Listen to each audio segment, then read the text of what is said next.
Okay. Hey guys, welcome back to Evindale and branching out Leshy's Tale. Wow, this is I can't believe we're already on episode 5. Yeah.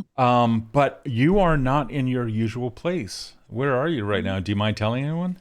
I'm in California. Yeah, and I'm over here in New York. So this is like I miss my bear. But nonetheless, Oh, yeah, well, you're here now and I'm I'll happy. see you in an hour. Oh, all right, so for those of you that don't know, that's like coded language for it doesn't matter how long we are going to be apart. It's only ever an hour away, and somehow that's supposed to mitigate any bad feelings. It just So means I'll see you soon, but in a way that feels more intimate than I'll see you soon. yeah, it does. I mean, you're right. It's a goddamn. We're so cute. We're so cute. Alrighty. I don't know. Hold on. Let me see. Is this thing? I'm not certain if. What's up? No, you said, is this thing? And I said, on. Is this thing on? Oh no, you're fine. No, no. What I'm trying to find out is if the like, where's the? Hold on. I want to make sure that the Twitchy stuff comes up on my screen because last time I tried connecting and to Twitch through OBS and I couldn't see the chat anymore. Yeah, I don't have chat up today. Okay, I typically do have Yeah, I don't have chat. I chat want to up make sure. today. All right. Okay, I Ah, typically. Oh my god. so, so Well, I I'm turned up relying on chat. you. I I'm turned up relying chat. on you to tell me about chat. Okay, no, it's all good now. Perfect. Now I it. also have this weird thing where my whole entire screen has like glitched once or twice. Oh, it just did it again. So just a warning. I don't know if that's just a connection thing. Okay, well, we will find out Find when we out. find out. Yep. So I'm not that worried about it. Words are hard. Says Crazy. Hi, Crazy, and welcome back to Evandale. Alrighty, honey, are you ready for Bramble's continuance of journey? Honey, yes, I am. Okay, perfect. Do you have a drink? Oh, shit. You don't have a drink? I've got a little water left, so I'll be okay. Go get some water right now. It's I, important. Besides, if there's no, I have to go to another building for water, so I'm good. I drank a lot of water today. you don't have like No, a I'm in faucet like a in I'm your in like a room. haunted. Oh, I don't know if I want to drink the tap water. I don't know if I can. I mean, it's California, so maybe. It's I'm pretty certain tap water is supposed to be potable by law. Okay, I'll go refill it really quick. Okay, yeah, please do. I'm gonna go disappear Because into I'm forest. Shit. because I'm gonna call out a hell hydrate on you. So that's important. Anyway, hi Crazy. I hope you're okay.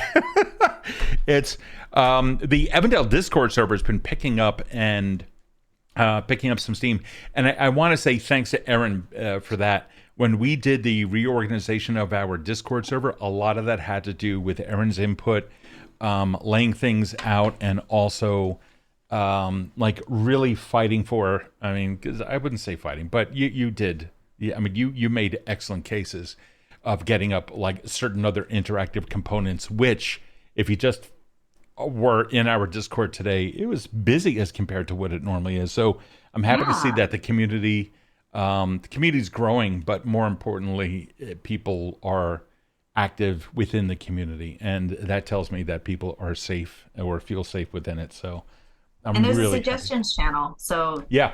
if you have any ideas, because I don't have all of the ideas, Mm-mm. then put them in the Discord channel. And Manda was like, she came out and she was like, hey, can we have a music channel? I was like, yeah, of course. I didn't even think about that. I love music. And She's on the immediately, social calendar. I know. So it was like, oh my God, it was amazing. That's So so cool. it was really, really cool. All right, honey bunny. Yeah. Would you like to become a Leshy? I would love to. I'm already, see, I'm on a Greenpeace retreat, so I'm already a Leshy, but It's fair. It's totally fair. All righty. So, my honey, yeah. welcome back to being Bramble. What we have now, however, is a little bit of a spookiness because we find ourselves inside of a cave. Bramble has been out on this journey and has, like, now for almost 2 or a little over 2, no, about 2 weeks, has been going out there and trying to find out what it means to be Bramble and what it means to be a druid, and trying to quell not exactly the world's woes, but to stoke the fires under the natural world, to fight back against humanity, which is spreading through violence and war throughout the world. So this is a woke stream, just letting you know this right now. So Well, not anymore, but not anymore. No. It was.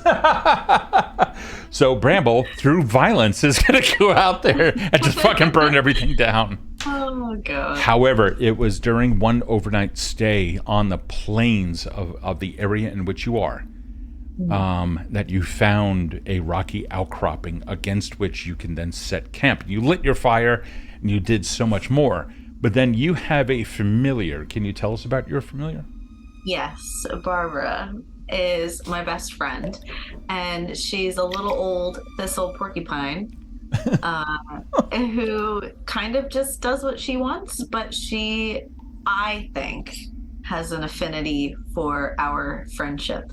So, wait a second. Can you define that for a second, please? Do you mind? An affinity for your friendship?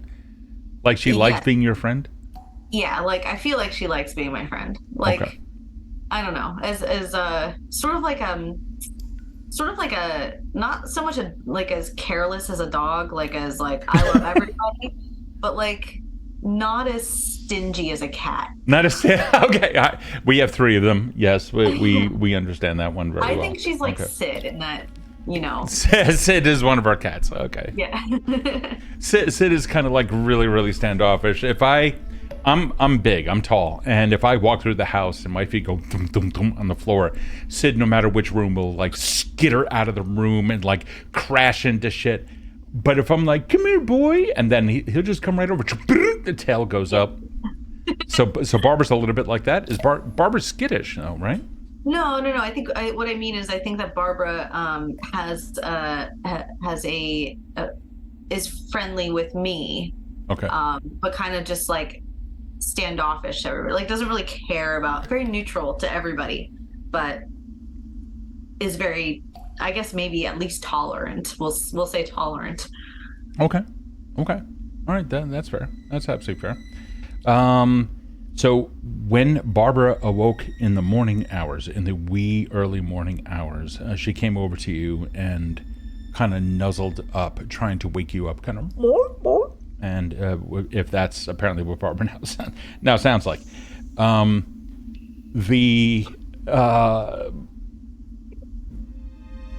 Barbara, when she woke you up, notified you of something. You went to go inspect it, and there were a couple of rocks in, like, about 15 feet away or so.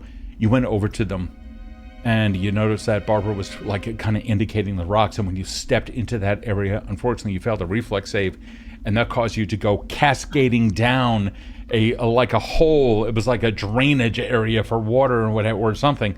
You went down into it, and that is where you found yourself inside of a cavern underground. Ooh. And that is where we pick up for tonight. Yay! I'm so excited. Inside this cavern, you can see little Bramble. You can move around if you want. Immediately off to your left, a disconcerting thing. You can see that there are bones there, laying on the ground, some of which were animal, some of which were human or humanoid. Some of them look fresh and others look new. And, some look new and some look like gnawed upon by small teeth. However, they have both, all sets have been here for quite some time. In the middle of all of that, however, is a very large body of water. Drips every now and then come down from a moistened ceiling, threatening to collapse at any moment. And as each drop drips into the body of water, it ripples out. There's no disturbance within the water surface, however, but every now and then you swear that you could see something, a shadow, in there. about twice your size. And you're about 3 feet tall, right? Yeah. Yeah. Well, that's not good. Is the shadow in the smaller part closer to me, or is it in the bigger part? Seems to be in the larger part, but you can move towards that because I know you can't see that. And our stream will update and when you go to move your character. Yeah, that's okay. I'm gonna hang out here for a second. In which case, then you really can't see too much. Sunlight is currently coming down into your area. Yeah. And when we last played the game, you lit a torch, and that's why you currently have some illumination. However, the torch only goes so far. Yeah. Barbara? Barbara? Barbara. Oh, Barbara! I think Barbara last game kind of tumbled down with you. Oh, that's right. She did. Yeah. So it was like bing, bing, bing, bing, bing. Thank God you're here. Okay. Barbara, I'm gonna like slowly put her in the backpack as I'm eyeing this like murky shadow thing. Mm-hmm. I don't know if we should be here. I don't think I can climb up the you wall. look up, it's like 30 feet up. Yeah. Oh man. Okay. Maybe I can go. There's a grassy, a little patch of grass or moss over there. Maybe I can go that way. Let's see. And she's gonna kind of like skirt around, like like Kronk from Emperor's New Groove, like, up against the wall. Okay. See if she can go. Is that like a drop down? That looks like a cliff. It's a slight drop. It's maybe like 2 feet or so. Your light is currently casting shadow in that area, so. Okay. Well, I don't see the wall over there. There is a wall off to your left. If you can assume if there's a hard shadow somewhere that there's a wall, or as you move, you'll be able to see where a wall is and where a wall is not. Yeah, perfect. Okay. I'm hoping I have enough room. I'm gonna like kind of skitter down this side. Okay. And the cavern opens up a little bit more to your left, revealing a little bit more of the lake down below. Oh. Now that light has shone into the area, you do not see any more shadows flitting about. In fact, you can even see the bottom of this. Oh. Oh, is that just a trick of the light? Okay. All right, well, Barbara, stay in there just in case, because I don't know. There's skeletons here, and I don't want to know how they became skeletons. That's fair. And I'm gonna see, can I climb this? This is looking a little bit testy. You can. Yeah, in this case, you would be hopping down in that location. Okay. I see. All right, I'm gonna come this way then. I think she's a little curious. Is there? I would want to know. Above, something flits around in the darkness. Okay, maybe you know, curiosity may not be the best thing right now. Maybe more tact. Let's go this way. We will ask questions about this place later. Okay. Can I go? Hold on, I just want to check out how far I can see here. Looks like that your torch's light extends out a good ways.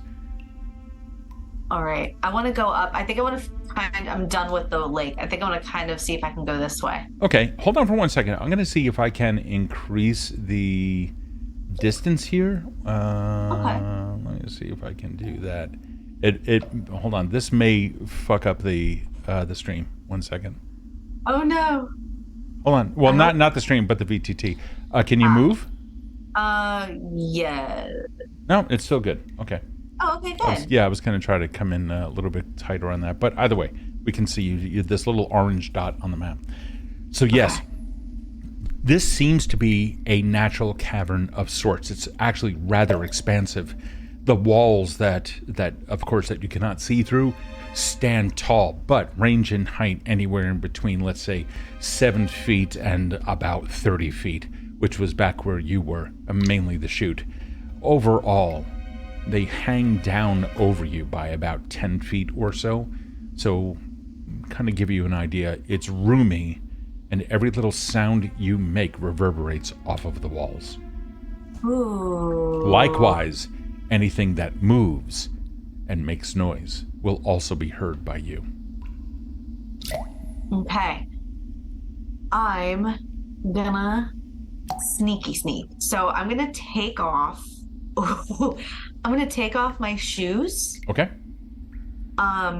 Because I feel You like hear a skittering sound off to your right in the shadows.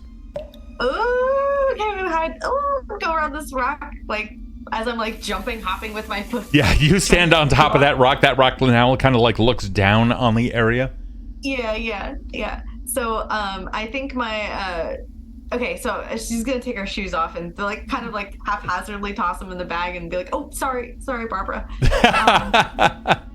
And then like cartoon style sneaky sneak through like beeline. I don't think she wants to kind of like zigzag. I think she just wants to get the fuck out. Okay.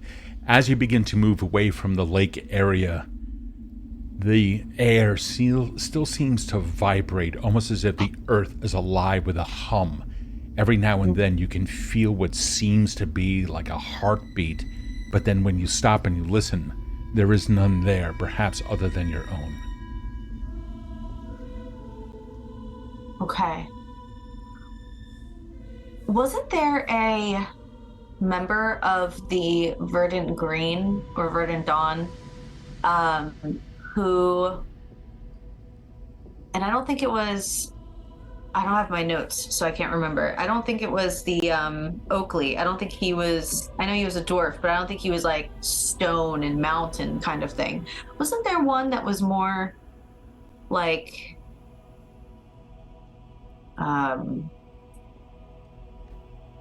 rock and like an Oread? Yeah. I seem to remember something like that. Okay. I was hoping you had the name. Okay. So I mean, I do. Do you need the name? It's your character who might not remember it. It's not my job to remind your character of stuff. No, I oh, know. but to be fair, you also went out on a trip and you don't have your notes with you. I don't have my notes. If I had my notebook, that's fair. No, that's totally fair. Page. So what there is let me go here. There was a dryad, a satyr, a treant, an elf, a centaur, a gnome, a sylph, a half-elf, a dwarf, who's probably what you're thinking of, a halfling, and a sprite. No I Oreads. guess I am thinking of Oakley. I am thinking of Oakley then. Oakley was Oakley Deeproot's the dwarf. Okay. So I feel like Oakley was very Bramble. I feel like Oakley, just like looking around, was very direct and had a very good relationship with the ground. And what would he do in this situation? And because she's pretty scared, Bramble. So I think she kind of like just centers herself and is like, oh, like her first time like channeling a member of the Verdant Dawn and like maybe expecting something magical to happen. And she's going to be like, be one with Oakley. Be one with Oakley. And then she's going to like pull her up by her vine straps and kind of like full speed. I'd like to just, if I can, I'd like to just do a fucking dash all the way down to like this side. There is immediately a sense of, there's like a chill in the air. It's almost preternatural. It's not something that should be here. The air so far has been of course cooler than what it's been elsewhere. But here, there's something slightly off, and yet you see nothing. Detect magic. I'm gonna put my hands out and say like, what? Just help me out, Verdant Dawn. What's going on? Are you praying to an organization? Is that what you're doing? No. I think I'm manifesting what I want in the world. Oh, okay. I think Right. Bramble's girl bossing it right now. So, so I think she's like up until meeting the Verdant Dawn, she Yeah. was her own person, her own Leshy, very much stuck in a book. And after meeting the group, everybody had something, and they told her that she had something, which means that she can help when they need that something. But that means they also have to help or should help when she needs something. So the community kind of aspect of like a circle, um, that there's no start or stopping point. So I think when she casts uh, something that she doesn't have anymore, uh, She doesn't have detect magic? I traded it in for something Well, else. there you go. Okay. Oopsie. Oops. Okay, on my own. Bye. Bye. Sorry, Berber. That's okay. No, it's fine. So Bramble's like she does like detect magic and like nothing happens, and then she does like a K dragon Off and on nothing your happens. something And then skitters down the wall on your left hand side. It's like you can see it out of your peripheral vision. what is it? I'm You going look down over at the here. ground. Yep. You look down at the ground. You see nothing. Oh, I don't like that. I don't like that. I don't like that. It's okay, Barbara. We are gonna be out of here in like 5 minutes. All It'll you be can fine. hear is a. It's you know what? It's best not to let whatever's in here know that you also Oh, exist. I don't think they care for you in any other way but that you're a snack and I'm a snack. So let's keep going. all right. You continue down the way. The passageway opens up. Certain portions of the ceiling hang down in stalactites, with the corresponding stalagmites forming almost like cave teeth, waiting to swallow whatever it is that comes in. However, careful examination, everything is either sandstone or essentially it's just pure and natural cave. But that Okay. doesn't change the fact that the temperature has once again changed back to a little bit warm, and then something through you, cold again. Oh, okay. It's a haunted cave. Uh, let's keep going. And I think, You yeah, can we're see gonna the go this way. passageway now splits in two, off to the left and off to the right. Something Um, skitters up alongside the wall, and now you can take a look, and you see about a 2 foot long cave centipede scrolling up the wall. ugh, gosh. Okay. Up the wall to my right. Yes, it like I'd say 2 feet from you. Yep, and not anymore. It's now like 10 feet behind you. Yeah. Okay, so there's nothing down there. I could just barely see beyond my torch, but I see a dead end. So we're gonna go down this way and away from that fucking thing, and go down here. Okay. Oh, geez, Louise. The cave itself Barbara. continues to open up, yawning ever wider with every single step. A dull glow of greenish purple seems to take over the area below. Greenish purple. Was that what the glow was that like the glow of the lake originally, or is this like a different color? It seems to be different color. Oh, why'd they have to make it a really cool color? Okay, this sounds like oh, that is an interesting color. What is that? You take a look and you recognize it as a mushroom, but it's not like any mushroom that you've ever seen before. This thing is standing about 1.5 feet taller than you. Oh, this isn't like any mushroom I've seen before. I'm gonna get like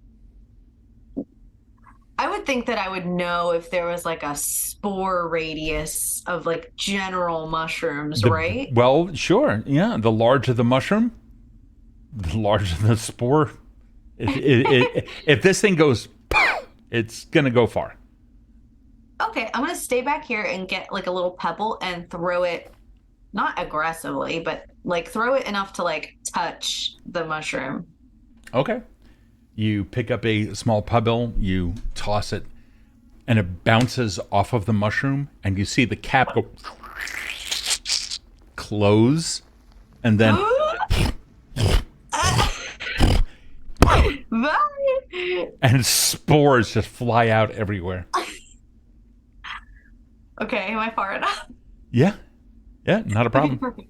Okay. It seems to be okay. Maybe. Does anything like disintegrate when the spore touches it, or like Not does it at make all. a hissing Not sound? at all. Or No. okay, I've never seen this before, Barbara, and I feel like not many people, based on the skeletons from before, are aware of these things. So it would be really interesting if I could find out more about them and record it for anybody else that may come across them in the future. So I'm going to try that again. And Okay. I'm gonna go to like where the very edge of the what I would think is like the radius is. Now and you're do picking up on it's like there's an earthy scent in the area. It kind of smells like truffles. like what? Truffles. Oh, truffles! I love truffles. Just hug the mushroom. There's a truffle soup back home that I really love. And yeah, every shadows come, and yeah, you like that little lore drop? That was good. That was good.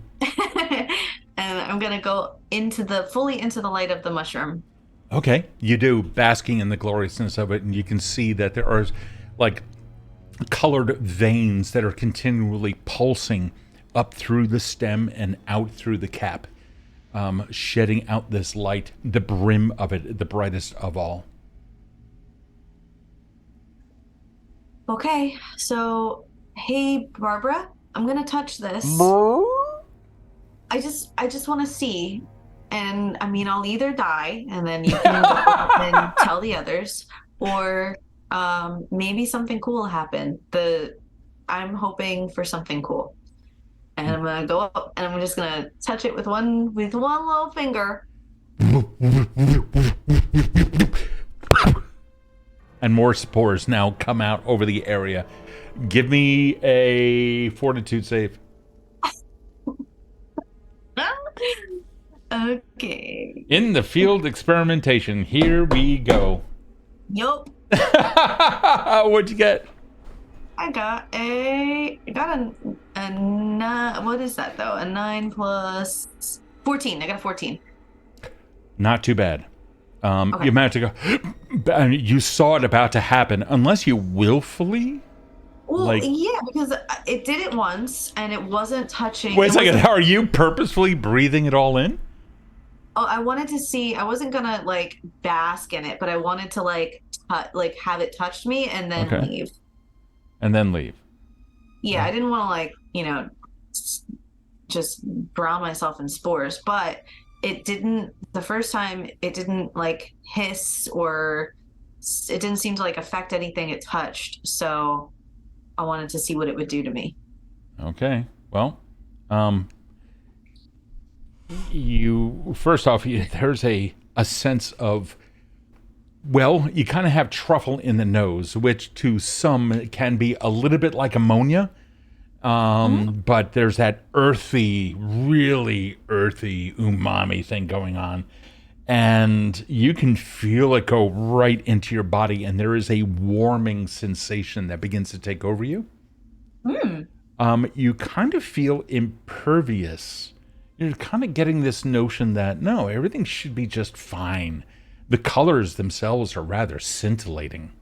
Everything here is actually rather amazing. Am I tripping balls right now? I mean, you can kind of feel yourself get a little bit weaker. You know, you understand that you are tired, but And then Barbara, you wake up, and Barbara is like tugging at you and looks like absolute shit. And you can see around your feet like some half-eaten fish. Fresh What and is some. that? Oh yeah, you smell fish in the air. What happened? Barbara, did you eat? What were you eating? Where did you get the fish? Give me oh boy. Give me a nature check. Okay. Actually, oh wait, no. Where's my skills? Skills. And now that you're also really coming to, your stomach is growling. Like you haven't eaten in 2 days. Well, usually I can I don't need to eat. So if you're saying it's growling, knowing that, then that means that I how much have time a weird desire to eat. Yes, then you have a desire to eat. Okay. So I got the munchies. Oh yeah. Oh, I got a 10. Oof, that's not good. You're picking up on something is amiss. And you're looking at your leaves. They are shriveled a little bit from dehydration. Actually, not a little bit. A bit. Okay. I need to, You've gone through that before, and it usually means that you haven't absorbed water in about 2 days' time. Yeah. Do you have the calendar in Foundry up? Hold on. It was it was 7:30 in the morning on the 3rd of Seed C. Yeah, now it's the 5th. Okay, great. You've been tripping balls for close to a day and a half. Tripping so many balls. All right. Well, I hope no one's looking for me.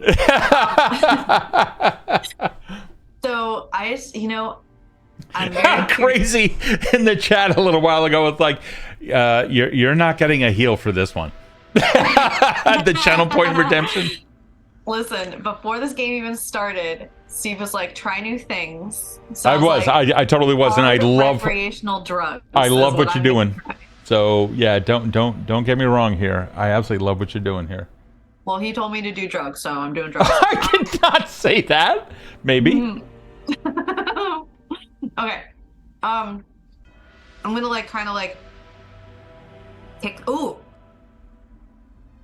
How old is the fish? Now that you look around, you can see that there are actually several fish, and the oldest of which stinks to high hell. Okay. Does it look like there is a general vague trail of fish that would lead away from a body of water in which they came from? No, and you can see dried fish bits in Barbara's under and around her mouth. Barbara, tell me where you got the fish. I need the water that the fish live in, please. You seem to remember that on the other side is a lake. Yeah, that means I have to go all the way around, unless Barbara just starts walking away. I start going this way too, because I noticed that there's a little doorway, and I'm like, Barbara, you just said it's right through this passageway. Why? Hold on. What? The map is getting more and more zoomed out. Hold on. I want to see if I can improve that, because because I'm exploring more and more. Possibly, but I want to make sure that the maximum scale. Hold on. If I do that, what happens? Can you move? Yep. Ah, there we go. Okay. All right. Great. Perfect. Okay. I'm going to go up to here and I'm going to say, well, I touched the last thing and I got screwed for 2 full days. So what's the worst that can happen? I'm just going to jump right into this. All right, you do. It's cool, it's refreshing, and you find yourself in a fatigued state just from not having rested in a good amount of time. You're going to need a long rest or the equivalent of that to undo the fatigue. I'm going to do a long rest. Okay, so we're going to set up shop then. Okay. Oh, you know what? This looks like a nice little there like a little pocket here that's small enough for a Leshy to go in between? Remember? There's I'm gonna look definitely for a one. ledge along the lake, along the body of water. Oh, right. Are you talking about right here? No, I'm talking about over to the like over here or so. Whoop! No, you can't see me. No, I can't. Yep, over to the right. That right. Yeah, over there. There's a little Oh, ledge alongside. Oh, you step into the water. No, no problems. ah, You just get wet. no. Great, sweet. Over here. Yeah, and there's a nice little area there, and there's like a nice little illuminated mushroom. Oh, this is Another nice. bioluminescent area. So you come up into this nice little rise area, Yeah. and then it falls back down into like a little grotto just on the other side. Oh, grotto sounds nice. This is like prime real estate. I'm gonna go down here for a little and just check it out. Yeah, you can see that there are like old bones and scraps down here of fish, but they seem to be very old and have no odor whatsoever. Okay, perfect. This looks like a little nook. I'm Hmm. gonna go down here and I'll go behind this rock. Okay.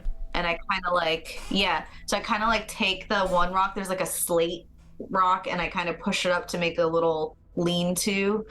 And then I crawl inside. I'm gonna take a long rest. Or the equivalent of it. Yeah, you're going to sleep. Yeah, I'm gonna sleep. Okay, cool. On your sheet, open it up. And on the Uh-huh. left-hand side, you can rest for the night. Yay. It's over by your hit points. It looks like a little I got person it. in a bed. You got it? Okay, cool. Yep. Alrighty. Time has passed. You could really do with a little bit of food and what have you. Barbara, overnight, apparently slept. When you woke up, she was exactly where she was previously, like nestled in right here. Mhm. Everything else seems to be okay. There were no disturbances overnight. There were no, you just boom, and you were out. Perfect. Um, are there any little roly-poly bugs or like cave crickets or Oh, anything like that? undoubtedly there are. I was gonna sneaky snack on some of those. Sure, yeah, yeah, you do. You do. So You feed on them. okay. So I sort of like talk out loud to myself as I wander this way. I'm like, so this was a whole big circle, right? Is this the same lake as the when I came in? You pass by those mushrooms, which you did not see previously, but you take a look across the way, and you can tell that it is, in fact, the same body of water as you're just on the other side. Oh, I just went in a big circle and I don't think there's anything else here. I'm gonna climb up this little hill to get a better look. Sure. You do remember that there were other passages. On the side I was just on or on this side? On the side that you were on, there were other passages. There If were, yes. Okay, Yeah, if great. you'd have to go So back up around the lake. I do. So, okay, Barbara. Well, I guess if you wanna, you can keep walking around if you want and get some, if you want to eat more fish You or just see whatever, but Barbara's head just whoop, disappear inside your backpack. great. Nice chat. So I am on my own. Excellent. Um, well, oh, one wall. Okay. I Yeah, guess we'll make our way back the way we came to see if I can go check out that other. Uh, you see that damn mushroom. yeah, fuck that guy. And I'm gonna start like saying like, I have like a creed about like not harming plants and animals if I can't help it, but I don't like the way you look at me, mushroom. I'm gonna go this way. So I you can didn't see directly ahead of you, off to the right, actually, excuse me, very much off to the right. The passage goes straight just a little bit past a large boulder of some kind, and then apparently turns left. You can also go straight up. Well, it would be directly in front of you. or I can go down. Or you can go down, yeah. There is also a passageway that goes that way. Whatever it was that this used to be, There's not much here. Most of the floor, though rocky, is passable. There is some areas here which can be difficult to cross. And the walls themselves all seem naturally formed. There doesn't seem to be any kind of mortal intervention here.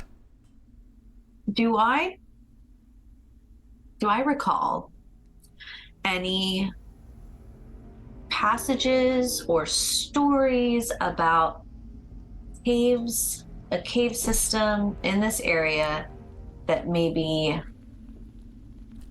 was... Give me a lore check. Okay. Or knowledge check, actually.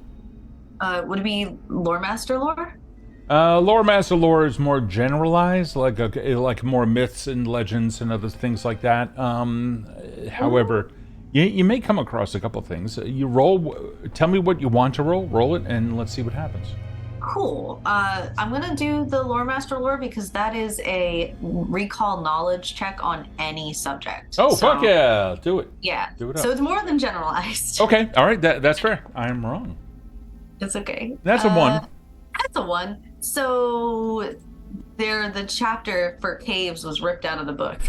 Yeah. Some kid came along and I tore those pages out. So not much that you can do, unfortunately. That's okay. All right. Well, but there are plenty of stories that you can recall about caves, just nothing specific to this area. Yeah. Okay.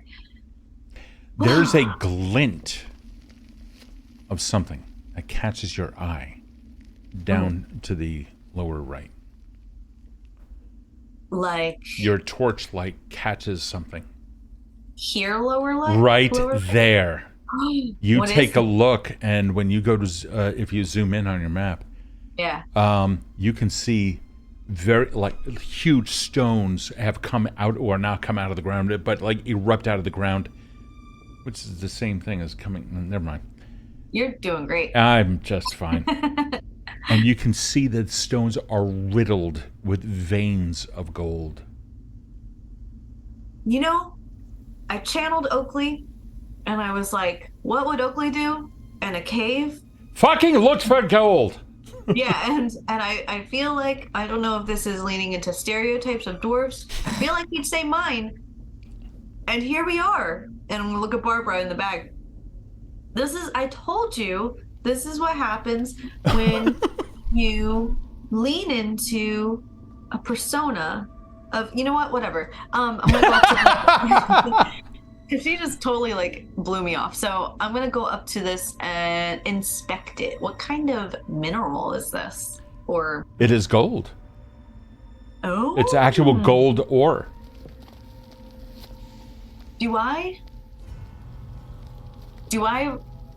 Was the skeletons up top, they were just skeletons, right? There was no... Well, when you say skeleton in an RPG context, like a game, that's usually something undead. Are you referring to the collections of bones that you saw around the lake? Yeah, I'm referring to skeleton as a collection of bones, Steve. Okay, gotcha. All right. Wow. Thank you. Steve. Okay, Erin. You can't use my government name. There, the Doom music just started, okay? So, there, all right? Go ahead. I want to see you. You know what? Fuck it. Reflex save against a blue bolt of lightning out of the sky because we can. Did you really? Okay, I'll No, do it. no, of course not. No. So there's a good amount of gold. You're gonna do a reflex save, and you totally made it either way, so that's fine. Fucking come up at me. Girlfriend benefits. Yeah, you got a circumstance bonus on that reflex. Friends and family discount.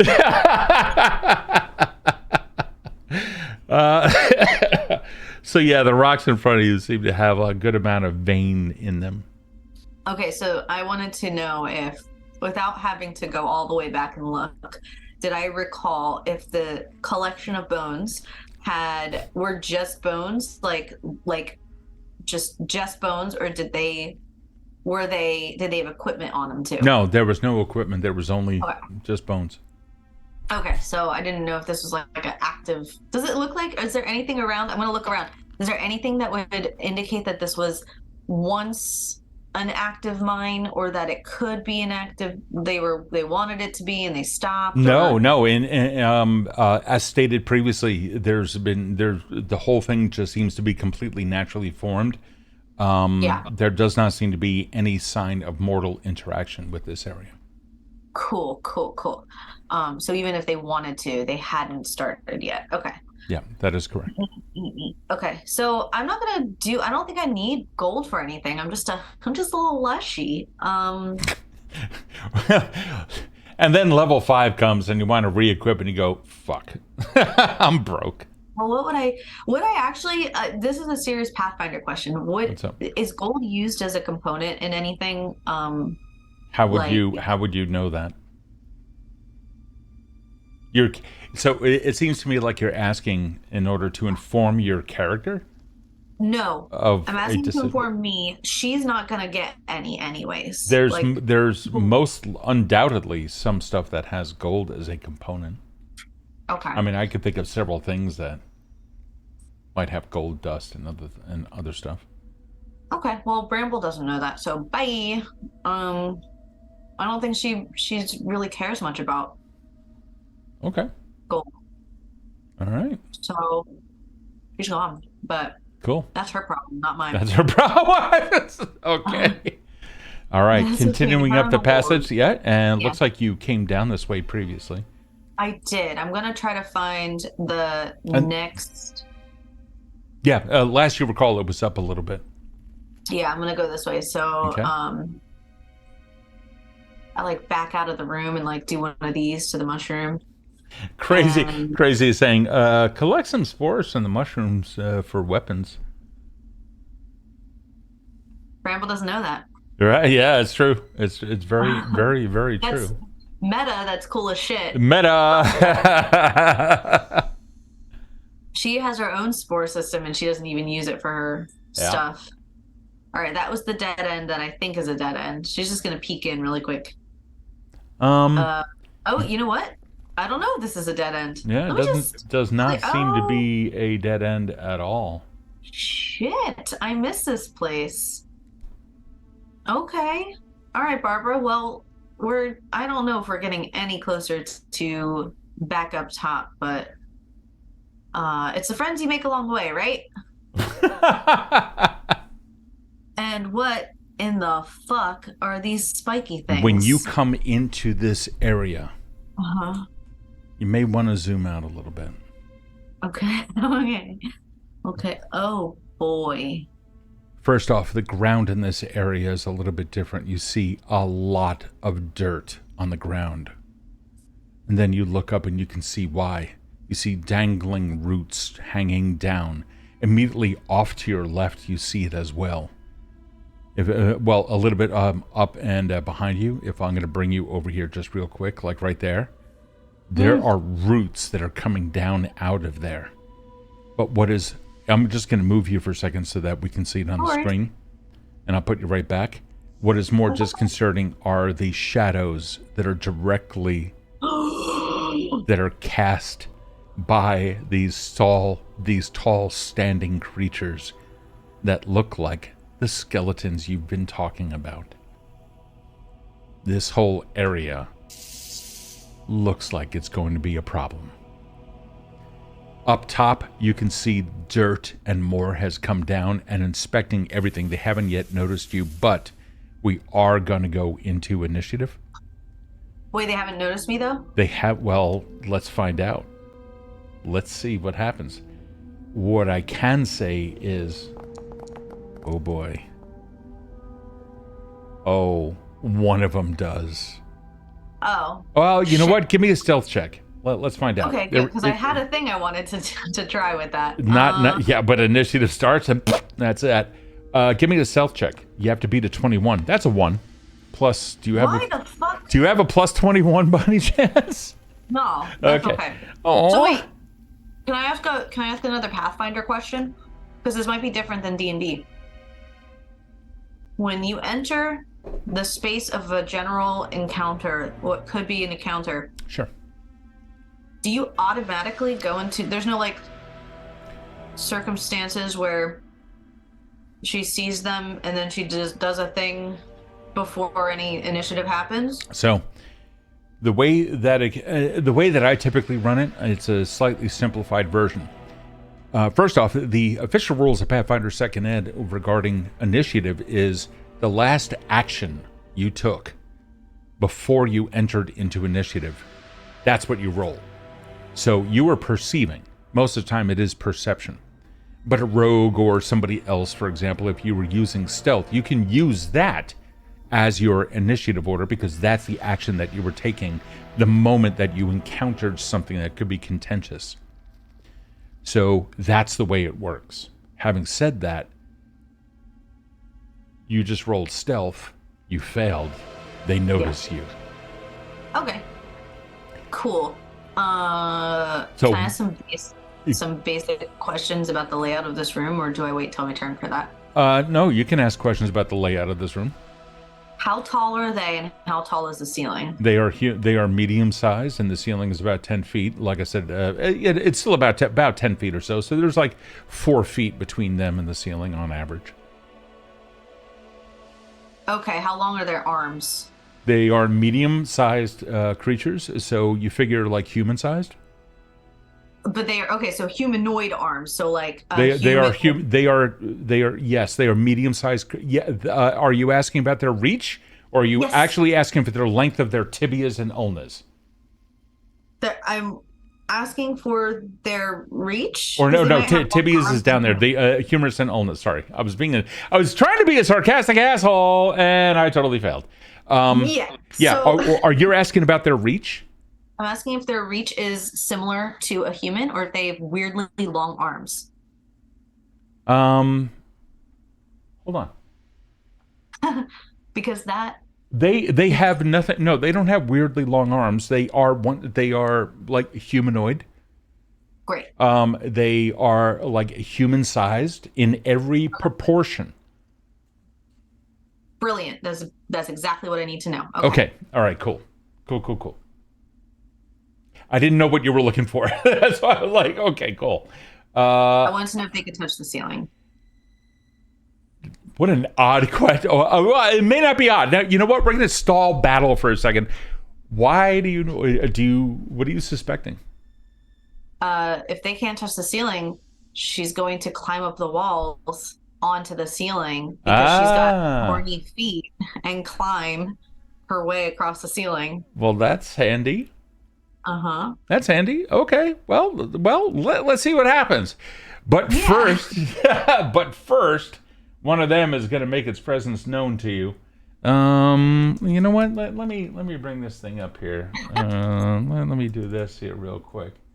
I love the careful consideration of science in this fantasy world. Oh yeah, no, it's I know. It's stop. Okay, let me take a look around here. We gotta measure this. Yeah, exactly. What you notice is that in their hand, as he begins to turn, a head barely lolling on a broken neck, looking at you. In its right hand, it seems to be what might be a sword, or at least something that this particular skeleton had been buried with. And it looks over, kind of sniffs the air for a moment, and immediately takes a movement towards you. Hold on. Let me do this. There we go. I turned my light off. Oh, you turned it off? Yeah. Why? Because I feel like it would help me. But maybe if they lived down here, it would actually be better if I was brighter. Ha! They have dark vision. Yeah, I thought maybe if they were science, if they lived in caves, that bright light would be sensitive. They would be sensitive to bright light. Okay. All right. Well, that's cool. Hold on for a second. So what? You're so kind. So this guy's gonna move right up to. Hey, come on, you move. There we go. This guy's gonna move straight up to here. Man, this thing got a little bit slow. When it moves, it like stops for a second and then immediately like it ambled towards you as you were doing calculations of whatnot. It got that much closer and then steps right up to you. However, it's your turn. Okay. I'm going to do. I want to see. You know what? I want to see how this works. I'm gonna cast. Fuck me. I'm gonna. Where's my character sheet? Ah, shit. Sorry.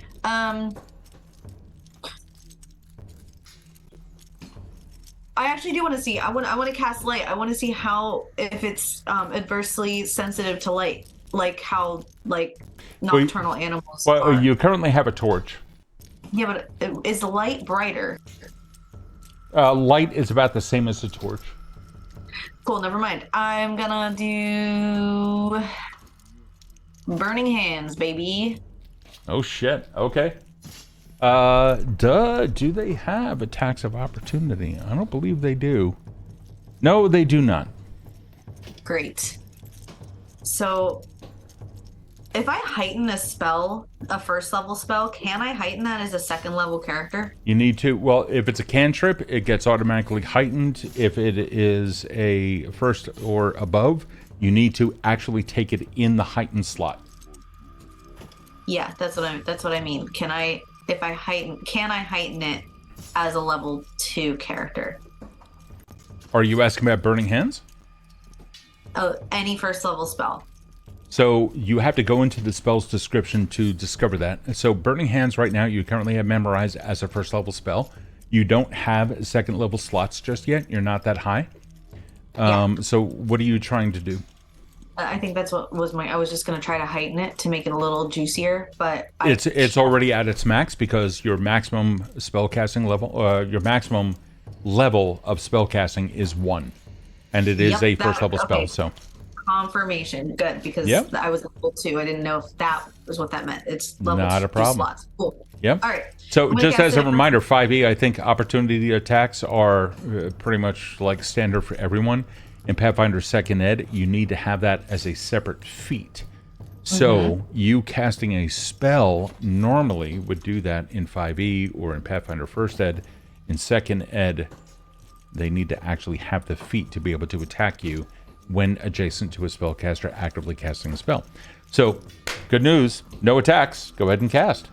Yeah. So I'm going to say, get back. I'm going to cast Burning Hands. And it's a basic reflex. You may want to target that. Yeah, I do. You can double right click on it if you wish. There you go. Yep. Okay. Cool. So you have to make a... It needs to make a DC 17 reflex save, which is going to be a... 14.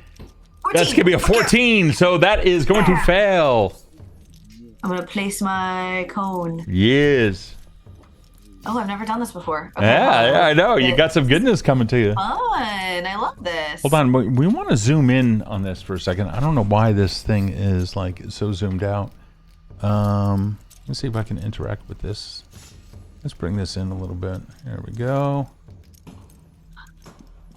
There we are. Okay, cool. Okay, so I'm going to cast this. There you go. It's so fun. Okay. And do my damage. Yep, do your damage, which is going to be 8 points of damage to it. There you go. It's Why does it say it took 3 damage? That's a really good question. Oh, fuck that. Okay. For my this thing, what you're beginning to smell is whatever meat was left on it. After a couple seconds of this thing burning, there's a...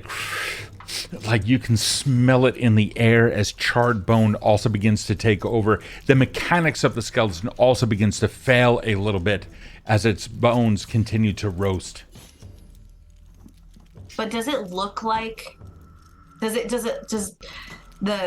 look like it is not being as affected by fire as it should be. I don't know. How many times have you burned an undead skeleton before? 0. Yeah, okay. So that's an Sorry. interesting thing that I will never investigate. My last move, I'm going to climb up these roots and try to do the ceiling.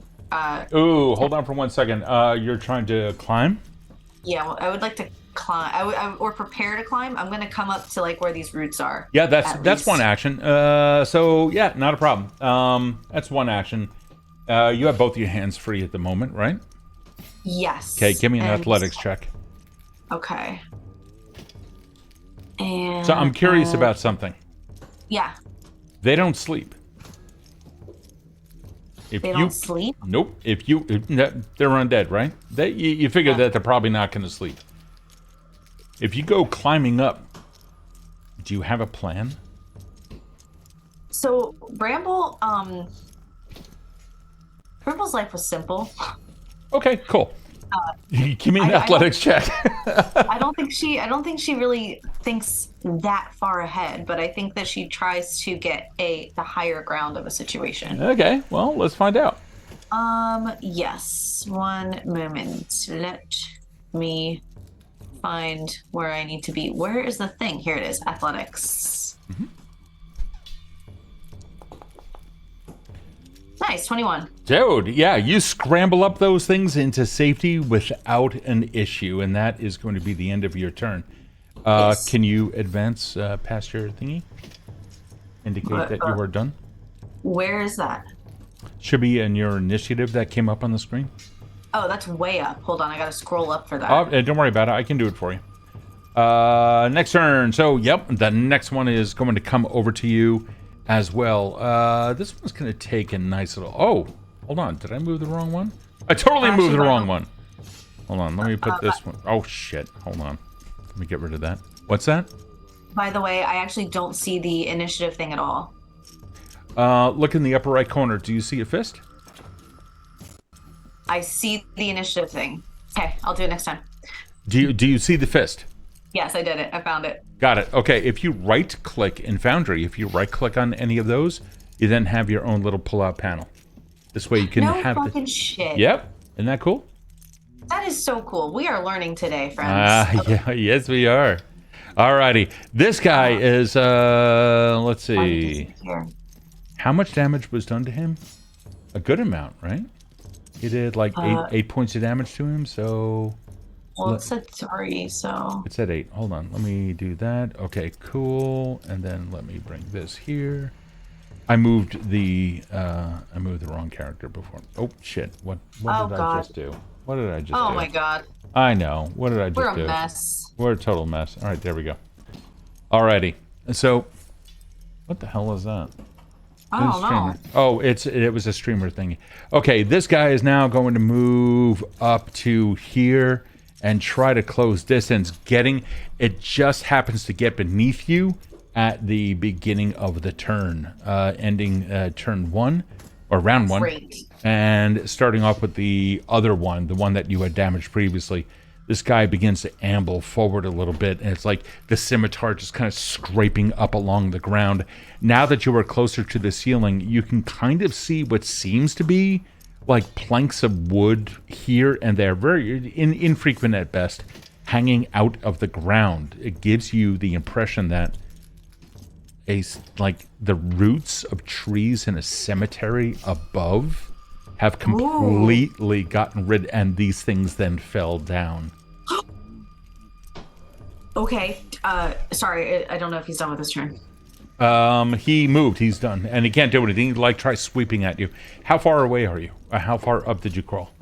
I wanted to go my full 25 feet. So. Well, we'll say. Well, mind you, once you're climbing, you begin moving at half the speed. Not with mine.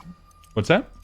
I think I do regular. Oh, that's right, with your vines. Yeah. So you got up, I'd say, you cross about 15 feet to get there, and so you're up about 10 feet, which means that they're swiping, and you can feel the air move. Yeah. Yeah. Okay. Not good. Okay, so I would like to take an action to investigate the ground above the ceiling. I want to see if there are holes where they fell out that I can climb up. You see them, but they are like further down, like 50 feet or so away. Is there light coming out of them? Mm-mm. Like, No. Okay, so they would have been buried and I would still be stuck. Okay, never mind. Great. So that's one action. Undead. Barbara, what do the undead hate? They apparently aren't cool with fire. You know what? We're gonna take it. We're gonna figure it out as we go. While you talk to Barbara, they're like swiping at you down below. Are you taking any physical actions or casting spells? I am going to take my last. Why can't I fucking move? Okay, I'm gonna take my last 2 actions to move. Where? On the ceiling.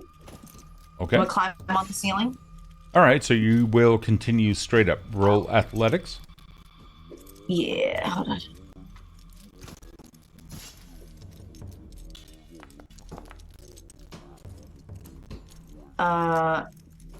14. Yeah, so you get up to about the ceiling or whatnot. Most of it is dirt. Is some rock and what have you, but your vines are helping you. Okay. So I want to walk across the ceiling now for as far as I can away to prep for the next move. Okay, and there you go. Cool. I'm gonna say it's about there. So I am up on the ceiling now. Okay. And turn. Yay. Alrighty. The next one, he's like trying to follow you directly underneath. Hold on, I'm going to change your height here to be 10 feet. This way you are now 10 feet up. Cool. He is like underneath you, trying to swipe at you. It's completely futile. Top of round 3, the other one is going to do the same, move over to you, and it is now your turn. Okay. I was hoping I'll have some space. They're gonna follow you, no matter what you do. How the undead are. Shit. What can I do? What about poison? You do have hydraulic push. You do have tanglefoot. Yeah, I see. How will they do against Gamboon Knight? It's really, really handy. And there are other mods where you can also set the height of walls, and that will affect, I believe, that will also affect your vision. Like if you're up on a cliff, you can see down, but those down there may not be able to see up. There's some really cool features of this. Okay, I'm gonna do I don't think I'm quite ready to try poison, but I think water is the most powerful element in my opinion. So okay. I'm going to cast hydraulic push. Be like, if fire doesn't work, maybe water. Okay. All right. Do hydraulic push on these motherfuckers. All right. Do what you gotta do. Oh, cool. It's not even a thing. Attack. And that is a 19 to hit. Which is, let's see if that's going to beat their AC of 16. That is absolutely going to hit. Yep, not a problem. I need you to roll the damage. No. Oh my god. Okay, so full damage to both of them. And they immediately get swept back up against the walls and get dashed into a million little bones. Holy shit. And I think I forget that I'm on the ceiling and I let go, like I get so excited I let go of my thorns on my feet. I fall. And yeah, you fall down to the ground and one of the bones is still like just now falling. And thunk, everything finally comes to a quiet rest. Holy shit, that worked. Oh my god, that worked. Barbara, I can't believe. Are you okay? I didn't take out Barbara out of the bag. Are you okay? I fell on you. Barbara's like looking at you like, It's okay. It's okay. Here, I got you a bone. And I like give her a bone. Not a problem. While you look at the bones, you also see that there is a lot of other things on the ground and much more terrain to cover down to the south. Really quick, if they came from a grave, I'm going to look on the areas below where the grave was to see if they were buried with anything, and then I also want to check them and see if they have anything on there. Right. There's, you can see, other than bones, there are a lot of objects all around the ground that might have been buried with them. You can see that there is also a statue directly ahead and a little bit over to the left. You can also see down below that there is a chest that has completely busted open, and within it you see tons of other things. You, as the player, can now double-click on that chest and open it up. Shit. Yep. Holy shit! This is so cool. So we can't see it on the stream, but okay. So you're going to have to be explicit. Can you read off what's in it? Yes. Mind you may not know everything up front, so you can use generalized descriptions first if you wish. Okay, so I assume that this chest is not a chest within a chest, but it says chest. It's a broken, it is a chest while you're looking at it. Hold on. If we take a look at it on the stream, the chest itself is completely busted apart. It looks like it actually fell through a grave, hit the ground, and bust open. Yeah. In the items list is what I mean. It says chest in there. So I'm going to say that. Oh, that's the item. That is correct. Yes, I apologize. Yeah. I'm sorry. It's okay. Okay, so the actual items, one dagger, which I will click take. There you go. See? Now we can pick up items that we find on the ground. So cool. That's so cool. Okay, one holy water, which I shall be taking. Yes, there's a little label on it that says holy water. And perfect. And this one says it's in there. You see two different vessels, both of them holding liquids. The first of which is like a viscous red, and the other one is completely opaque. It's a small blue bottle with a red label on it, and you can see like the universal sign of health and aid, a little plus sign, but it looks a little bit different.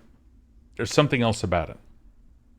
Interesting. I will take the little medicine, which I assume is medicine, even if it's a little bit different, and the sanguine mutagen. Sure, let's use those generalized descriptions. So there's. Well, that's why I was asking. Yeah, go ahead and use generalized descriptions because you don't know what is in them. Exactly. So yeah, that's the other one. I'm gonna take that. Okay, cool. You also see roughly 20 or so gold pieces. I count each one individually. It's 23 gold pieces. You get 23 gold pieces. Yes. All right. I can close the lid. Okay. Which I will do. And the wood that is completely busted apart because it fell from above and shattered. Yeah. It just yeah. I just like that the option was there. Yeah, there's a button that the stream can't see it. I know, that's why I was describing it. Never mind. It's describing closed lid. So I actually want to take a look at the statue really quick. Sure. It appears to be a statue of some kind of a forgotten hero from ages long past.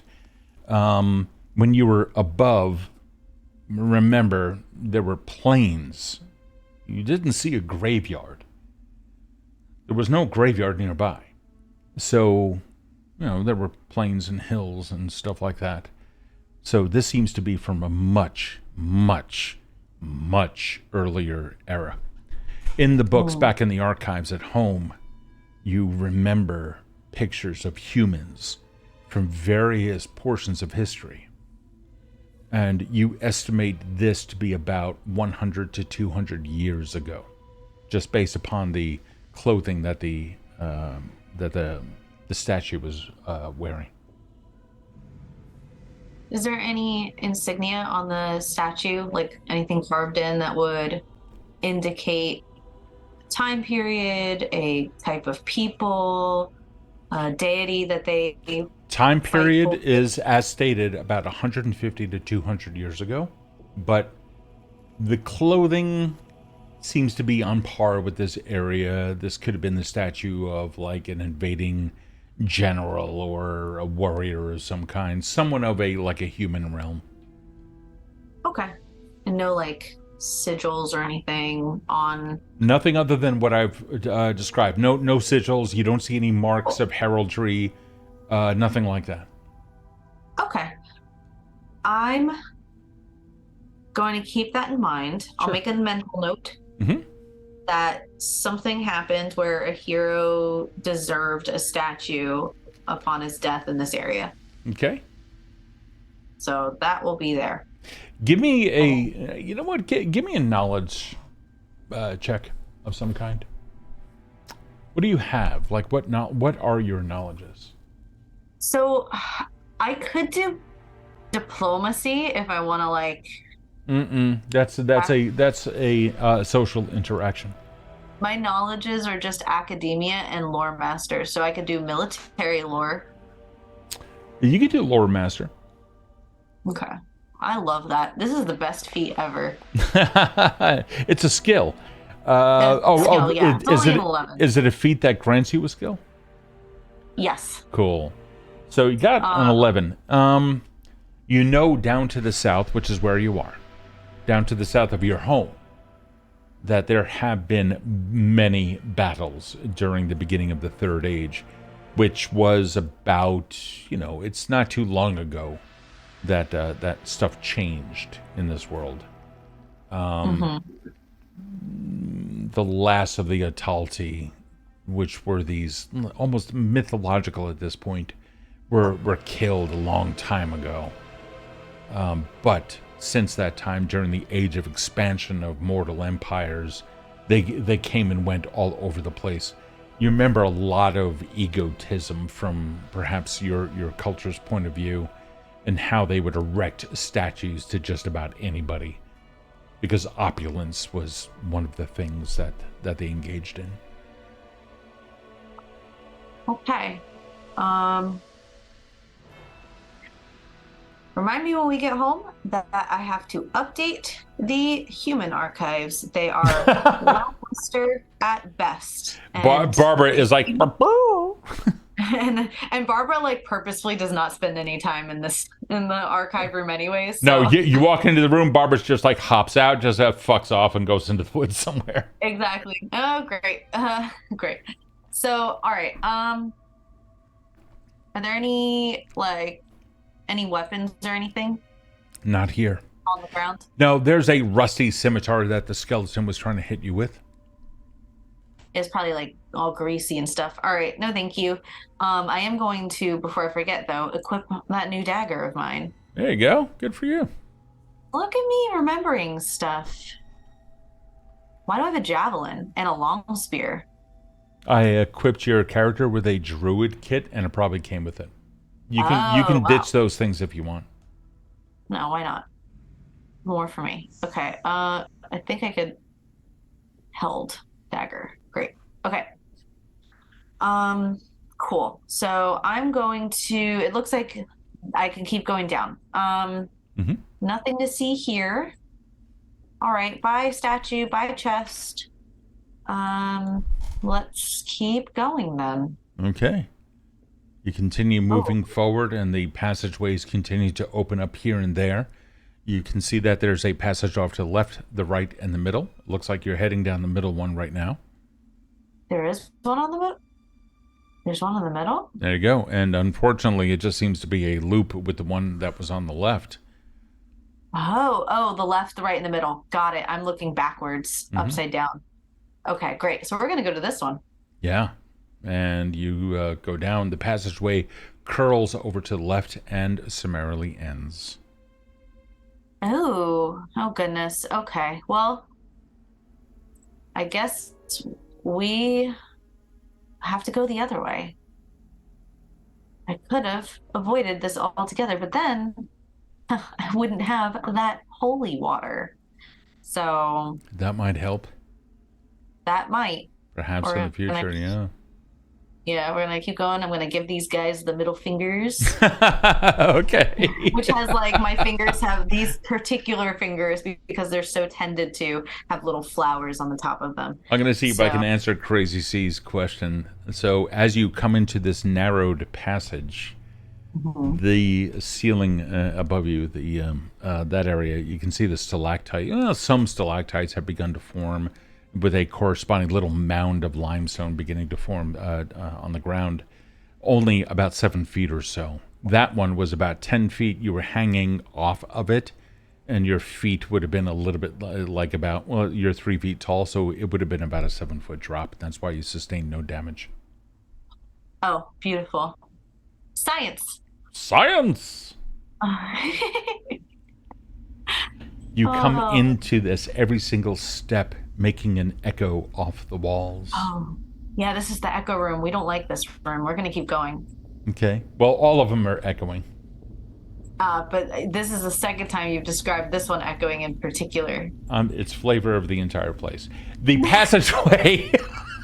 I need to know every single time it echoes, okay? Very well. Every time that you take a step, something bounces off of a wall, and it's called reverb.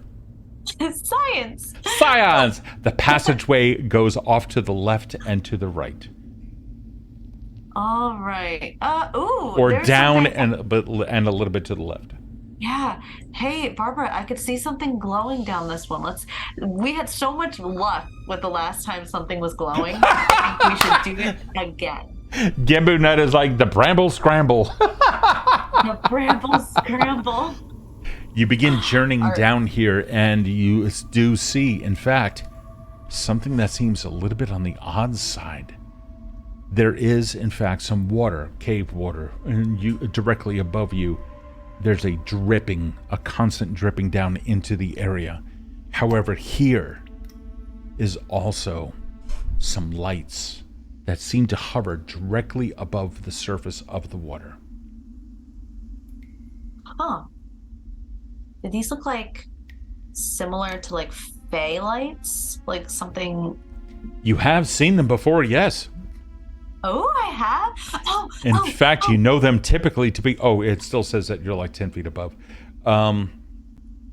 Typically, they would be called like will-o'-the-wisp or what have you. Yeah. Okay, that's what I figured. Okay, cool. So these aren't necessarily like harmful to me. Right? Give me a nature check. And Okay, 'cause I'm I'm going to get one. some more wine. Hold on. Give me a nature check. Okay, I'm so jealous that you're drinking wine. Oh, I want wine. Okay, I can't read chat. I don't have chat up because I'm in California, so I have just the one monitor. So if you're saying anything, I'm relying on Steve to relay that information. I got a 19. 19? Yeah. Alrighty. So, you know that will-o'-wisp can be very dangerous.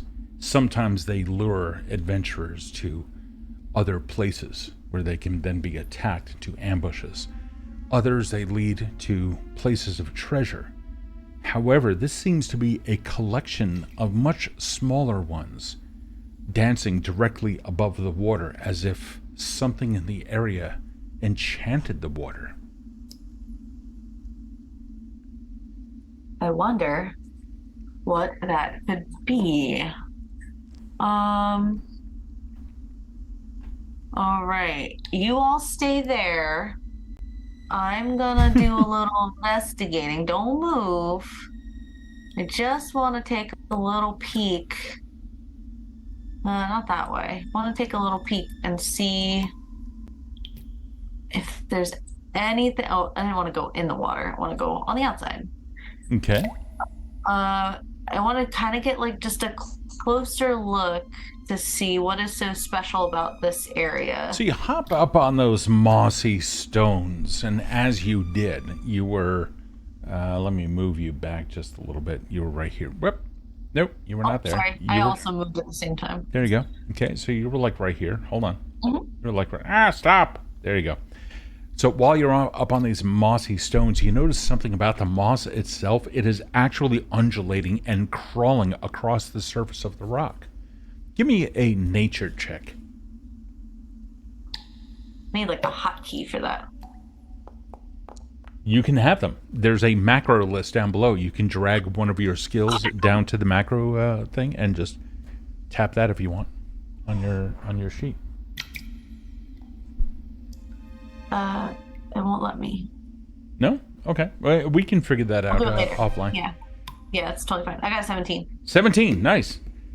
Yeah, there are certain kinds of moss, or rather animals, that replicate the look of moss.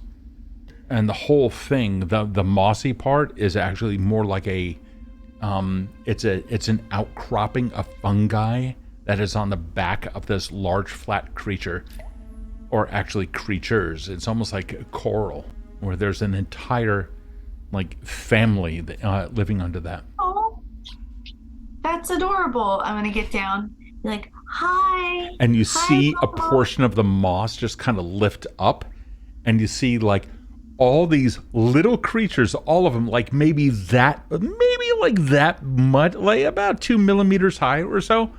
All of them, and they're their hair is the moss, and they're all together, and they all kind of lift up and whatnot, and kind of come back down to the rock and undulate away.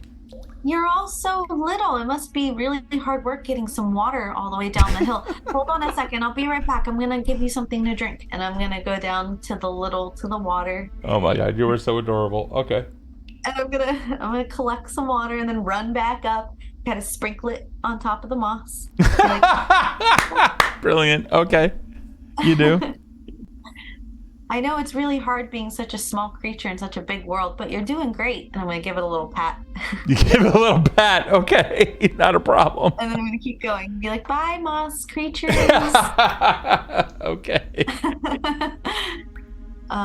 Okay. So just stay there. Don't go anywhere. I'm still investigating. I still want to check. Oh, you've got friends over here. Hello, second cluster.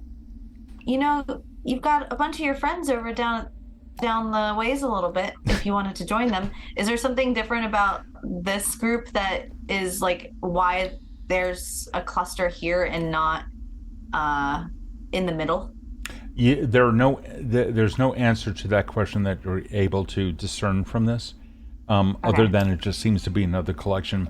But as you come near to them, they tend to come closer, just like the other ones did. They tend to come a little bit closer to you, and then, if permitted, they dance around whatever limb is closer before returning to the surface of the water.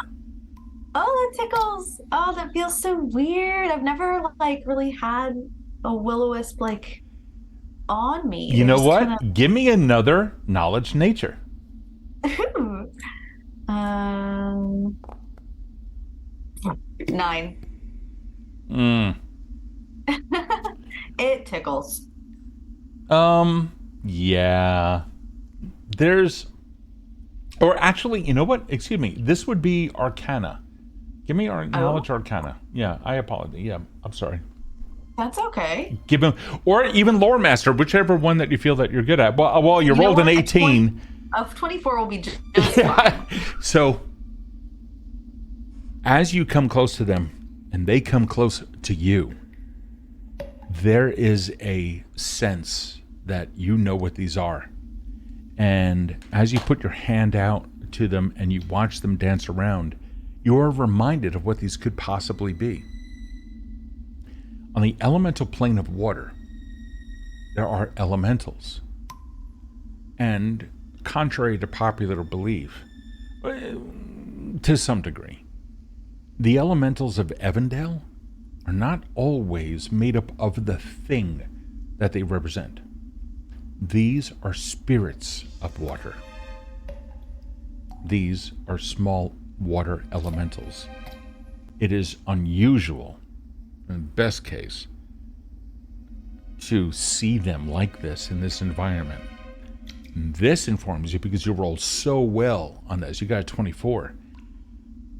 you understand that there is a much closer connection here to the tangential planes of existence than in most other places for some reason.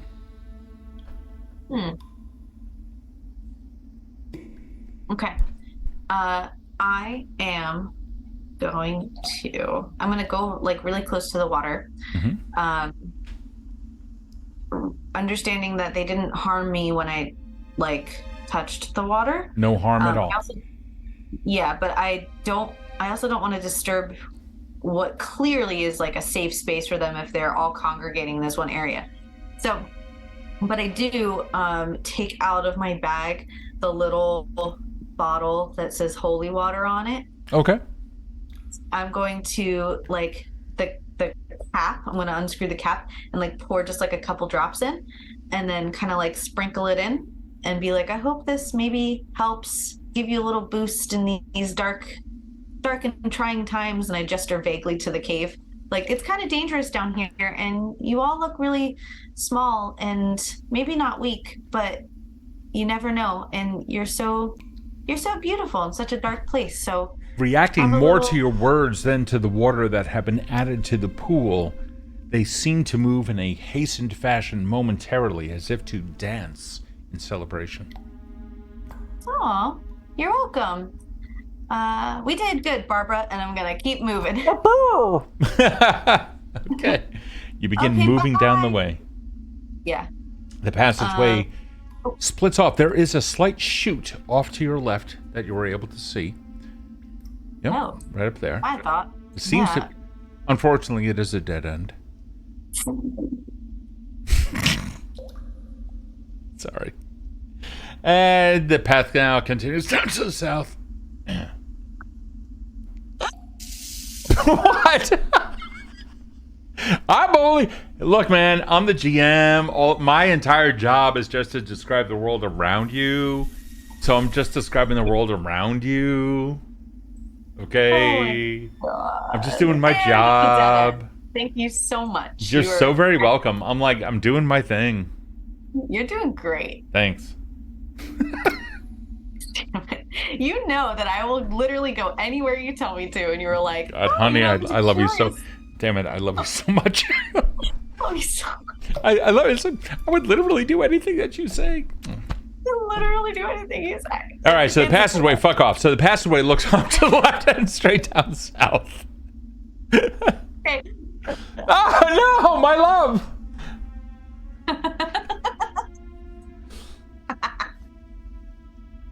All right, passageway. God damn, I love you. So yes, there is a narrow passage about your width off to your left and also going down straight. Okay, well, I'm taking a look at this passageway. Bramble says in quotes. It looks a lot like a bigger version of that chute that I just came across. But we're gonna check it out anyway. And it curves over to the left. There seems to be, you can tell that there's a little bit of air coming in from a passage on the other side of that wall. Unfortunately, the wall is so slick, and that little area up there is so small you wouldn't be able to fit through it. Well, the wall is slick, but you can still athletics your way up it. But the area up there is tiny. Can I gale blast it? Did you just attack the darkness? The wall. The hole in the wall. Are you attacking? You're attacking the wall? Sure, you can do that. Can I? So wind flows from your outstretched. So me, a Leshy, one of nature, understands the way nature works, and air into earth creates openings, creates smoother earth, it could do anything. Okay. You mean erosion? Yeah. Over science. Sure. You want to go back to one of those mushrooms and allow about 1,000 years to pass? So your little cantrip and Gale Blast can blast a hole in it. So You want to?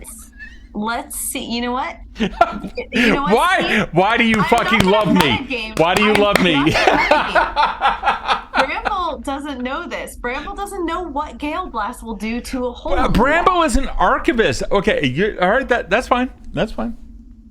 It's a cantrip, anyways. We're doing it. Awesome. All right, cool. All right. All right, Nordaga, give me a DC 17 Fortitude save. All right, the wall is now going to roll a DC 17 Fortitude. I don't even have a token that I can. Hold on. Wait. I can't believe this. I'm gonna do this because you said that you're gonna do this. All right. And you told me to think outside the box. Yeah.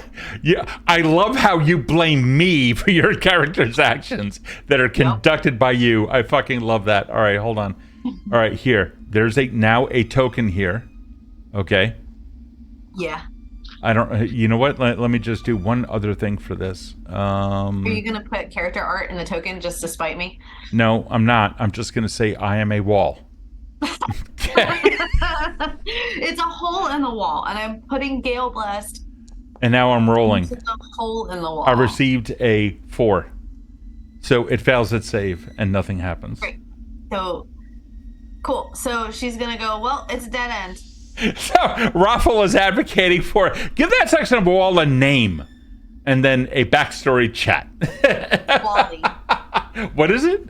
Wally. Wally. It's a new Pixar movie. Hold on. All right, hold on. We gotta do this. All right. So now it is called Wall-E. There. Let me go back. Where's the name? You have to get closer. No, it did that. Oh, it didn't do it. Hold on. I can't get up. Well, hold on. It is now there. Wall-E. There. Oh, great. There. Boom. Excellent. There you go. Great. Amazing. It's Wallace. That was the best short film ever. Okay. Woo, love this place. Coming down. There's a passage off to your left and one that continues down south. Oh, but hold on. I'm going to make a note. Because I can see though through the hole. You right? come back over there. Yes. Yeah, Wally, what's up? So I can at least see through the wall, correct? Yes, you can. Yeah, you can. You can kind of see what it seems to be. You have low light, right? Yeah. Okay. So you can see what it seems to be like a small little puddle of water. You also notice that there is some greenery on the ground on the other side. You also see in the distance a glowing mushroom. Okay. Is it big enough that I can take a pebble and cast light on it and throw it into the hole? It would be difficult because the wall is something like 7 feet, and you would have to. Yeah, cool. I mean, I did win at pool while I was here, so in real life, I'm a good shot. But Bramble doesn't know that, so we're gonna keep going. Bramble's like, "What's pool?" There's pools in this cave, and I'm gonna go this way because it's like the same direction of where the hole was. Okay. Yay! The passageways at this point almost seem endless. You come into again another large passage. One of the things that you note about this, however, is that the walls and the floor is smooth, indicating most likely a passage of water that had come through this area and eroded more of the earth.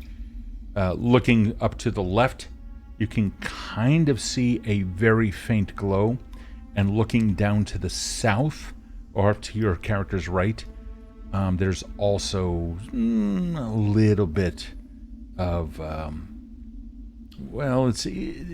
there's a slight echo there of what appears to be water. Okay, can I tell if there's an angle on the floor? Yeah, there's a gradient that goes down to your right, which would be down. Oh, okay, I'm gonna go up. Okay, there you go. Ooh, I don't like this water. Yep. This appears to be more of a muddy water, but as you look at the walls, they've now taken on a greenish hue. You take a look at them and you can see that the moisture in the air has given permission for life to grow. Within that, also, there is a mushroom casting a wonderful dance of light pattern all across the area. The water, more mud, as I said, indicating the presence of dirt. Thank you. You're very welcome. I wanted to mansplain that to you nice and clear. Yeah, I didn't know how mud worked. Well, actually... Oh. Hold on. Here. I'll be extending I'll be extending my stay in this California. Oh my god. What would you like to do? Game related or non-game? All right. That's fair. That's fair, babe. Okay. What? I'm actually curious. I want to. She's gonna come over here because I see something over here, and I want to know what it is. Sure. It looks like cobwebs. May I please have? There are cobwebs over there. May I please have a? Or you know what? I'm gonna do it. Okay. And you don't need to know what it is. Ew. Sorry. Yeah. What do you mean? Well, I'm gonna do something here, and I want to make sure that I have this right. It's over here. If I do that, does that do it? Oh no. It says you privately rolled some dice. And let me take a look at this. Just make sure I want to. So that was a private roll, right? Yes. So I did it correctly. Well, that's good. That's good. Yeah, you did it correctly. I did not see a thing. You hid it from me. Oh, you're doing it again. Oh, okay. More rolls. Cool. Well, that's awesome. Oh. So let's do this right here. Why? And this those are low. Oh, those are mine. You... Why didn't I get to roll those? Oh, because one was secret. What do you mean one was secret? In Pathfinder 2e, the GM has the ability to make secret rolls on behalf of the player. Because sometimes players don't need to know what they don't know, what their character doesn't know. It's evil and sadistic, and it's why I like it. Okay, cool. So, with that, you begin to hear a coming around the corner, way off to your right. Something is moving in the dark. No, it's not. I don't know where to go. What's this way? I'm gonna go this way. Okay, you do. And how far have you moved so far? You can hear chittering of many legs on the stone wall, reverberating all throughout.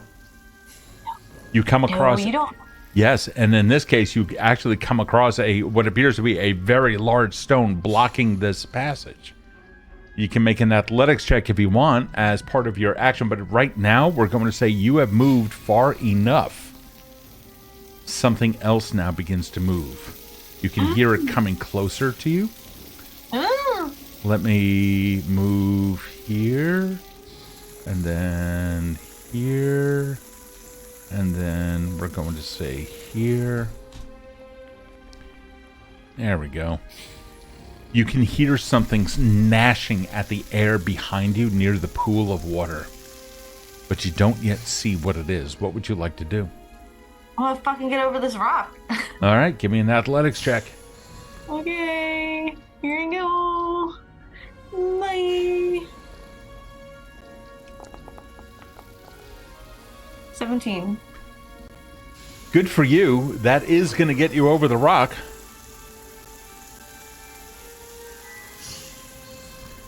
You end up coming into an area that is completely illuminated by existing purple lights.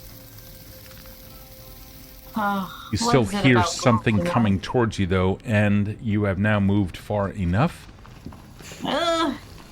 Something is still coming up behind you.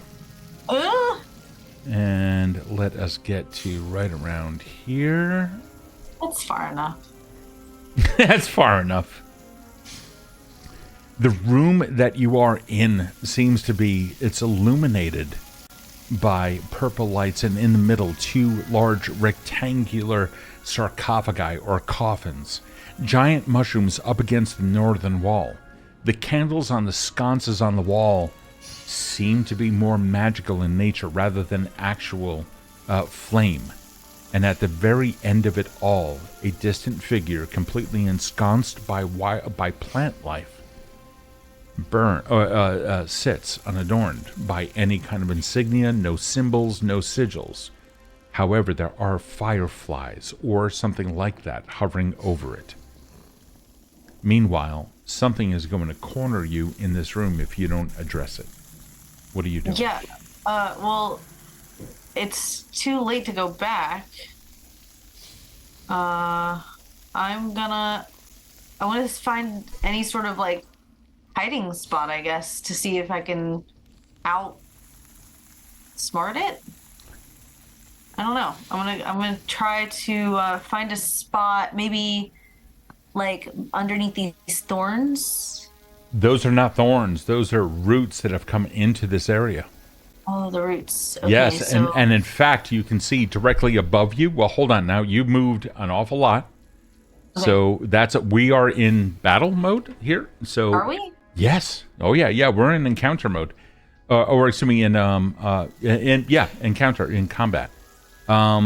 This thing is now going to move to here, and then over to here.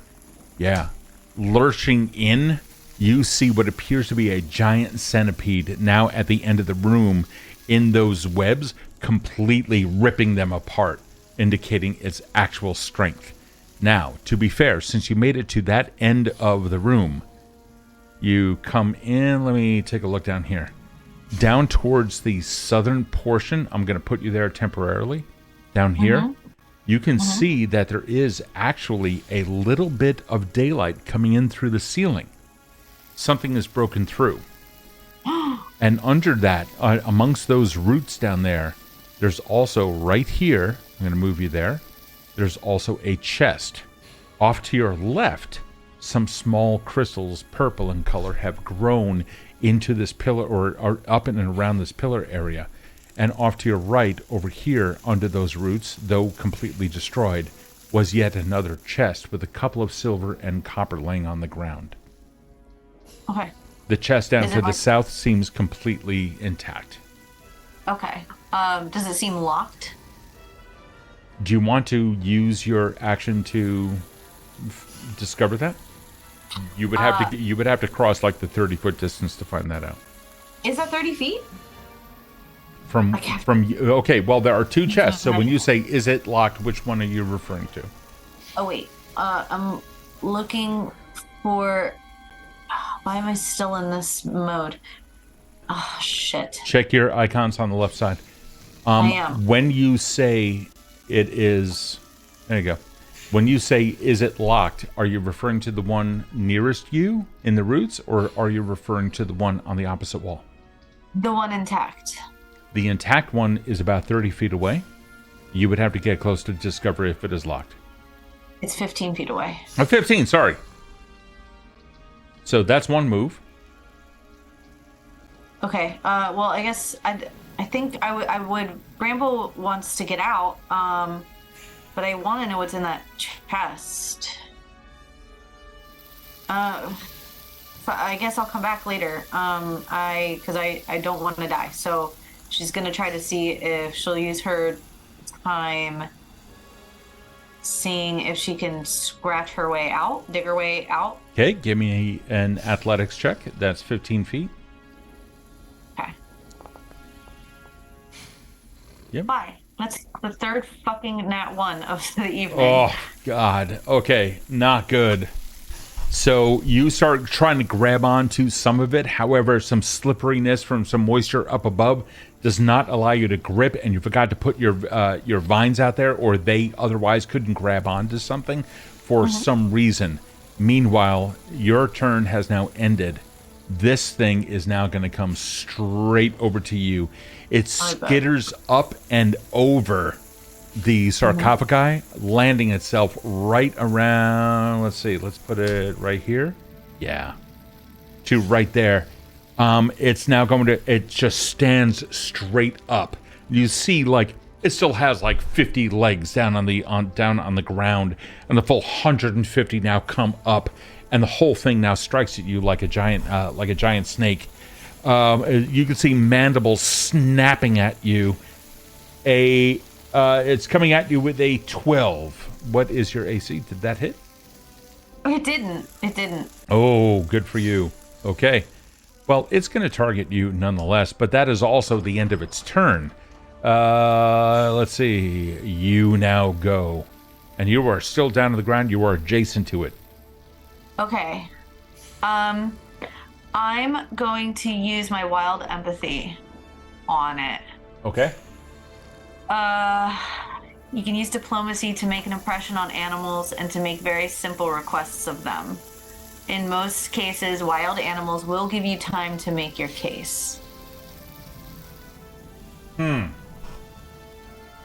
So, let's see.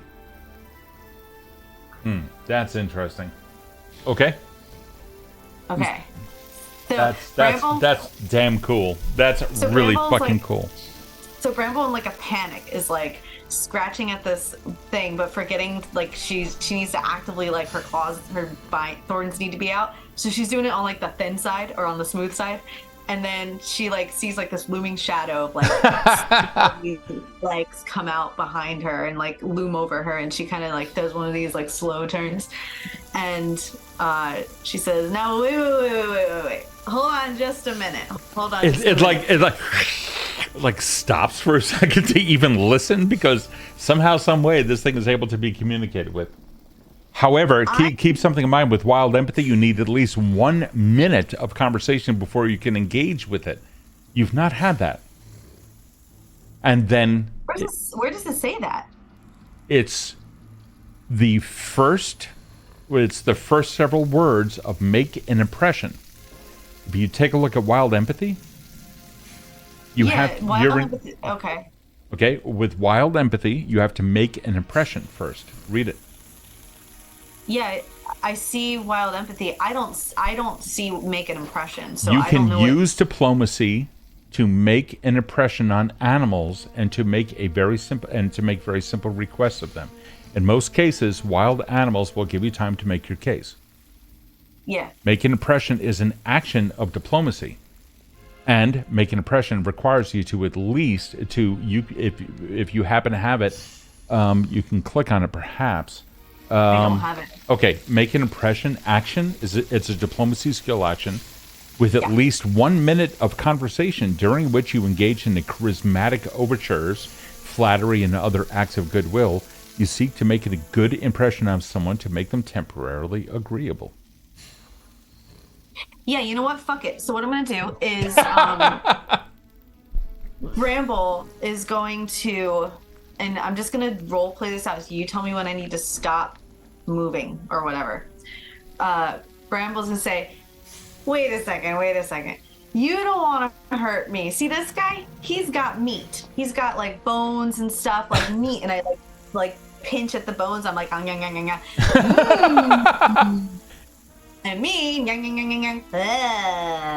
then I move over here and I start to like climb like up the thing, and I'm like, and see up here you've got like bugs. I pull a bug off. Give me an athletics check. Jesus Christ. Oh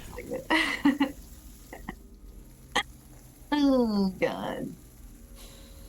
That's a 10.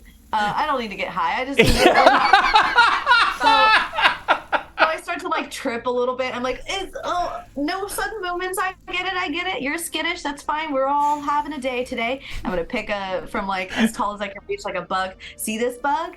You. So just for emphasis, me, and I pull like a little bit of like a wilting leaf off of me, and I say, More than 6 seconds has passed. This thing now comes over to you over here. That was fucking awesome. And launches an attack, unfortunately. That is going to be that's going to be a 21 to hit. That's fine. Is it? Make a DC. I mean, no, it hits. Make a DC 14 fortitude save. Okay.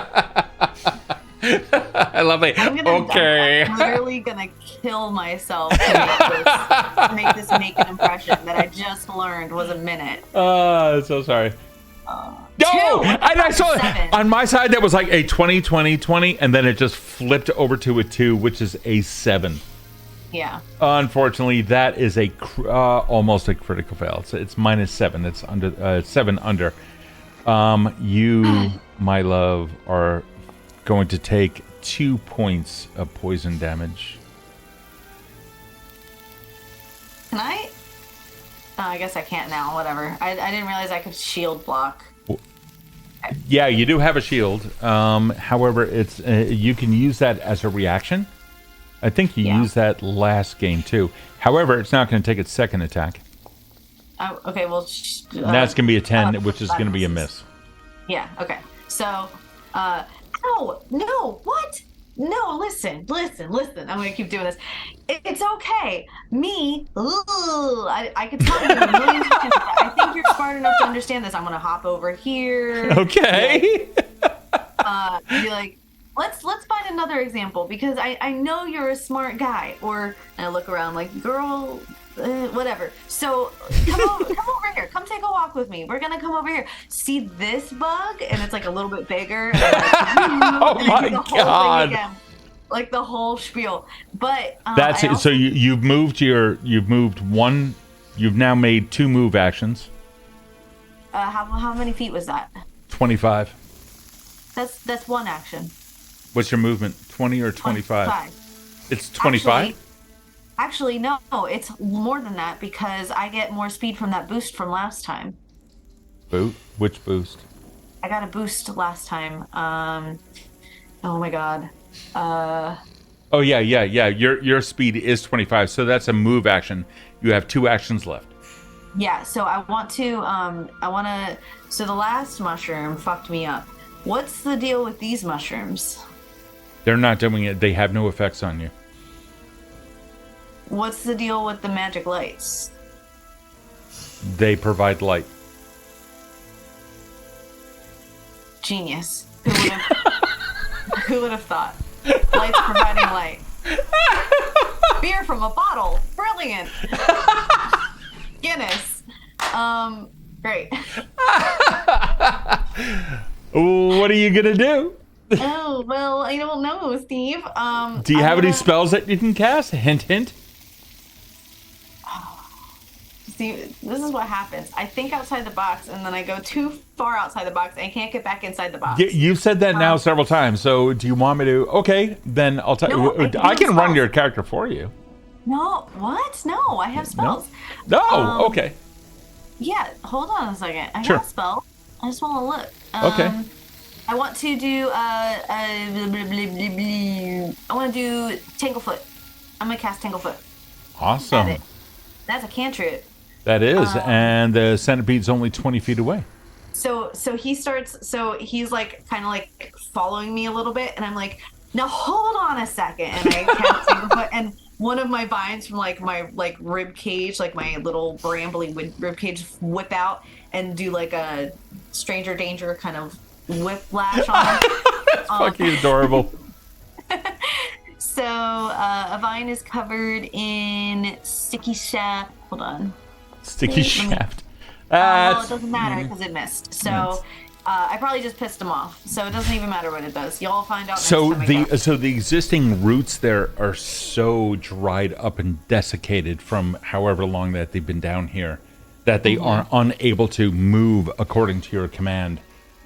You can see some of them try making their way over to it, but it also has so many legs that it just simply scales them evenly. And because Tanglefoot is a 2 action action, you are done. It is now going to move. It's going to move around the pillar here, and then directly over to you on the wall, clinging to it. Oh, what do you mean, at least one wall? Well, you can fuck off. Hold on. This thing is giving me issues. Stop already. Oh my god. Believe in yourself. It's my inner cow will come out there. Oh, fuck you with the colliding of the wall thing. It's more than 6 seconds, so. There it moved. All right. So it's going to attempt to attack once. It rolls a 14. What's your AC? 15. Oh, and that's gonna be an 18. That one is going to hit, unfortunately for you. Okay. Berber. What? Need you to make a DC 14 Fortitude save. Right. That's right. I'll keep that up. Ooh!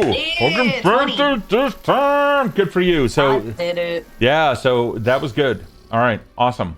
So you were good on that one. And the damage it's going to do.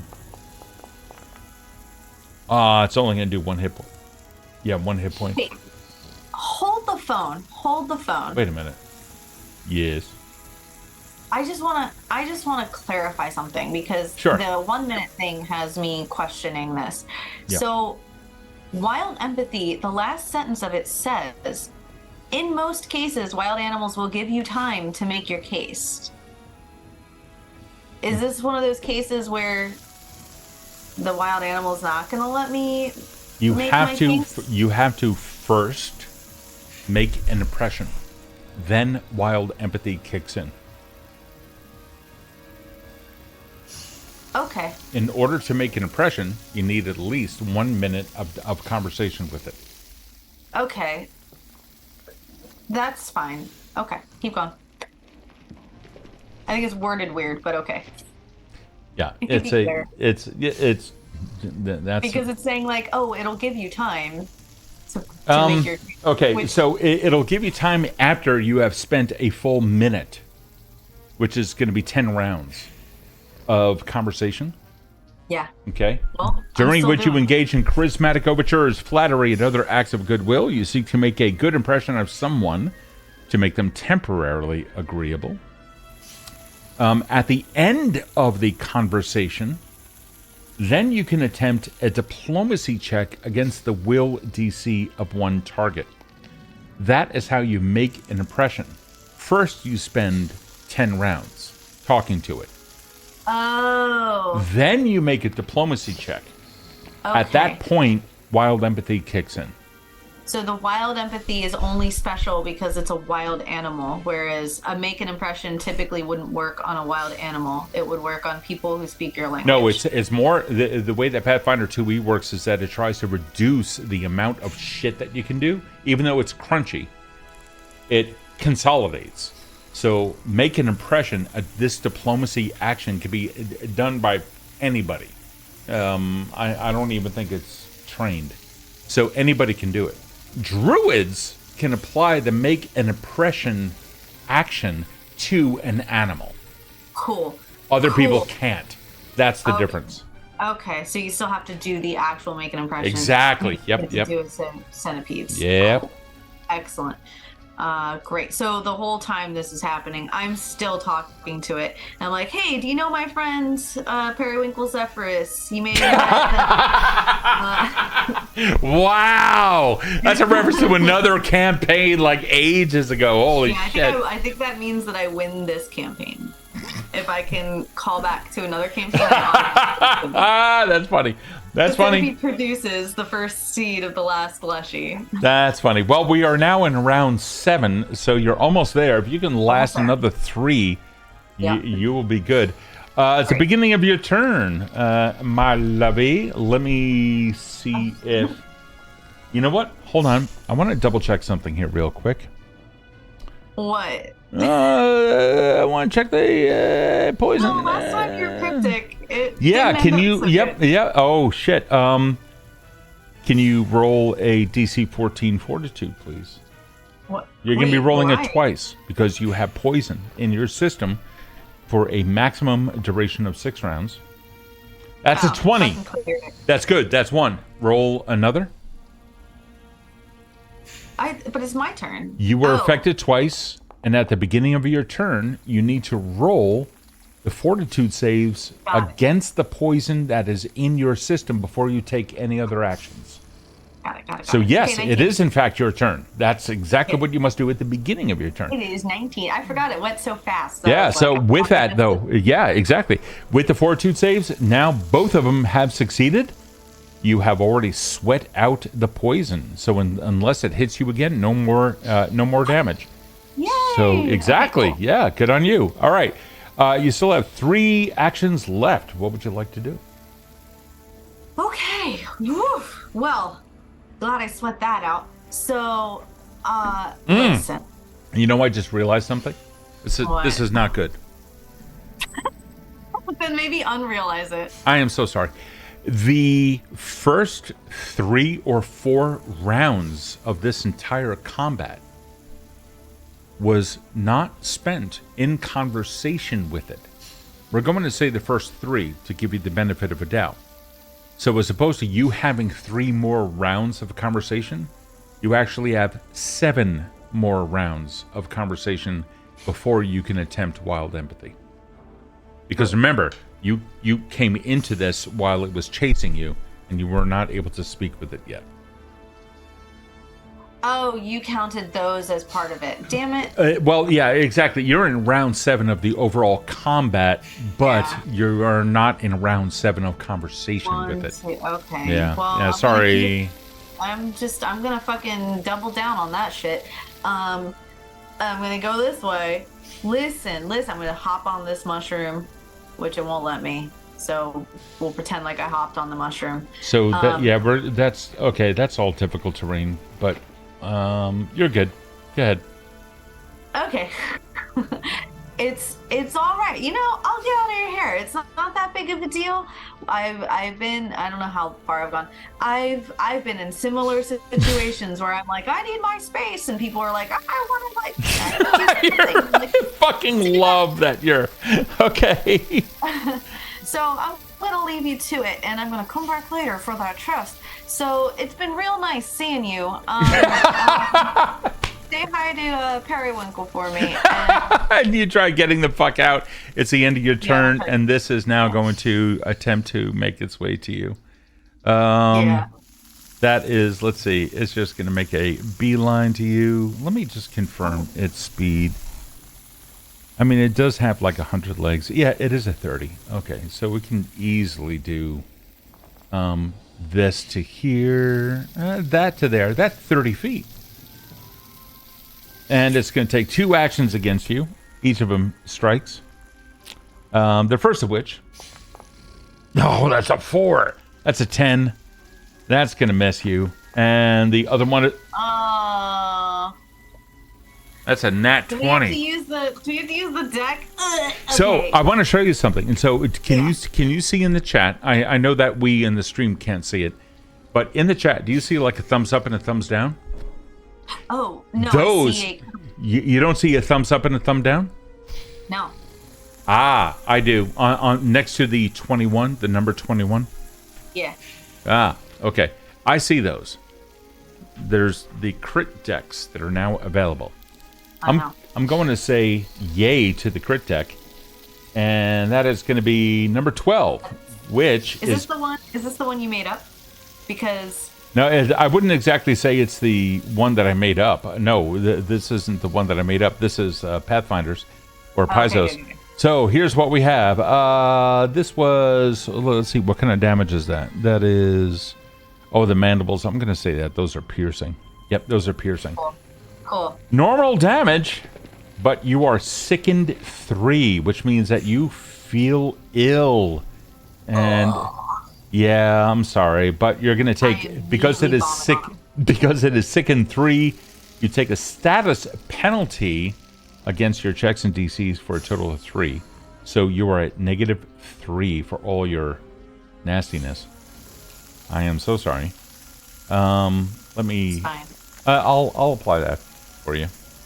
I'm sure you will. You'll do it gladly. Well, not gladly. I do love you. 1, 2, and 3. There you go. So, yeah, it's kind of bad right now. That thing attacked you. Because it hit you, I do need you to make a Fortitude save, DC 14. Okay.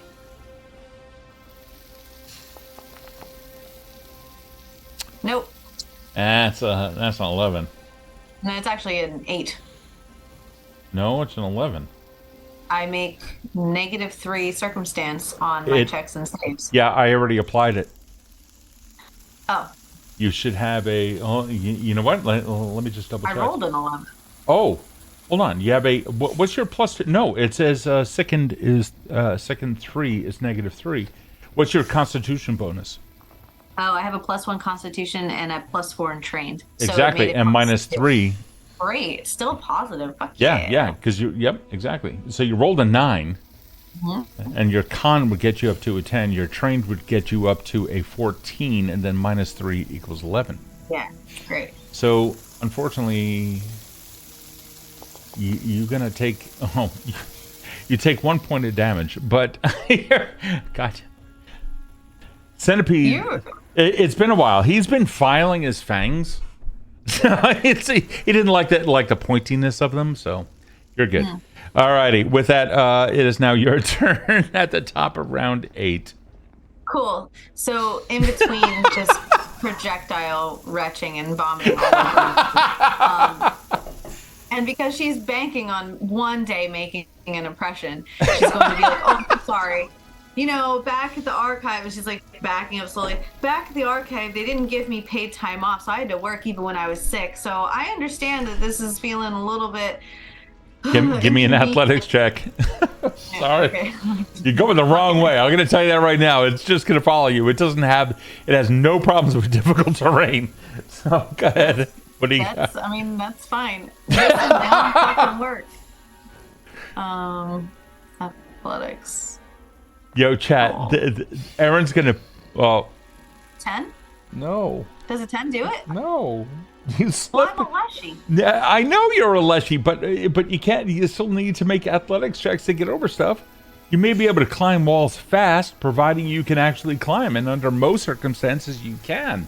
But in difficult circumstances, you still need to roll. In this case, you failed. So, well, that's one action.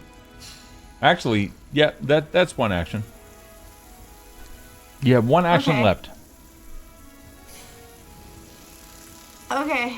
Wait, I have one action left. I thought I had 3 actions. So you did. You have one here. This is the move, and then another move, which is going to be your athletics. Okay, well, I can't. All my shit is 2. So you do have like Gale. I mean, you have spells that you can cast. No, they are all 2 actions. So I don't. Oh yeah, they spells. are. Yeah. Okay. That's why I was like, can't do any of that. I'll try another athletics check, I guess. Hold on. Well, you know what? I want to make sure I'm not wrong here. Let me see. So climb. You move up, down, incline. If it's particularly uneasy, you must attempt an athletics check, which is what this is. You're flat-footed unless you have a climb speed. I don't want you to. I don't want us to suffer unduly because of a misinterpretation of the rules on my part. I don't see the feats on here. I don't have any ancestry, class, or skill feats in here in my character sheet, but I feel like Vine Leshy had a thing. I just want to confirm about athletics checks and climbing. So you do have. Let's see here. You do have climb athletics +2. This is under your skill actions, which is under your toolbar on your character sheet. That's the second button in your actions. Okay. Okay, and then if you scroll down, you'll see your skill actions there. Oh, I don't see that. So up top, you see it's like it looks like a chevron pointing off to, it looks like an arrow. Yeah, I'm on it. That one? Okay. And you see your strikes, dagger, Uh-huh. sickle, etc. Scroll down. I can't. So You can't? mine are empty. Actions, reactions, free actions are all empty. You don't Same with have, mine. hold on, wait. Where are you? Are you on, you're on the actions tab? Oh, wait a second. Are you on encounter? Yes. But if I'm on exploration and downtime, that's empty too. Wait, hold on. If you are on exploration or downtime, it's a D2. It's empty too. Oh! It's like, oh God! What? What game system are Flip a we coin. playing? No. It's all good. I just want to make sure that that we're on the same place. So for encounter, okay, you do have athletics. Your your climb is at a +2 because of your vine leshiness. So, Okay. but you don't see the same thing I do, which is really weird. I don't. Okay, And I don't. you do see strikes on your character sheet, though, right? I do. Okay, hold I on. see it. You know what? I'm going to do something. Let me do it on stream. Okay, so I'm going to double click on you here. Okay, and then I'm going to click on actions, and then I see actions here. Skill action. What the fuck? Yeah, dude. Dude! I'm What? so validated, What is that? right? Why do I see it, but you don't? I'm gonna check my hero lab because I want Toggle to know hidden actions. Hold Alt when clicking to make all equip unequip skills. What the fuck? What is that? Hold on. I know, and if you look at my feats, all of my class, ancestry, and skill feats are not there. What? I don't see those either. I know. That's why I was like, I want to be able to be like proficient in my character, but I don't know my character if I don't have all my information. Yeah, man, you are so right. What the fuck? That is so weird. Okay, none of your stuff is appearing. Okay, hold on for a second. Let me get to something over here that might allow me to help you. Oh, okay. So the language that I was looking for while you're doing that is Yeah. that in the Vine Leshy feat, it's the you do not need to have any hands to climb, and a success on an athletics check is a critical success instead. So that's what I needed to know. Okay. I'm going to try to do this. Hold on. Okay. Lifelink, leaf, spell delivery, and shield block are not found. Must be added manually. Hold on.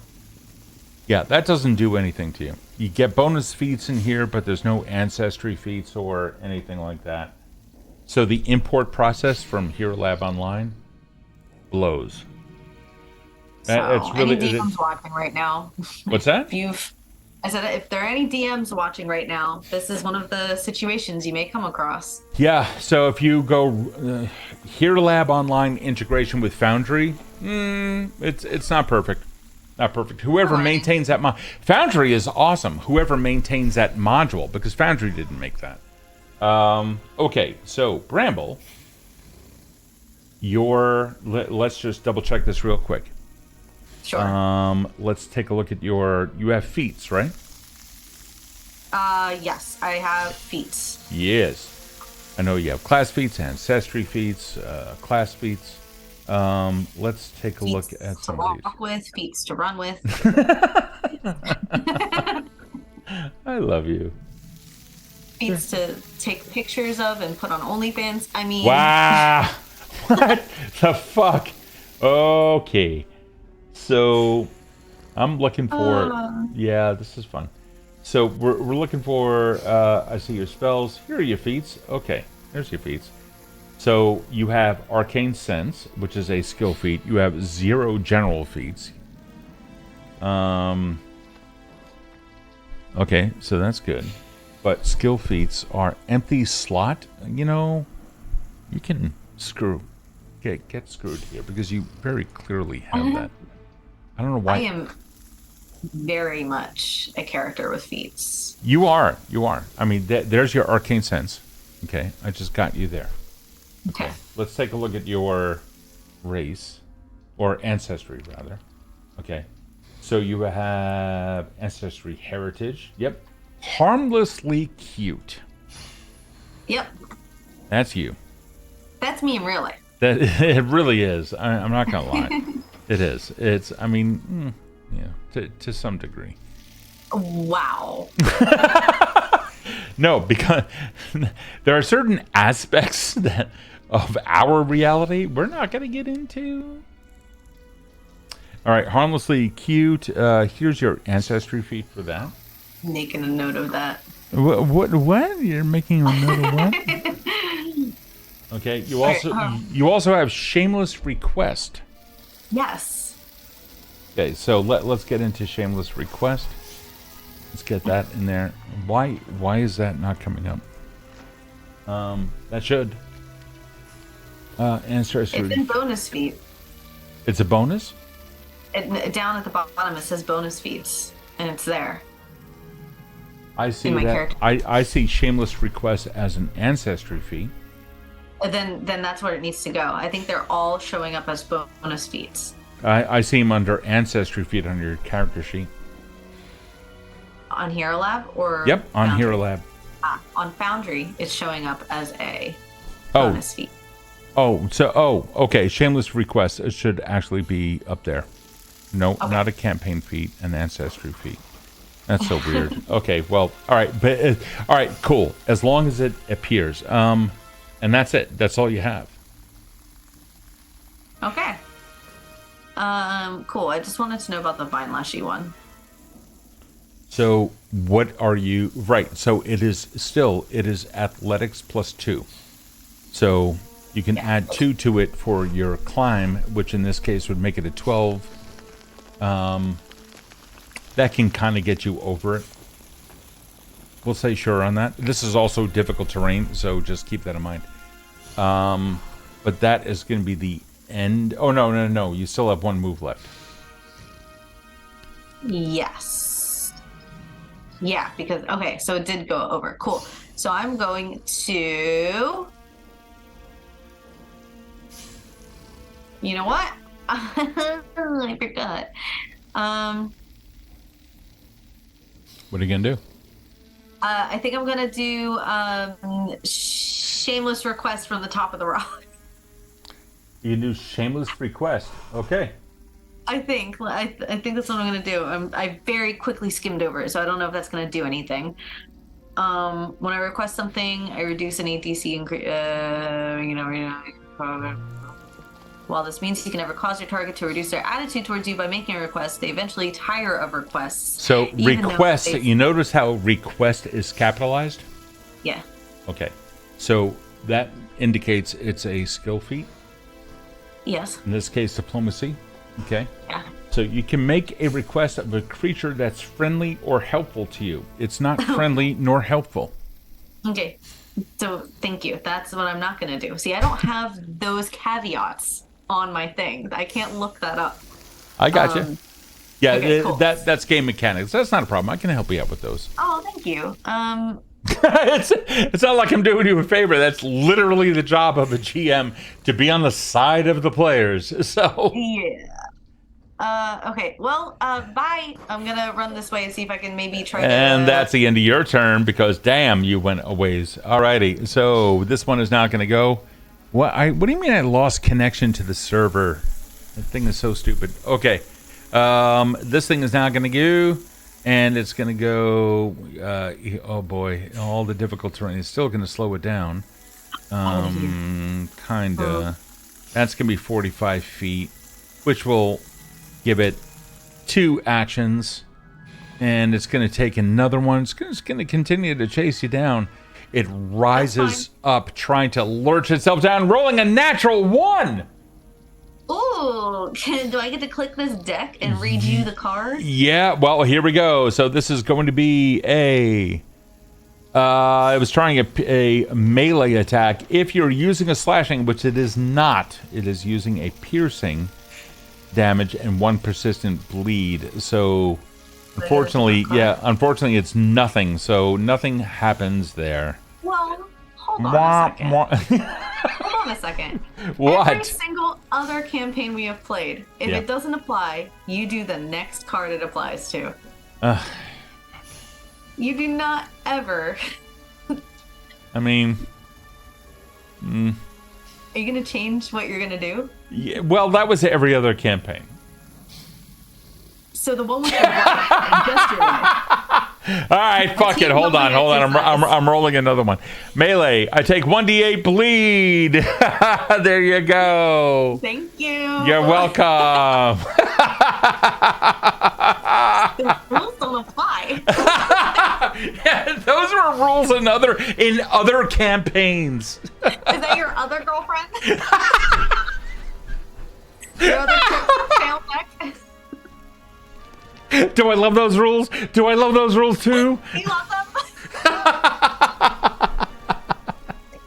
And with that, so it lurched out after you. You managed to swing with some kind of a defiant action, causing it to like brush its mandibles up against itself, folding its head down into its body, and then causing very severe damage to itself. That is the end of its turn. Bramble, this is the top of round 9.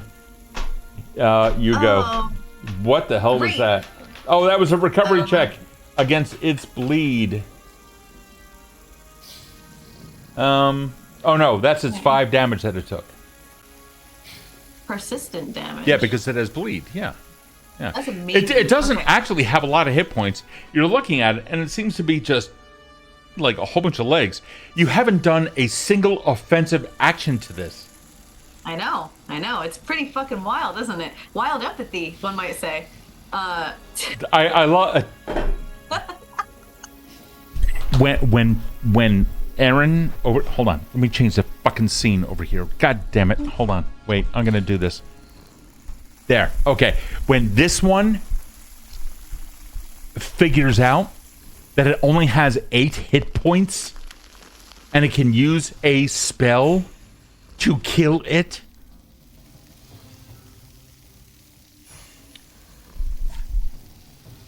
That's all I'm saying. Okay, well. All right, anyway, so it's your turn, Bramble Clove. Go ahead. So Bramble notices that it cuts itself. And because she's a Leshy and is one with nature. Yes. And also thinking outside the box. Okay. Oh my god! To spend an action to scoop up some mud because she's near this muddy pond. Scoop up some of that mossy goo and cast Healing Plaster and say, listen, I don't want to hurt you. And I'm going to pat him on the Healing Plaster on where he bled and continue to make an impression as I back away towards the lake. So let me just cast my spell really quick. You have no spells. Why don't I? As a cantrip. What happened to my spells? Hold on. While that happened. I see what happened here. Hold on. Hold on. How many cantrips do you get? As many as I want. It's a cantrip. Oh, how many do I have? Wow! The pumpacity! Oh my god! As many as I want!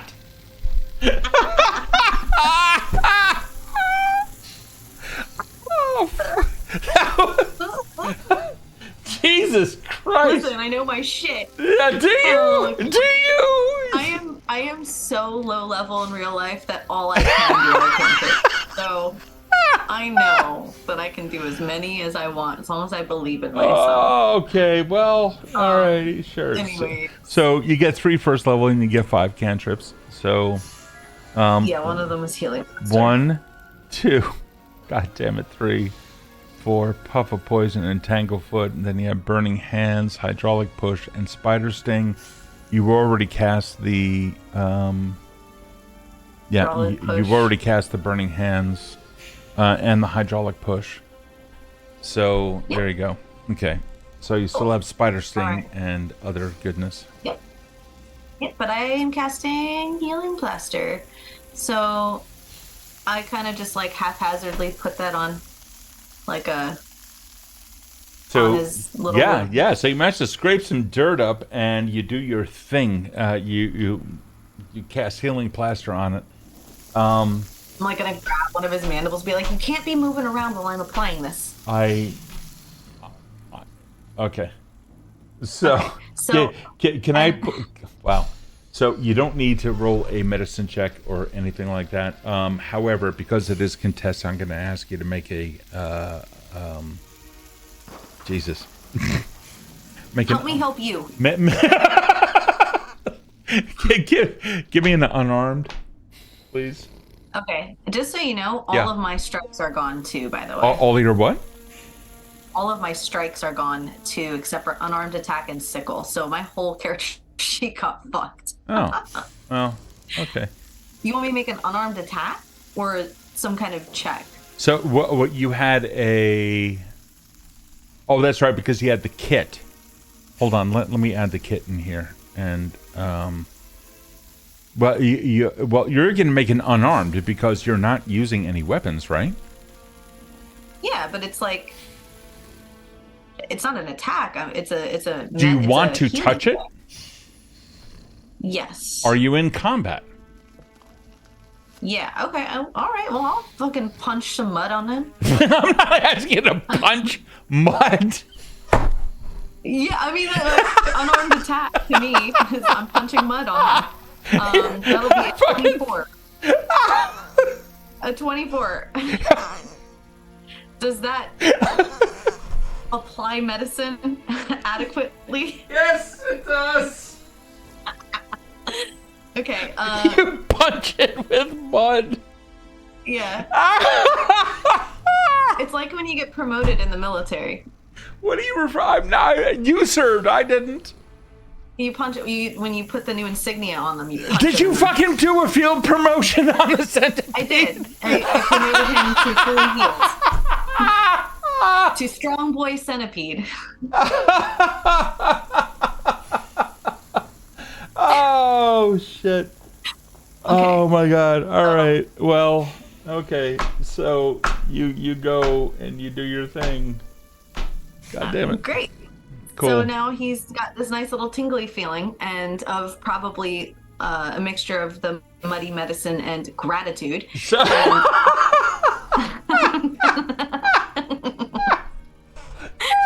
And I'm continuing to make an impression as I back away. Okay, hold on. I want to make... All right, so just to make this clear... Okay, I'm going to... Fuck. I feel like the straight guy in a comedy duo. Oh, God. Well, you are the straight guy. I'm the woefully straight guy, yeah. All righty. All right, here we go. Okay. So you purify some dirt or mud into a pliable... clay-like plaster that can aid in clotting, and I love that word, clotting. This restorative substance can be used in lieu of a healer's tools for medicine checks to administer first aid or treat wounds. Okay, so we're gonna do. God damn it! All right, so we're gonna let me just look this up real quick. So for treat wounds, you spend 10 minutes. Treating one injured living creature. There's a whole bunch more after that. So do you want to spend 10 minutes? What's that? Administer first aid? Oh, God damn it. All right, first aid. Hold on. You got to look that up. Administer first aid. Okay. You perform first aid on an adjacent creature check that is dying or bleeding. It is bleeding, so that works. Yeah. If a creature is both dying and bleeding, choose which it's not. So never mind.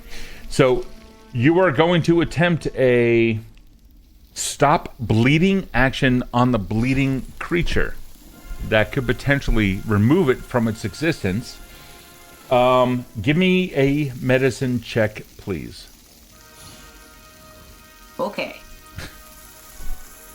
You were about to raise your voice at me. No, I'm not raising my voice at you. I think this is funny as fuck. Do you want to spend 10 minutes? I'm just saying. Well, that was the other one, and you corrected me. I spent 10 combat rounds. I know. 8. So you rolled an 8. So you failed. On a simple centipede. Hey, man. So very basic. You are anything but basic, my love. So you go to cast. Jesus Christ. Healing Plaster, that is one action. Yeah. You failed. You waited for the crit fail to do damage. Yeah, no, not yet. So you violently gathered for an action.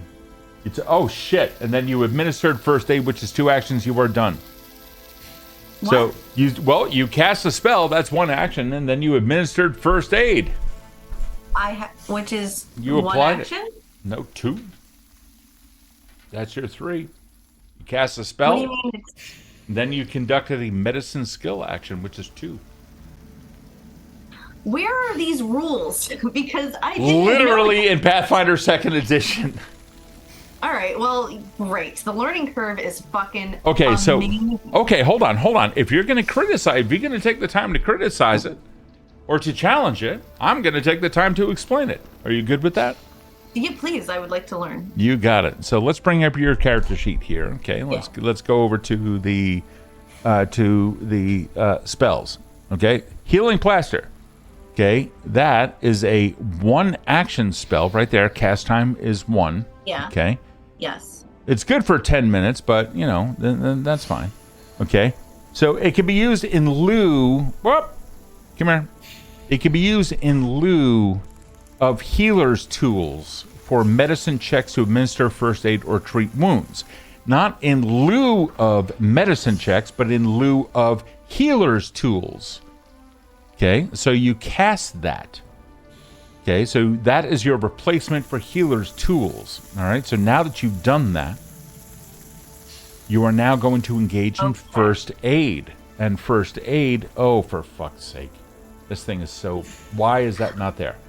Exactly. For some reason, I can see it. I have no idea why you can't see it. Hold on, you have all your shit there. I don't know why that's not coming up. Actions. Okay, no, that's good. Stream relax permission update. I don't mind that I am wrong. No. I'm educating you. Right? Yeah, but I appreciate that it's not there. So, in order to administer first aid, it requires what you're wearing or holding is healer's tools. However, your mud replaces that. And the administer first aid action, which is what you've done, takes 2 actions. So 1 to cast a spell, 2 to administer first aid, that equals 3, which means that your turn is done. If you had succeeded, then the bleed effect that it currently has on it, which will eventually kill it, unless it is healed. You would have healed the bleed action, which means that this combat is just going to go on forever. So, okay. What round is this? You are currently in round 9. So you figure add in or subtract 3. You are in round 6 of 10 for you to be able to talk to this thing. Why you don't attack it, I don't know. But at this point, the gods, the gods have already opened up their white claws. I mean, that's fine. It's probably going to bleed to death. So it's got a persistent bleed of 5, and you said it has 8 hit points. So well, that is true. However, it is also its turn. Yeah. So it's now. I fucking love you.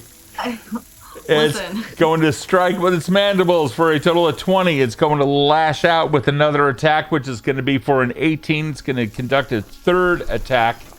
It's not moving for a fucking 13. What is your AC, my honey? It's 15. It succeeds on 2 attacks. May I please? So I need to take 2 saves. I need 1 fortitude save. That's gonna be that's a 14. 14 and a 17. So you succeed on the second one.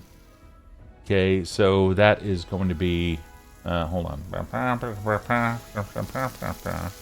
So that is here. That is going to be your... It's going to, like, nibble at you to death. You take 1 hit point of damage, and you will later have to roll for your poisonous. Hit another time. Hold on. And that is going to be another one. Anathema. That's going to be a 2. Okay, there you go. All right. Okay. It is now done with its turn. Great. Would you like to play chess with it?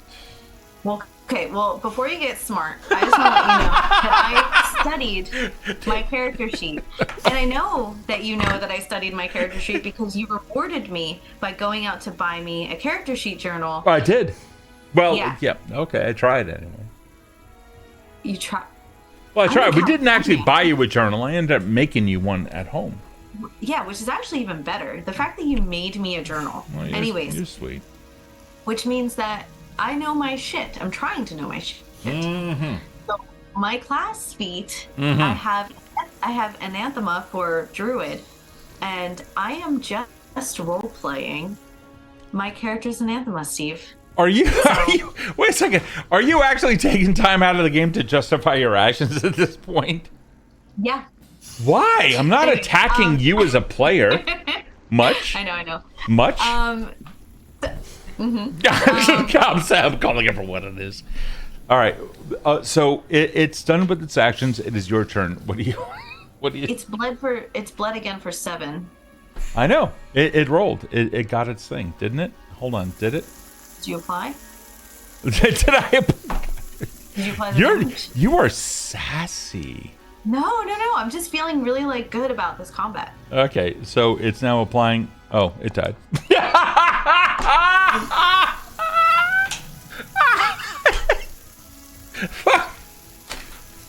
Role play it out.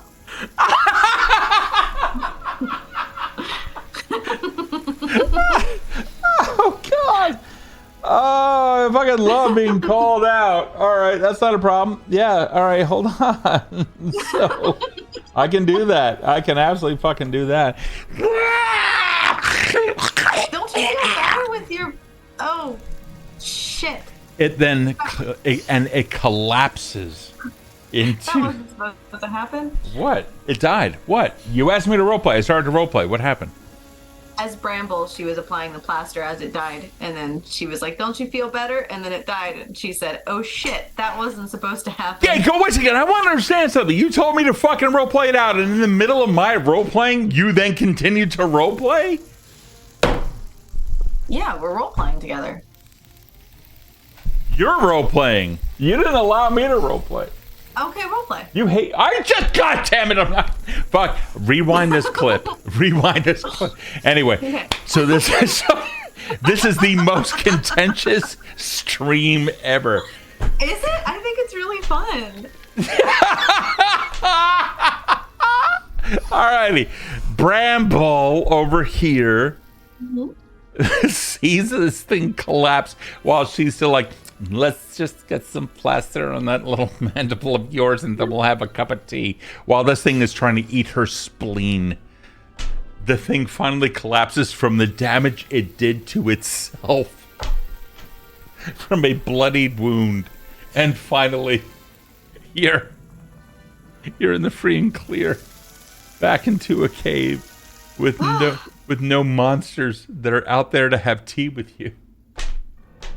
Well, you did this to yourself. I'm really sorry. I can't move. It's in my way. You need me to make an athletics check to climb up on those other feet. No, fuck it. No. You just kind of pass over it with your blaseness. I can't. No, I'm gonna. Oh, I'm you going can't? No, it won't let me. Uh-huh.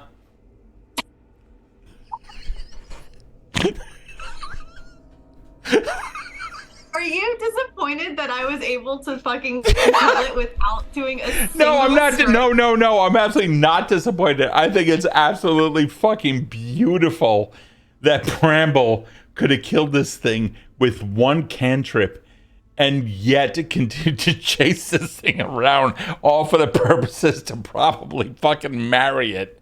No, I wasn't gonna marry it. Well, I know you. No, I was just gonna like try to get it to stop attacking me. Here's what I'm gonna do. I'm gonna relabel this entire stream as couple with love-hate relationship plays Pathfinder. Do we have I don't think hate's in our vocabulary. No, it is not at all. When we describe It is not. No, but we need that clickbait. So. Oh, with the thumbnail where it's like. Yeah, exactly. Yeah, it's just looking at you like this. Yeah, people fuck. Stick around for the mushy shit.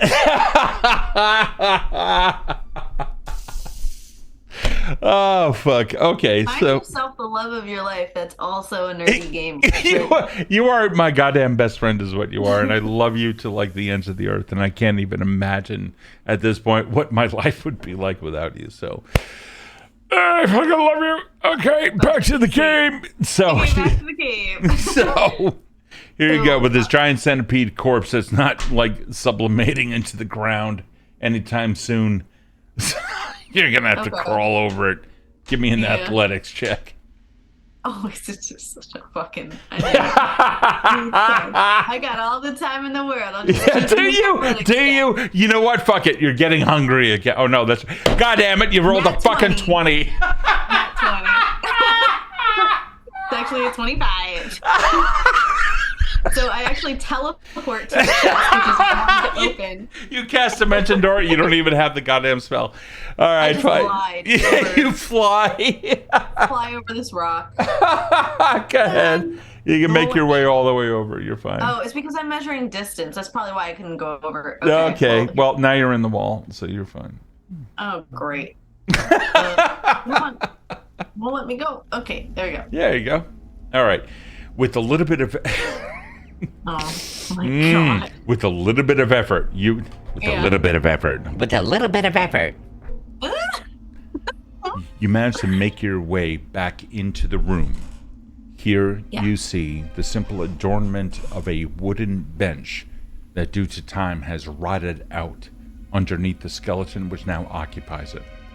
Mm-hmm. A wall of 6 skulls directly behind it occupies that space, indicating that this is a long-aged tomb of those of some sort of lineage or organization or what have you that have passed over through time. Directly off to your right is a wall down to the south on our map, which are roots that come out and lead up to a hole that, excuse me, through which the afternoon sun shines. You can also see, it's actually the morning sun. It's only about 10 a.m. You can also see that there is a chest down below that you can open if you wish. Okay, I want to do a few things here. Sure. So first, Bramble is going to do the chests. So she's going to clear out this one. Okay. And there is a bark skin potion. Mm-hmm. Do you want to tell the folks at home what that means? You all right. So you opened the chest. All right. Yes. So we're going to assume that none of these are labeled yet. Okay. Therefore, describe what is in there without actually saying what it is. Okay. There's a small bottle with like a cork, like a wax seal on it. It's keeping it contained with like a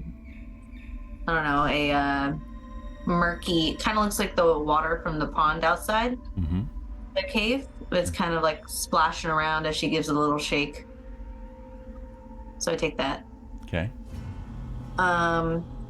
There's a crown of thorns that has little like if you click on the item, it'll actually provide the description. Oh shit, I was just making it up. You're good. Don't get me wrong. So for that one, since you already put it in your sheet, it seems to be there's a crown there that is made up of materials which have been scavenged from various wild places.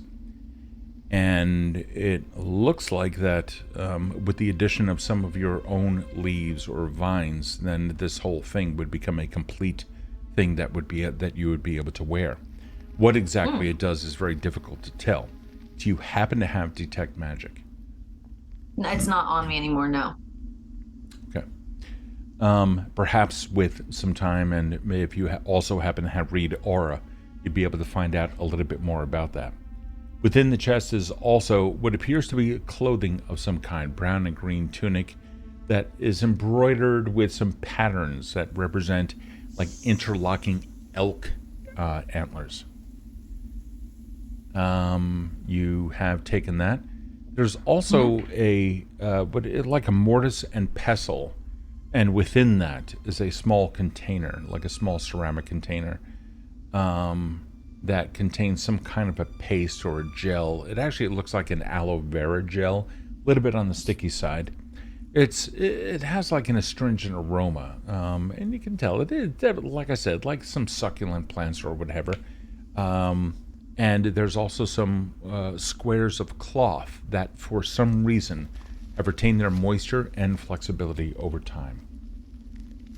As I take that, I'm like, I could have used that about 6 seconds ago.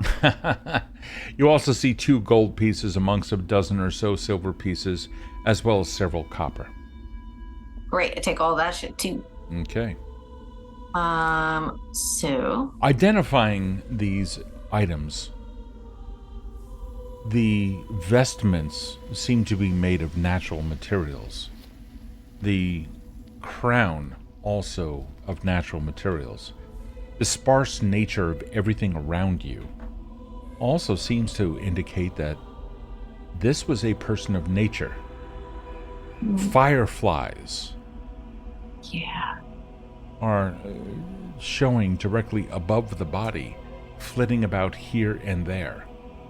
Wild plants in a cave with hardly any sun, ivy on the ground and a large spiky plant next to it, moss on the walls, and roots continue to thrive in this area. All of this would indicate that this was a person who has some kind of influence or sway or attraction to nature itself.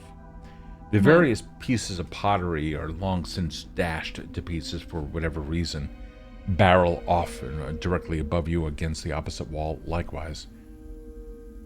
And it does seem that you can step on top of the chest that you just opened and then climb up the roots to finally get out. Those roots are with good surface. You'd be able to grab onto those with your own Leshy vines and get out.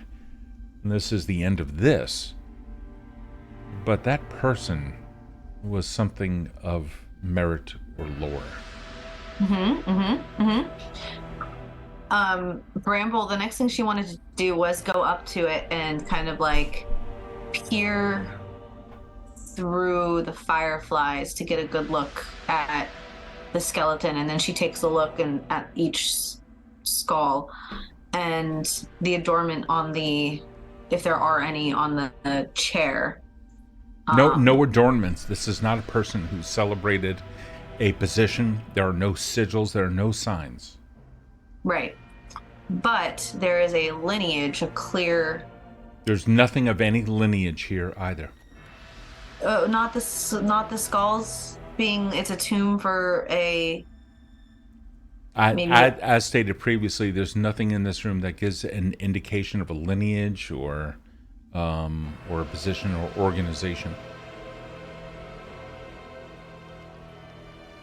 So what did the skulls represent? They represent bodies that had been here previously, and their heads had turned into a skull after time. That's all. I don't mean to be facetious, but that's the only thing that they represent. Well, you have no... I'll put it to you this way. No symbols, no sigils, no organizations, no bloodlines, no lineage, no family houses, no nobility. It's a person that apparently had something to do with druidity, given the items that are in that chest. Okay. It's also... What's over here? Those are like 2 sarcophagi, and there are, in the middle of the room, They're right, 2 sarcophagi, like giant coffin-like things. Are there any inscriptions on them? Nope. And if it's a druidic thing, how come there are no? I think Bramble would be looking for druidic sigils or anything on the columns, on the chests. If they're not on the Nothing in this room has any symbols or sigils. There's no heraldry. There are no got it. markings of nobility, organizations, lineage, bloodlines, or anything along those lines. You see nothing in this room at all that indicates any kind of purpose. The only thing that you have is that this individual was tied to druidity of some kind, just simply based on the things that were in the chest, and that is it. The fact that there's also plant life growing around this individual would kind of suggest that there's something else going on. There's also fireflies above the body. Again, that might indicate that there's something else going on. That is the only thing. But once again, there are no symbols and no sigils anywhere in this room. Making sure, I've said it 4 times now, I want to make sure you got it. You're doing great, and I'm doing great. Well, my next thing is I was going to try a lore master lore, but you could do that. But tell me what it is that you're trying to do first. So I was going to assume that in Bramble's recordings, a large portion of that, besides cartography, would have been organization registration and pedigree, like lines and things where charts and different sects and covens and stuff would have been recorded. So mine was I was going to see if I could do like lore master lore into like druidic regal pedigree. See if there's anything about druids in this area. Yeah, I think that warrants a check. Okay. Yeah. Even though there's no there's no sigils or anything like that. But yeah. You know, that's a different question. There's a difference between I look in this room for information and I try to recall some information. Okay. Yep. That's fair. Okay, cool. Pathfinder's different. Nat 20. Nat 20, nice. So that's a 26. So you can't get any higher than that. This area has seen war. It's to the southwest of your homelands by quite some distance, some 40 or so miles, if I'm not mistaken. In that time, there have been others who have attempted to stop that war. Others of their kind, of the mortal races, humans and elves, dwarves, tierfolk, the more robust version of halflings. Other things as well, other creatures, centaur. The skeleton bits that reside on that broken down bench of a throne are not those of a king, but those of someone who appreciated nature. And definitely this was a druid of some import in the past. You don't know their name, but there are records of the such during the Second Age, of those who fought against the Italti. But time would eventually win the game, and their bodies would go back to the circle of life. You don't know the individual's name, but you do know in this region there were some who did try to fight and stop their own kind. I'm going to, as I stand in front of him and kind of like recall that information that I learned, hold the crown in my hand and look at it and be like, I mean, if your head was attached, I'd but I don't want to take this and not say anything. I feel like this is pretty ceremonial, what with the fireflies.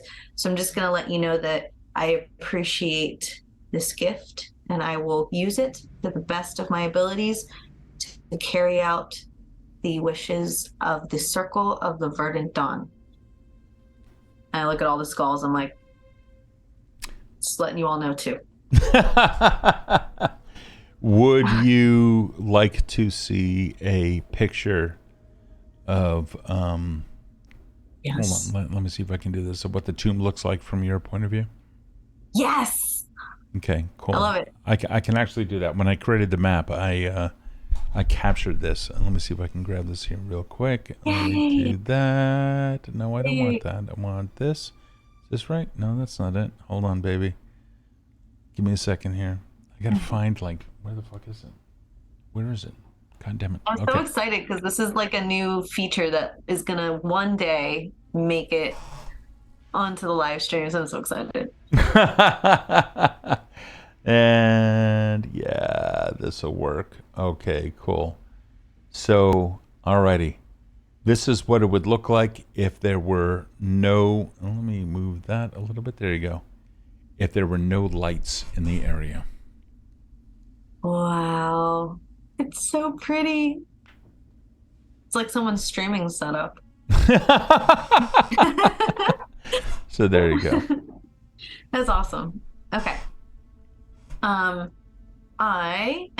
you said that chest up there is kind of busted and there's not really anything up there. There were a couple of gold or silver up there. There was some silver and and some copper rather up top. I'll scoop that up. Okay, cool. So that's they're not actually there, but yeah, I can add those to your character sheet. That's not a problem. Cool. In fact, you can add that to your character sheet. I think it was something like 3 gold and like 14 copper or something.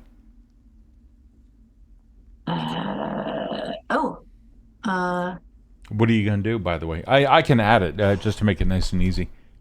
Okay. Yeah. So she's going like kind of like taking the last look around and kind of realizing the weight of what her potential future could be, where if you care so deeply about the earth that when you go back to the earth, even if it's in a dark tomb, life can still grow. I think she realizes that's kind of important. So she carefully and very quietly tries to climb up on the chest and scratch her way out of this area. Okay. You do. You manage to find your way out, and it is now about 10:15 in the morning or so, judging by the sun.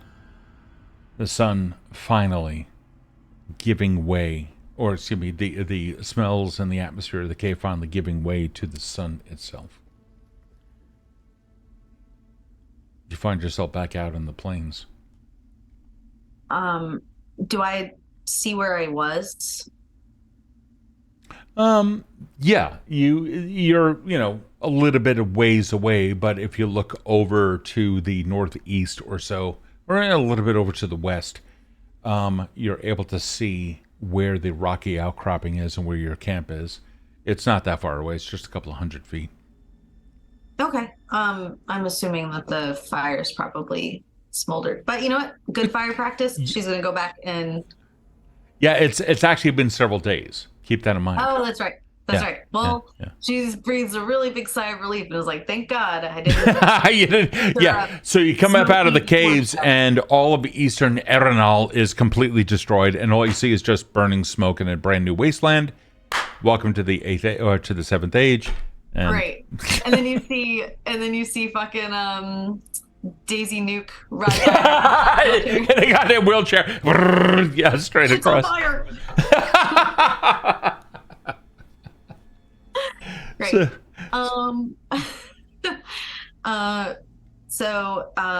Yeah, she doesn't see any smoke or anything, so she's going to kind of like, she has to head east, I think, is the direction we were set to go. So she sort of like, her backpack's a little heavier now, and I think so is her, like, the somberness of what just happened. Like, she didn't want to, she knows that there are mean creatures out there, but mean and evil are two different things, and this was just a centipede in a cave who didn't know what Bramble was. Has probably never seen Bramble. So She was really trying to give it the benefit of the doubt, and it just died by its own mandibles. And, and so she sort of like is kind of like thinking about that as she walks. She's not really paying attention to her surroundings. She's sort of lost in thought. So when you come out, let's get a good, clear idea of where you are. Holy shit. The red line is where you have journeyed thus far. Mm-hmm. And let's take a look at this whole thing here. You came down out of Willow Bark Thicket up here, and you begin journeying southwest, and you came down past the Henge of Time and through the Heart Cave with the book. And then you came down to the Circle of the Verdant Dawn, and that is where you met them over here.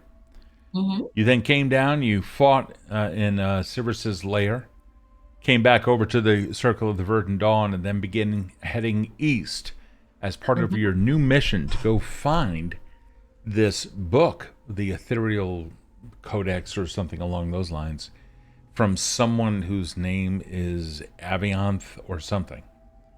You came across the Whispering Grove and then continued east further into the Veiled Oracle and then finally into the entrance of these Forgotten Catacombs.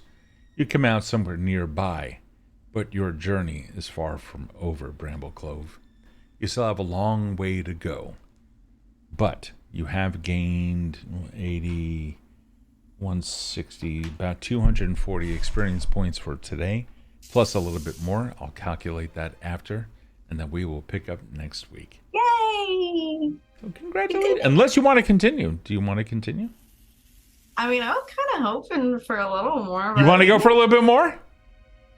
You're my best friend, dude. I love playing with you. God damn it. I love you. Okay. All righty. Then we can continue. That's not a problem. I have no problem with that. Just for maybe a little more. Yeah. All right. Fine. All right. Okay. All righty. So with that. Psych, everybody. What's that? I said psych, everybody. Psych. I'm going to, because we will not need Foundry anymore. We will close Foundry a little bit. Okay. Cool. Yeah, so this way you have a little bit of extra oomph to your session. Okay? Okay. So, Bramble Clove, do you recall exactly what your mission was, who it is that you need to meet? We know that it is Avianth. We don't know anything about this individual, but we do know that he was inside of a tree or something along those lines in a colder region. Now, you're currently heading east, and the temperatures right now are temperate at worst. A little bit hot during the days. You recall this. Barbara comes over to you, or rather pokes her head out of the backpack for a second, and curiously looks over to the east and seems to recall that message. Something about the frozen north, or it was a colder place that could mean higher altitude as well. Take it from here. The world is yours. After I get some wine. Do you need a break, by the way? We can take 5 minutes if you want. I just want to get some more drink. I want to refill my water bottle. Water? Yeah. Is that good? Yeah. All right, cool. We will be back in about 5 minutes time, if that. Maybe less. As soon as we sit back down, we'll be right back.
Hey guys, very quick break there. Okay, we are back.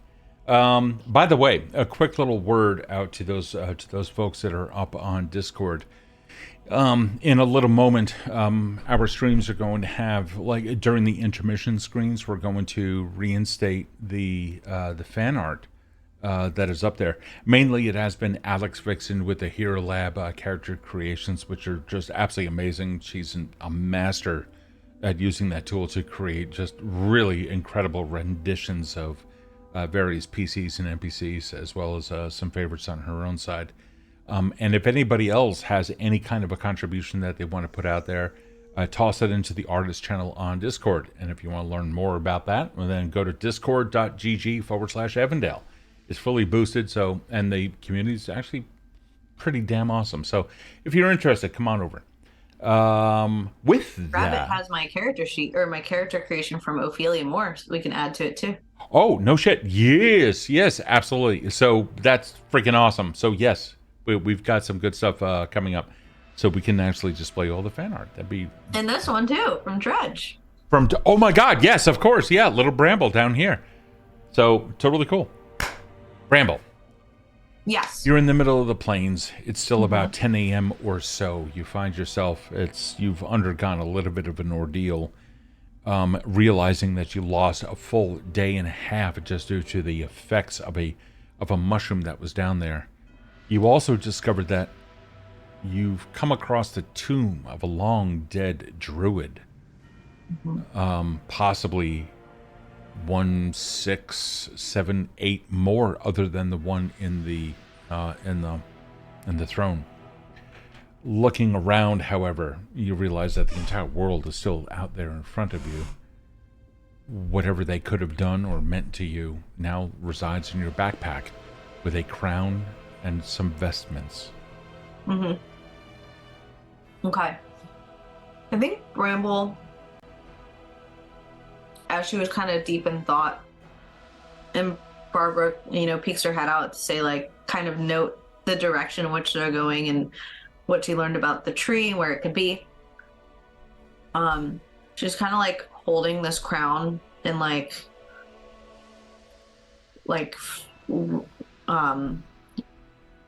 rubbing her fingers over the vines and stuff. And where she notices that there's like gaps in flowers, she's going to like pluck out pieces of her own and kind of like stuff them in to make it more complete. Okay. I think she's trying to kind of get it back to the shape it was in when it belonged on one of their heads, whoever had it. Sure. And really take some time to connect with the magic of, like, the druidic magic of the area, and not really focus so much on the destination, but like her journey so far. Sure. You understand that there's a lot of, there had to have been at one point or another many who have seen the land as a living entity.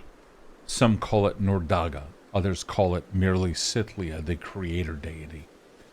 Others simply call it nature and don't really pay much homage to the deities themselves. But seeing that there was one point in time, at least 6, 7, 8, 9 people of whatever backgrounds, they were all commemorated by some lost culture in this area. Who knows? You may be now standing on top of yet another tomb elsewhere one day from now. So much history has gone away. Don't know what could have happened here. But the plains, as expansive as they are, kind of tell a different story. Down to the south, down to the southeast anyway, there are some woods that are golden in color and stand out amongst everything else. Directly to the east, some 5 miles away, you can see that there are also some hills that lead up to a mountain range. Down to your south, a copse of woods of evergreens cling tenaciously to the cliff sides of some other mountains which have risen out. And back, of course, behind you, the various woodlands. To the north, your home, and somewhere out there, other Leshy and creatures. But for the moment, you are alone. Except, give me a perception check. Oh shit, I exited out a foundry. Hold on. Oh, it's okay. It's okay. So did I. Hold on. Let me open it back up, because that's where all your stuff is. Sorry about that. Hold on. No, that's okay. I forgot about that. I mean, I was doing Hero Lab before. Yeah, but, why open that up when you can just have this? Hold on. Okay. We'll get this open for you. In the meantime, I'm going to have you do a perception check. And you've been led by something recently. Do you recall what that is? The deer. Yeah, a deer. A deer? The silvery A stag? stag. Stag. That's a deer. It is. Yeah, that's right. Yeah, you're non-binary, so we don't need to apply gender labels to the animals. To make for clarification's sake, that no worries there. Does gender have anything to do with the story? Yeah, not really. No. It's a moose with pokey pokies. It's a moose. So. All right, hold on a second. Perception. Jesus Christ. 26. Okay. And I do that genderly.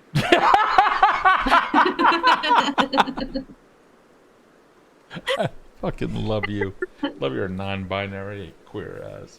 Oh God, I love you so hard. Absolute garbage. Garbage. Fuck. What'd you roll? A 26? 26. 26. All right, cool. You look off. You look off to the east, and you can see there are, in fact, mountains way out there. Mm-hmm. However, long before them, you do see a figure some hundreds of feet away. In the almost noon sun, difficult to see, but its majesty is still there. It's that stag. It's the moose with the pokey pokey.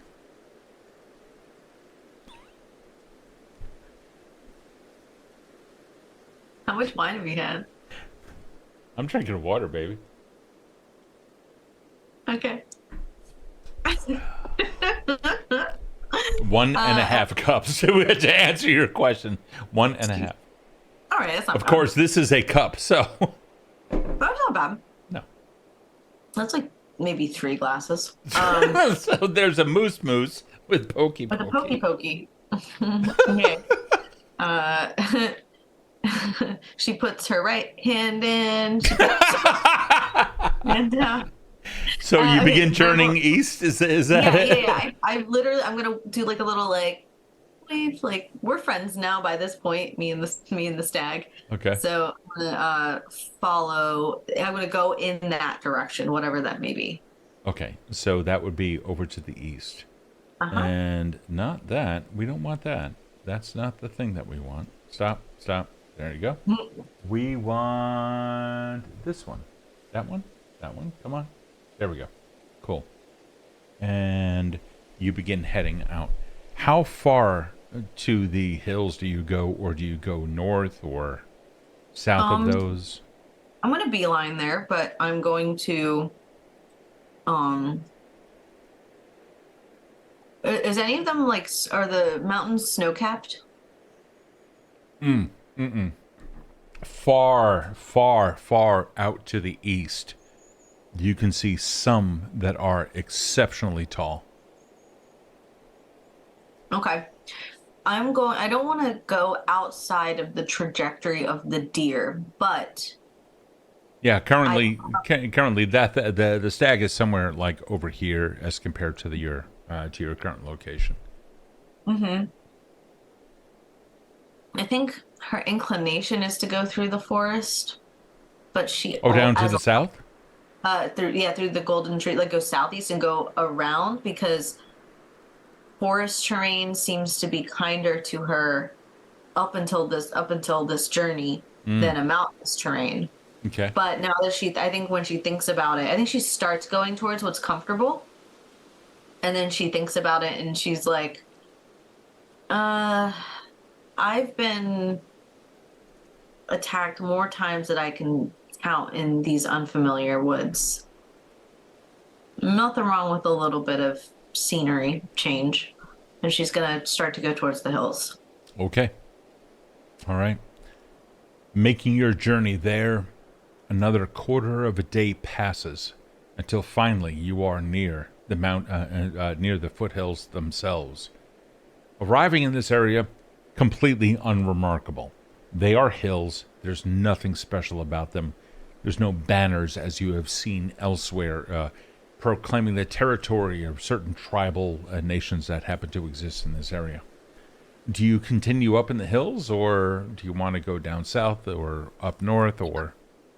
I want to go. I like pointed to the screen, like you can see. I want to kind of, I want to kind of hug the hills a little bit. I don't want to venture too far into it, So but I like know, like in this area here or so? yeah, I know Okay. that I can quickly find higher ground if I need to, should Sure. something come.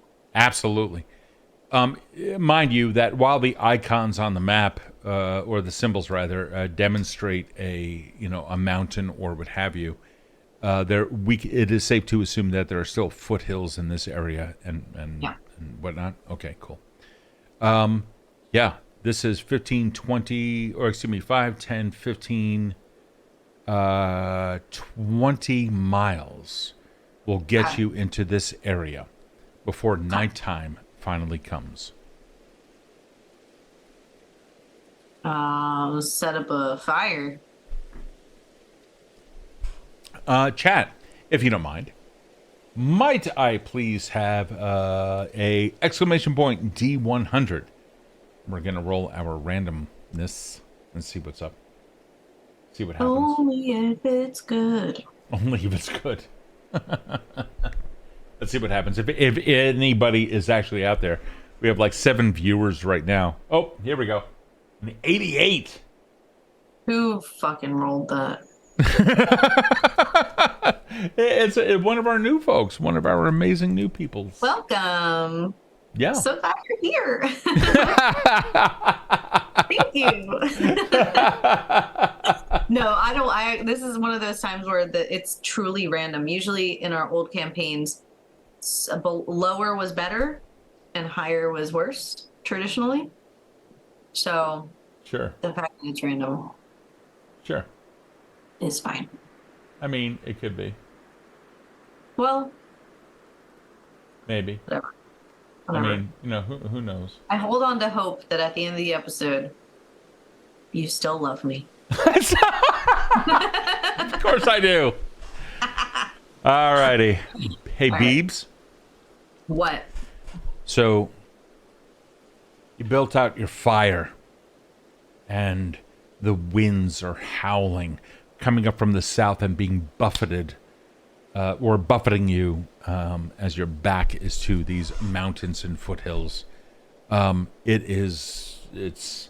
The fire is getting a good amount of air. It's not enough wind to blow it out, of course. It's a good campfire. You built it, you understand that. However, there's a one point when the moons begin to rise. Both of them, if I'm not mistaken, are around half. So you have a decent amount of light coming down on this in this area. And you're out in the open. The sky is clear. It's beautiful. There's a couple of clouds every now and then that pass before the moon's dimming them, only so temporarily. And that's when you capture a glimpse of something. Just maybe 500 feet away or so by your estimations. The warmth of the fire is tempting. But that object out there seems odd. What are you doing? Does it look like it's moving? Not at all. In fact, it seems like it's just reflecting the moonlight. Does it look metallic or does it look like water? Or does like what kind of reflection is it? Like polished metal. I'm not sure about how curious I've become. This might get me killed. The centipede was sheer luck. Um, all right, Barbara, you're either in the bag or you're staying here. Which one do you want? Barbara's like looking at you, looking what's out there, looking at you, looks down at the fire, gazes at the fire, finds warmth within the fire, and then snuggles back up into into the pouch. All right. I'm gonna have the sickle in one hand and my new dagger in the other, and I'm gonna sneak. Oh, you ignore Barbara. Okay. No, she says she goes back in my pouch. Yeah, right? and she looks down at the fire because that's where she's cozy. You asked her if you want. Okay, well, either way you go. Oh, I thought you said because she snuggled No. back into the pouch, so I thought she chose the pouch. But if Well, she wanted she wanted fire, the then warmth and the sleep, but that's okay. no, No, I'll that's fine. No, it's all right. I'll gently. Barbara just looking at you like. Was that porcupine for you? Do you? Okay. I like in a very like sweeping dramatic motion. I'm like okay, and I take my knife, I put it down. Take my sickle, I put it down. Okay. I shimmy off my backpack and I put it down. And I'm like, here we go. Nice fire for you, Barbara. And you put all that back. Well, I take you put it down? so I put the pouch with her, and I'm Okay. like, if you need a safe place to hide, go in the pouch. And then I go with the sickle and the dagger. I'm like, sneak to the metal. Okay. As you get closer, I'd say when you are about 100 feet or so away, you realize this is not metal. Instead, it seems to be like a slab that is laying on the ground. It's about 6 feet on all sides. And it's odd. It does reflect the moonlight over to you. Undetermined.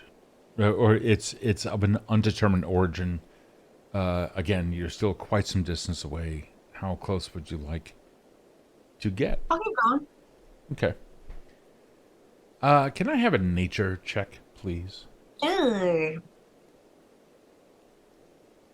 Have you on full screen so I can see your face better. Beebs. Well, we're telling a story together, so I want to look at you when we talk. Oh, burr. Nature. That's a 16. That's good. Yeah. Yeah. You look down at the ground, and the plains, the scrub, the underbrush, and the other things that make this up, and grazing animals have very clearly come through here. But there's a point there where you can see that the grass in this area, or the scrub, for the most part, is untouched. And just a little bit more, you begin to see why. It's lifeless. You see that there's no grass. From your distance, before you get much closer to it, I mean, you're still maybe 150 feet away from it, you can see that there is no life anywhere near it.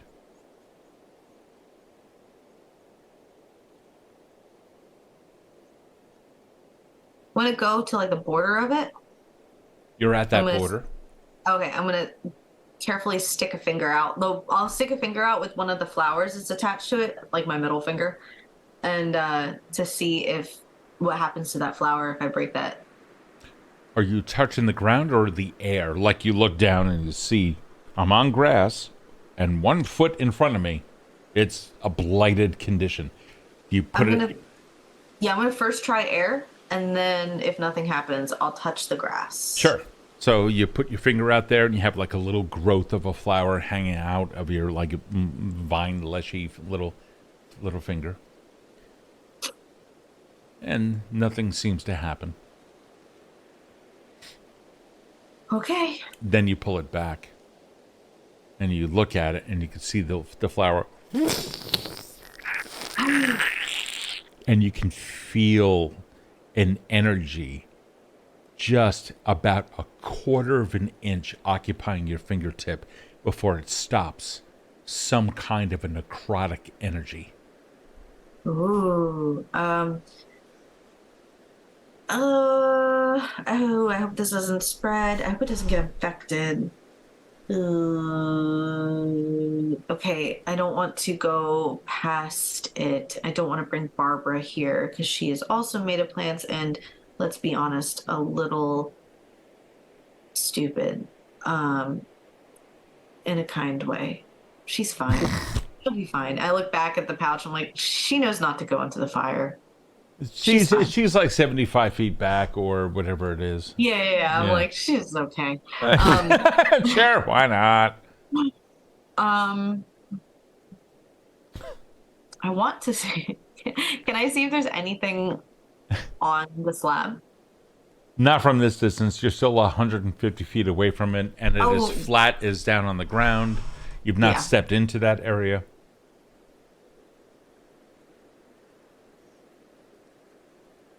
I wonder how high it goes. I look up and I'm like, I wonder how. Does it seem like it's a slab in the ground? No. What's that? The magic necrotic border. Oh, gotcha. Okay. Does it seem like there's like Does it seem like the air is heavier, like polluted? That's a really good question. There's nothing that would indicate a dome-like effect around it. But because you asked such a really good question, we're going to say that you've heard of such things, that it's probably a radius effect. So if it's 150 feet away, then it's safe to assume that it's also 150 feet in the air directly above it and then kind of arcs over to where you are on all sides. Yeah. Fossil fuels. Okay. So, all right. Well, I can't ask any birds to do that for me. I don't want to. Speaking of, a couple of crows and ravens, or a couple of crows fly overhead. What happens to them? Well, they're flying overhead of you, not of it, or in that area. Hey, now that you're here, conveniently, yoo-hoo! And I'm gonna like wave, hello, bluebirds. They give me a diplomacy. Okay, I'll do a whole minute of make an impression. Well, they will have flew. I'll chase them. I chased a whole set if you chase me. Diplomacy. Here we go. Okay. 17. Oh, 22. One of them lands, not being friendly or anything. Yeah. But looks at you and is kind of like curious. I am going to pull out a copper coin as a shiny object if they're crows. And you see in the distance or caught just out of the corner of your eye, something moved. And as you take a look, it's like 75 feet away.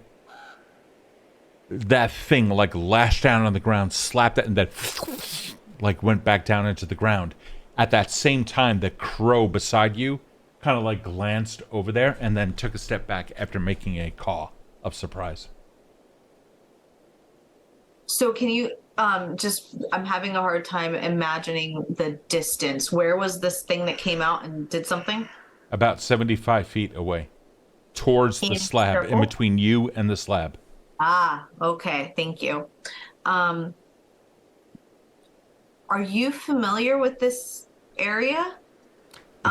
Crow carries on, not able to understand. Yeah, I know. I don't think I have speaks with animals or anything. I do have the make an impression, though. Wild animals. Give it a minute. Yeah. Huh? I need 1 minute to make an impression. 1 minute of continual conversation. Okay. Hi, and I'm gonna slowly just hand copper coins in a very methodical. Yeah, the raven comes over in a very, the crow comes over in a very jerky motion. And kind of like with one eyeball looking at it and then looking up at you and looking at it, looking back up at you and then cawing out to the other raven. Crow, damn it. The other crow kind of lands about 20 feet away and just kind of like watching all of this. There's no other trees or anything like that anywhere nearby to like get a good perch. So just kind of hanging out there. Comes over. The crow like goes peck, peck, peck, peck at the copper, and then a whole herd, a murder of crows flies overhead and lands like 100 feet off to the east. In between me and the thing? No, off to the east. That thing is down to your south.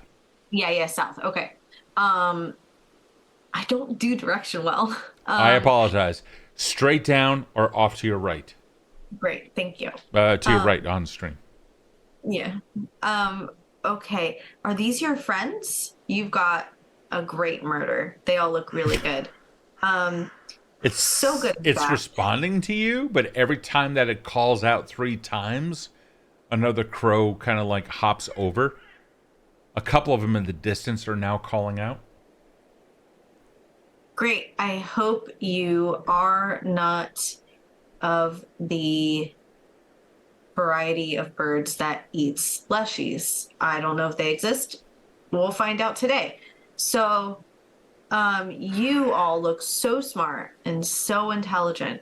I would love to rack your brain and use your overhead perspective, because I am a lowly, literal leshy, and you all are ascended into the air as the beautiful crow family that you are. So let me about a minute passes. Case. About a minute passes. Yeah.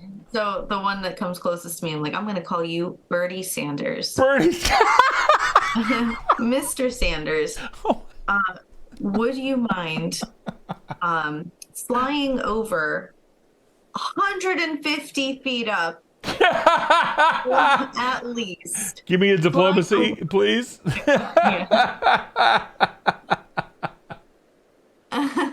Oh, man. That was funny. Oh, God. Wait, my mouse. Okay, there we go. Diplomacy. There you are. 12. Yeah, 12. Okay, hold on. Maybe he didn't like the name Bertie Sanders. Yeah, Bertie. I mean, that was honestly that was kind of brilliant. You know what? We could change it. Alistair Crowley. Oh, Jesus. I had a cousin named Alistair, so he has the same eyes as you. Oh, fuck. Which is looks really weird on an acorn leshy, but here we are. So its will DC is a 20. What the fuck? It's a bird. It is a bird that apparently has a +5 to its will. What? Amen.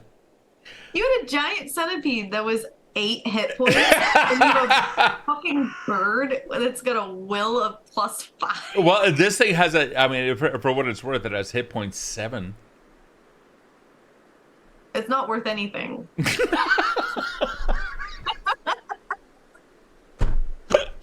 All right, well, I'm just going to keep going with it because she didn't even know what kind of like rudimentary requests that she was going to give to it anyways. So, okay, well, it's just giving like these weird directions, and it's probably over his head by now, literally over his head.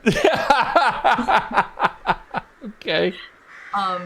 So, God. So she's just like, if you wouldn't mind just flying over really high, specifically 151 feet. Probably. All of them take off and like start flying around, and then they all head into the circle, but they're not 150 feet up. No.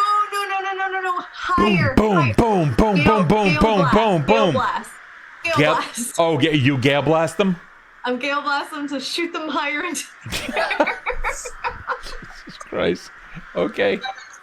Wow. On this episode of You- Branching Out, You, we gale blast a we rock wall we and murdered air. a murder. Is what we fucking did. Well, the necrotic air is murder. Listen, Do kids, they know that though? Do they know the difference? they need to understand because they've been fed a misinformation campaign of how fracking and methane burning. Oh my God! What the druid? The druid now, and this is how Greenpeace was founded. Yep. Wait till the whale episode, man. It gets spicy. So now that all the ravens are dead. Mm-hmm. Oh, are they all dead? Oh my God! It's like click, click. Bernie Sanders too? Click. No. There were a good amount that flew into it and began to drop. So many of them are still flopping around on the ground in very obvious pain. Oh, Jesus. Okay, don't do that. Come back. They are unable to come back. You can immediately determine that. I'm sorry. That's not what I wanted to happen at all. I look at Birdie and I'm like, I'm really sorry. One by one, those that got caught, many of them flew away once they saw others begin to suffer. They are frantically, and you can see that they landed now. And they have like formed a slow curve of a line where this blight is. And many of them are like looking around. And at one point, you swear all of them were looking at you. Give me a perception check. Oh, God, this is awful. This is a perception check. You're going to be doing an action. Sense motive. I don't know what that is. So you are using. Hold on. If you have anything special towards that, I don't think you do. Let me see here real quick. Because for some reason you don't have those things there on your sheet. Exactly. I'm like, I don't know what these actions are. Yeah. Yeah, it's really weird. You don't have anything special. You can roll a sense motive. Or excuse me, a perception check. Perception. Yeah. 18. Give me a nature check. Oh, geez. Okay. Nature. 9. So you kind of have an idea that birds are intelligent, but you don't know to what degree. So hopefully them all staring at you doesn't mean anything like they're going to remember your face. All of those in that circle, in that blighted area, only 1 or 2 out of the dozen, or about 2 dozen or so that flew in, are all but 2 are now still, not moving anymore. 2 more, those last 2 finally stopped moving after a moment.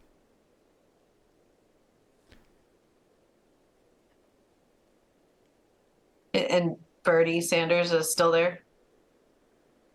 Yeah, and every move you make, they are reacting to with fear. I'm sorry. I'm really sorry. I don't know what to do. I'm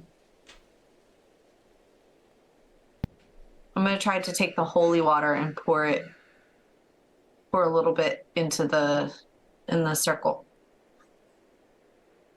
They back off as soon as you make any move, and you pour some in.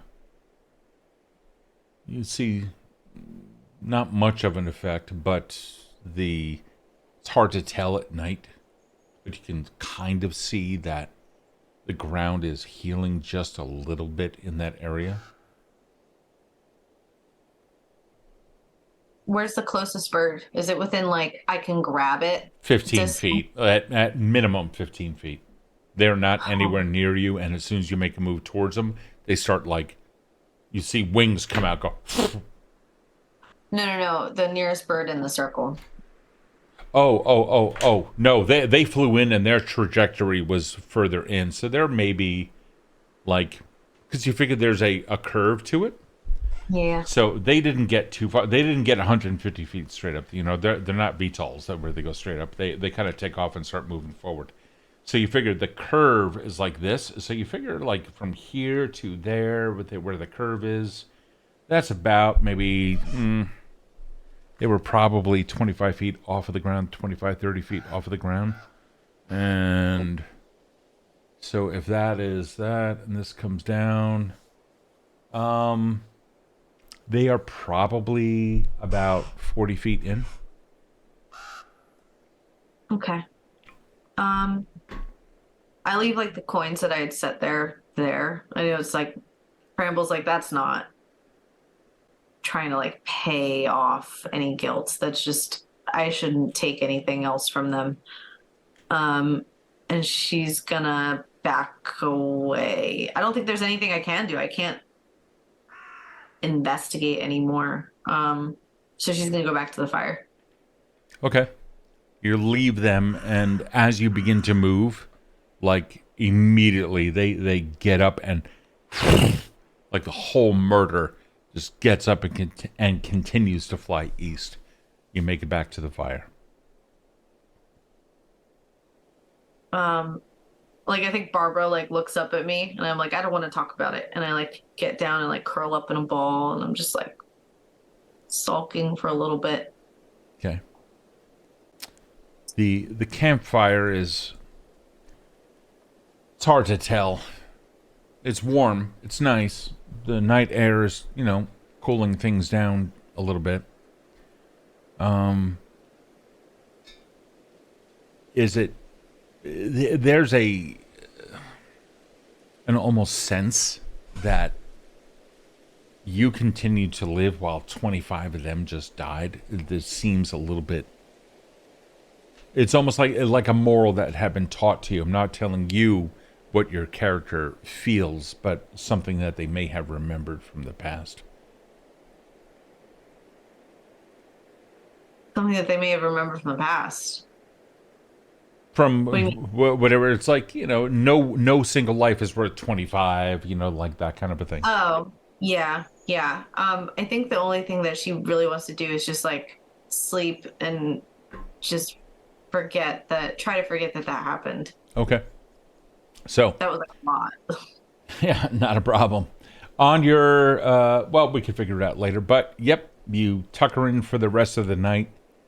And Barbara, not understanding anything really, kind of scoots in close to you and provides you perhaps with a little bit of comfort. I hold her. You do. The nighttime eventually comes. The heat has already picked up a little bit. There's a sense of, you get woken up and there's like insects around, flying, birds doing their thing, flitting about as well.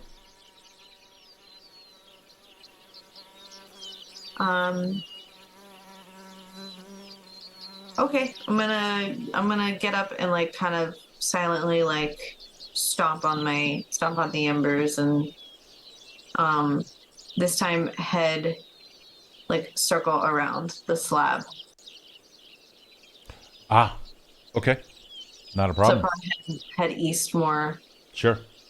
So we are going to say that the slab, let's see if I can find, I don't think I have anything here that is going to represent a slab. But I can get a stone, maybe. Let's see. Oh, this may work. Okay. So that's huge. That's That's a big slab. Yeah, it's like 15 miles across. Hold on for a second. Let me see if I can. No, it's not that. No, it's not that. Hold on. I'm gonna plop this thing down. Let me grab this thing because Oh my God. Jesus, that thing is immense. Hold on. 0.15. Will that work if I do an override on it? No. Let me do a 0.05. And there you go. Okay. So yeah, we have this thing. And realistically, I mean, it's like right here, honestly. Yeah. Yeah, because you are, yeah, whoop, nope, not that. Okay, we're just going to drop that there. Yeah, it's fine. Yeah, you are, it's close. There is, here, hold on. There we go, override. There we are. You go circling around it. What is it that you're hoping to do? Avoid it, like... Well, you begin moving. Does that mean that you're doing like something like this? No, of course I'm not. Well, you said circle around it. That's a circle around it, so... Oh, you take things so literally. Well, you said you're the one who said circle around it. You're right. Eventually the circle stops, and I circle around until I get to the other side of where I was going. Yeah, that way. Okay, do you continue along the foothills? Yes. Okay. You do. Thank you. About 3/4 of the way through this day, you can see that there is a break in between the mountains, a pass, if you will, with some Easy mount. low-lying hills. Can you zoom out? Oh, sorry. Thank you. Okay. Yeah, fuck it. I'll take that path. Sure. By the end of that day, you make it out to the other side of the hills.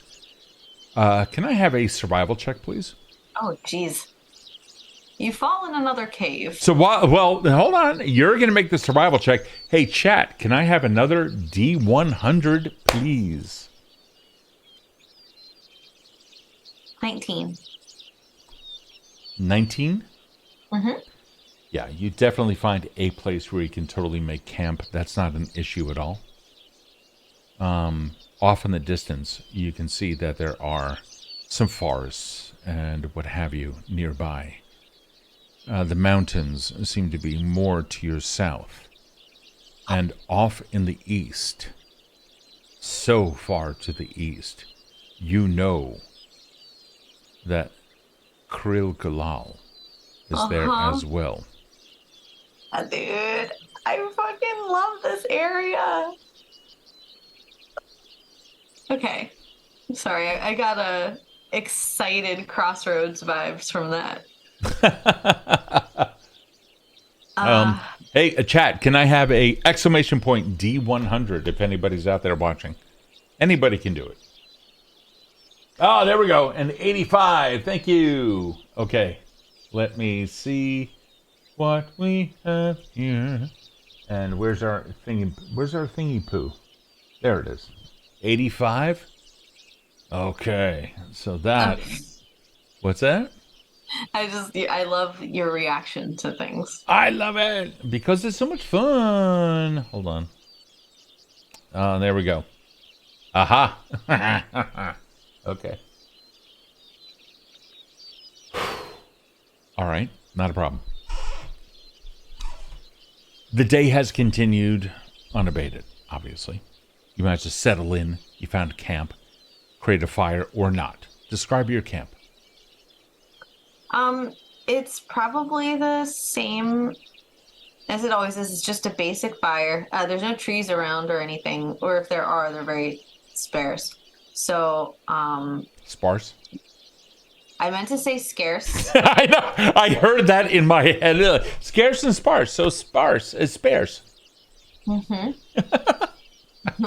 Thank you. Love you. My insecurities are now... No insecurities. You're fucking awesome, and I love you forever. Why? That's not, I don't know what you're talking about. What do you mean? I can't. So it's basically just a like basic fire. If there are ever like trees that could hide a 3 foot Leshy in like a hidey hole, then she'll usually climb up there. But in Okay. this case, I, just the I, I fire. think I think you rolled well enough to go up into a tree. That means I should go. I'm gonna go up in a tree. Okay. Yeah, that's not a problem. You do. Yeah, Yeah. you go up in that tree. Yeah, yeah. You go up in that tree. Yeah. Yeah, you did. That tree's holding on to you. Yeah. All right. So then The what what? happens? You started that. All right. I am literally across the country right now. With this conversation. Nighttime has fallen.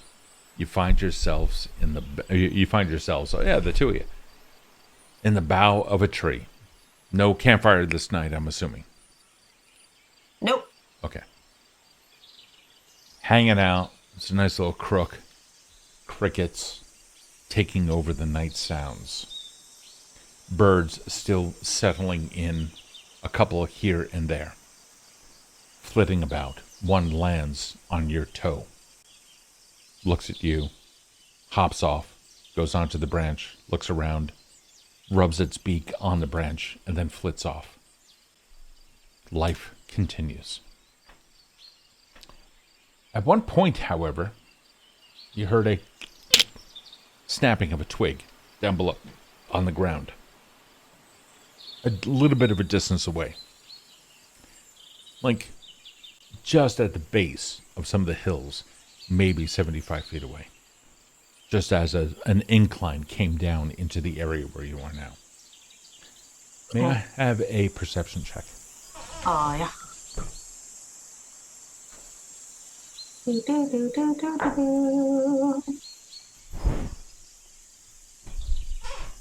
19.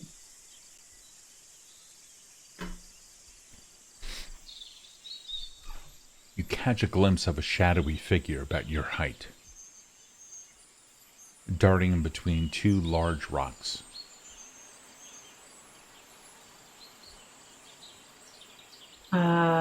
Okay, I'm gonna kind of like wiggle down in my spot, but kind of see if I can get a better look, or like keep watching to see what happens. After some time, the figure comes out, looks around, and moves on. And you can see it is a goblin with a dagger in hand. By the looks of it, light armor, which would most likely indicate a tracker or a scout of some kind. After, if you don't do anything, or do you do anything? No, if he has not seen or indicated that they have seen me, I'm gonna stay in my tree and not make a fucking sound. Yeah, with nothing. You haven't even tried to disappear. You're simply not visible. They move on. Nice and easy. Nighttime finally comes. You manage to sleep this one out. Any idea what spells you might want to take? What do you mean? All of them. Fair. I have all of them. Well, but last time you didn't have detect magic. Oh yeah, and don't I have? Isn't that something that you can take? It is. Okay. If you want. I'm not saying that you should. Yeah, I'm gonna swap it out for light. Swap that out? Okay, cool. All right. So now you have that. And I'm assuming the day will now continue, right? Yes. Okay. Are you taking any preparations or anything different before we continue our journey on to the third day or fourth? Well, hold on. Let's see. You're here. 5, 10, 15, 20. 5, 10, 15, 20. Wow. You are now beginning your third day of journey since the catacombs.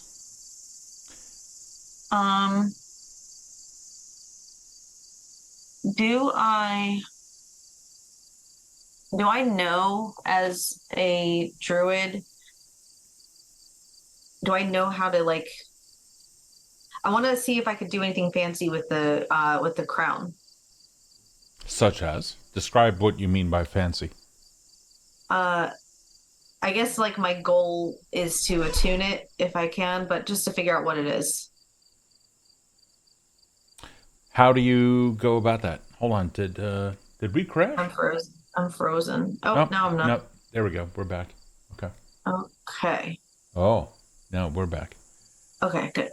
I think I just continue to like put pieces of myself into the holes. I'm not sure. I don't think Bramble really necessarily understands magic on that kind of level, Mm-hmm. but I think she does what feels right, Okay. and that's what she's gonna do. Yeah, certainly. Certainly. Sure. You have a notion that you can repair this thing, and certainly you have. There's no real there's nothing else that you can really do to it at this point. Seems like you are okay with that, but as far as attuning magic, assuming that that is something that you would like to do, give me an Arcana check and let's see what you got. All right.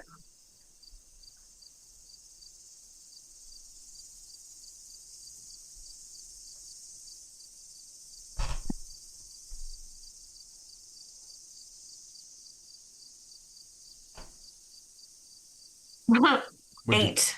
8. No, you've not had much experience with magic items to be able to know anything about attunement or like what is it that you're supposed to do. Kind of get the feeling that hanging out with it is, you're playing around with it enough. Maybe later on when you have a little bit more time. But in the meantime, the morning sun is now coming up. Is there anything that you would like to do before you move on? Like perhaps with the vestments? Yeah, I'll put those on. Oh, you put them on. Okay. Yeah. All right, cool. I'll put them on and then I'll put the crown on like, well, I'll figure you out later, little guy. Okay. All right. Totally cool.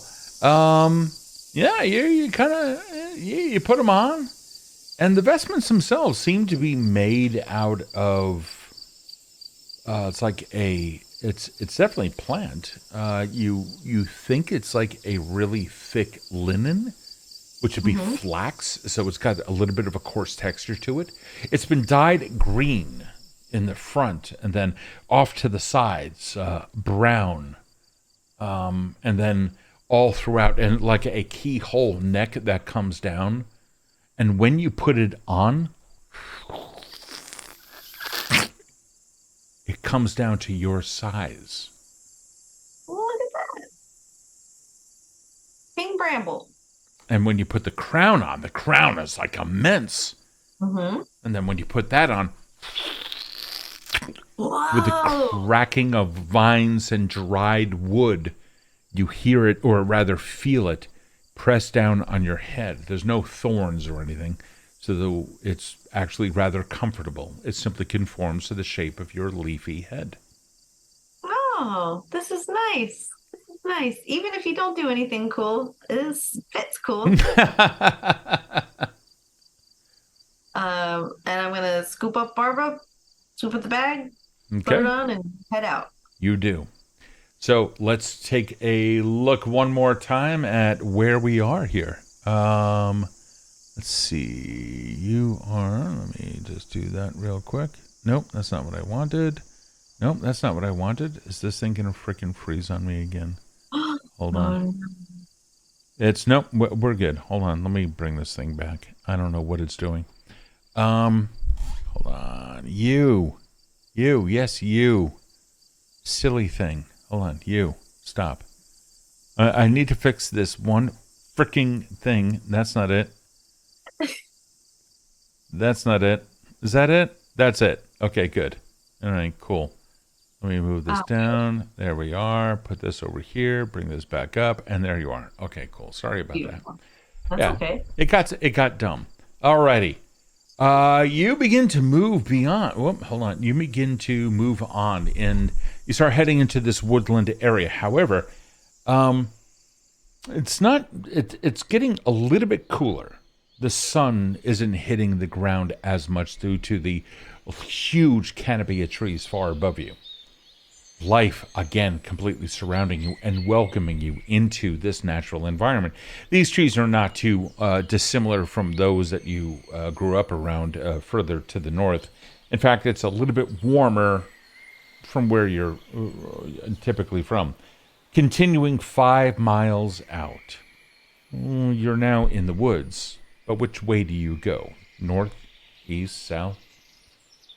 I'm gonna go directly east, straight through those hex tiles. Yeah. 10 miles comes, 15, and then finally 20 as well.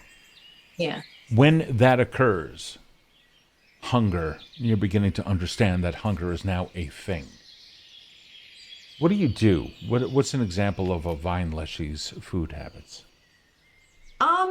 I think that she can kind of ignore, she tends to just like passively ignore hunger. It's a thing that happens rarely, but I think it's coinciding with like, it's what it really is thirst. So I think that if she can find some form of water or like moss or mud, or she digs far enough down and just like, chews on some wet roots, it tends to sate her. The thing that is the baked goods and things like that, that's like a luxury. That's like I don't need that. Okay. All right. Not a problem. Well, luck would have it you came into an area where there is, in fact, a river. Hey. So, Hey, look at that. nature prevails. You come in and over to it, drink thoroughly, and are completely sated. Another night then goes by. No reason for, and there's no particular encounter in this area. In fact, can I have another perception check? Or nature, whichever one you prefer. They're both the same. Okay. 24. Brilliant. So the birds and the trees and whatnot, notwithstanding, you look around, and while the birds are there, you also notice that there seems to be a thinning out of nature as you continue off to the east. It's almost like nature doesn't want to get much closer to that. Yeah. However, while most of the morning sun is obscured by the mountains which loom over you, you can see 5-10 miles away, you are in their shadow. These mountains are tall, yet about a mile away. Not a mile, about, I'd say a tenth of that, about 500 feet away. You can make out a very large stag just down to the southeast. And just beyond that, lying in the shadow of it, a massive mountain. I'm gonna go out on a limb and say that that is where the tree is. You start going in that direction? Fuck yeah. Okay. You traverse this area, heading up again, or continuing again. This time, as you do, come on, you. Am I going? I'm not going? Am I going? I am now going. Thank you. And you begin to journey up this mountain. Mm-hmm. It takes quite some time for you to do that. Hold on. I need to draw over symbols. There we go. Let me undo. Bring this back. There we are. And you start going up into this mountainous region. Mm-hmm. We're going to say that some of the difficult terrain begins to slow you down until finally you arrive at a craggy point just in the lower portion of the ridge of this mountain. Smoke is in the air. You can hear a jabbering of some kind of creature beyond. Something is there. Ooh. Lastly, Give me another perception check. Okay. Oh. Where's the energy? 19. Not bad. You come up over a ridge. I'm not going to play your character for you, but I am kind of curious as to whether or not you look over the ridge to the source of that fire just beyond. You estimate that fire maybe 100 feet or so away. The area around you is very rocky. Birds are still out. However, things have gotten a little bit more, shall we say, remote. There's a sound, people or something talking, low, gravelly voices.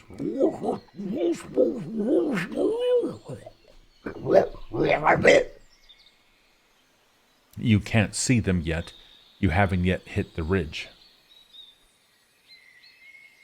Do I recognize the language? What languages do you speak? This little polyglot is... Love that you seem surprised that I know that word. No. I love it when words are used properly. Yeah, I love that word. I know languages, but it's not on my sheet. Let me see. You can go to Hero Lab. You'll probably find them over there. I know it requires me to sign in again. Oh, I'm so sorry. No, it's okay. I don't mind. I just don't want it to take up time. No. You're fine. I'm here for you. Please do what you need to. I know I speak. You should speak. I know I speak Druidic. Mm-hmm. Whatever common is Elven, Milan, and Sylvan. You do not pick up on any of those. Okay, so it's probably something that isn't necessarily too kind. I'm going to low crawl up to the ridge to see if I can get a peek. You look down. Are you trying to do that stealthily by any chance? Yeah, I'd literally low crawl. Okay. Yeah, I got that. Give me a stealth check, please. Yes, sir. Good girl. I cannot believe. I love you. The audacity. The audacity. Yeah. By the way, this is my wife. FYI. And I accept full responsibility for anything that I say. Yeah, well, luckily I have the rest of the week off and the first 2 days of next week, so. Yeah, but are you going to be in California or home? You're coming home? I'm coming home soon. I had a 18.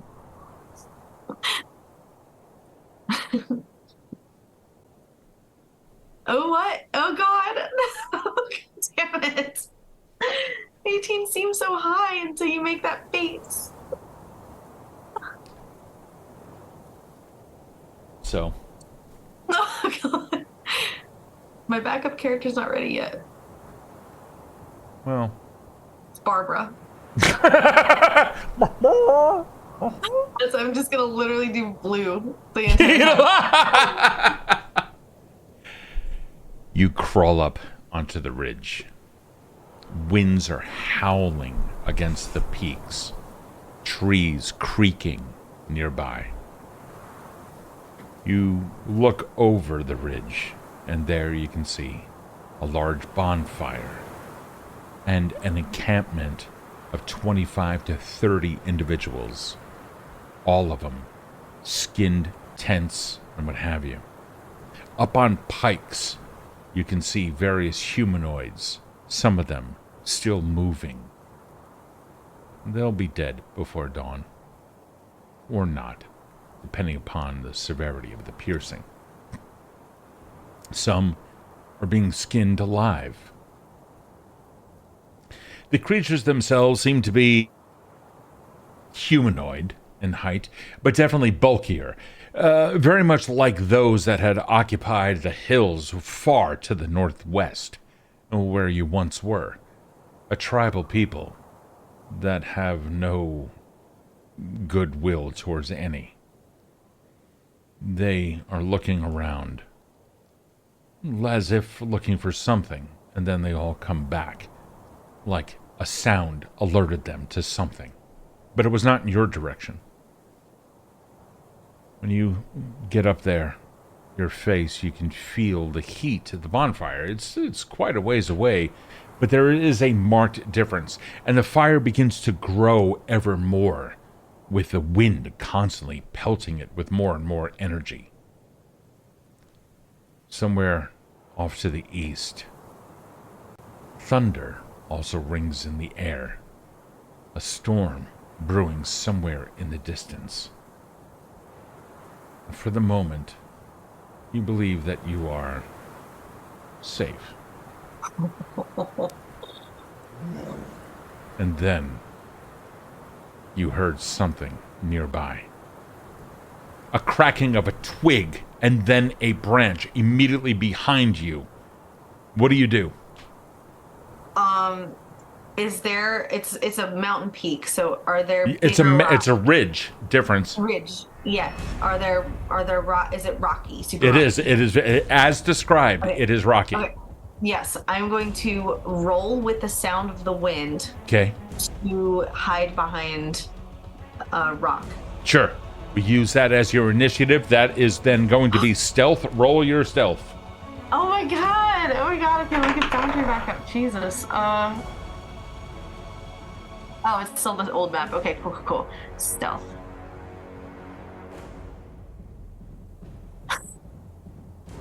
What'd you get? 7. A 7? That's okay. It's better than my 4. You managed to roll out of the way, and the hill giant alongside you, just on the other side, with a sapling as a spear, drives it down into the ground where you were. Immediately, with that crunching sound as you rolled out, that thing lodged itself into the ground. You would have been buried into the earth just by the point itself. The others just down there look up, and they issue a war cry. Very unlike that creature there. This is what they were hunting. These are 25 or so bugbears now coming up against a hill giant, but all of them are now going to see you, and none of them are going to like you. Immediately, 25 of them reach over to makeshift weapon racks and start grabbing a whole horde of spears and bows. You start scrambling out of the way, but you also understand that every 25 steps of yours is one of the giants. Another slamming of a tree comes down near you. Its turn goes. That is a 16. Yeah. This thing comes straight down. What's your AC at this point? 15. I think unless if the vestments give me more. Well, you've been wearing them for more than a day. Yeah. You now have, okay, this is something that you should know. You can activate. Okay. First off, you are going to gain a focus point, which can only be spent to cast an order spell. So if you happen to have a druidic order, okay, that is from the vestments. The crown is going to give you a bonus to stealth and tree shape, or it gives you the spell tree shape. So this information like comes to you, and it's almost immediate. There's a remember this and wear it well. You are a druid, a priestess of Nordaga. Wear it well and use its power to vanquish the foes of this earth. Okay. I hope they don't vanquish me first. Well, that thing came down on you. You have an AC of 15.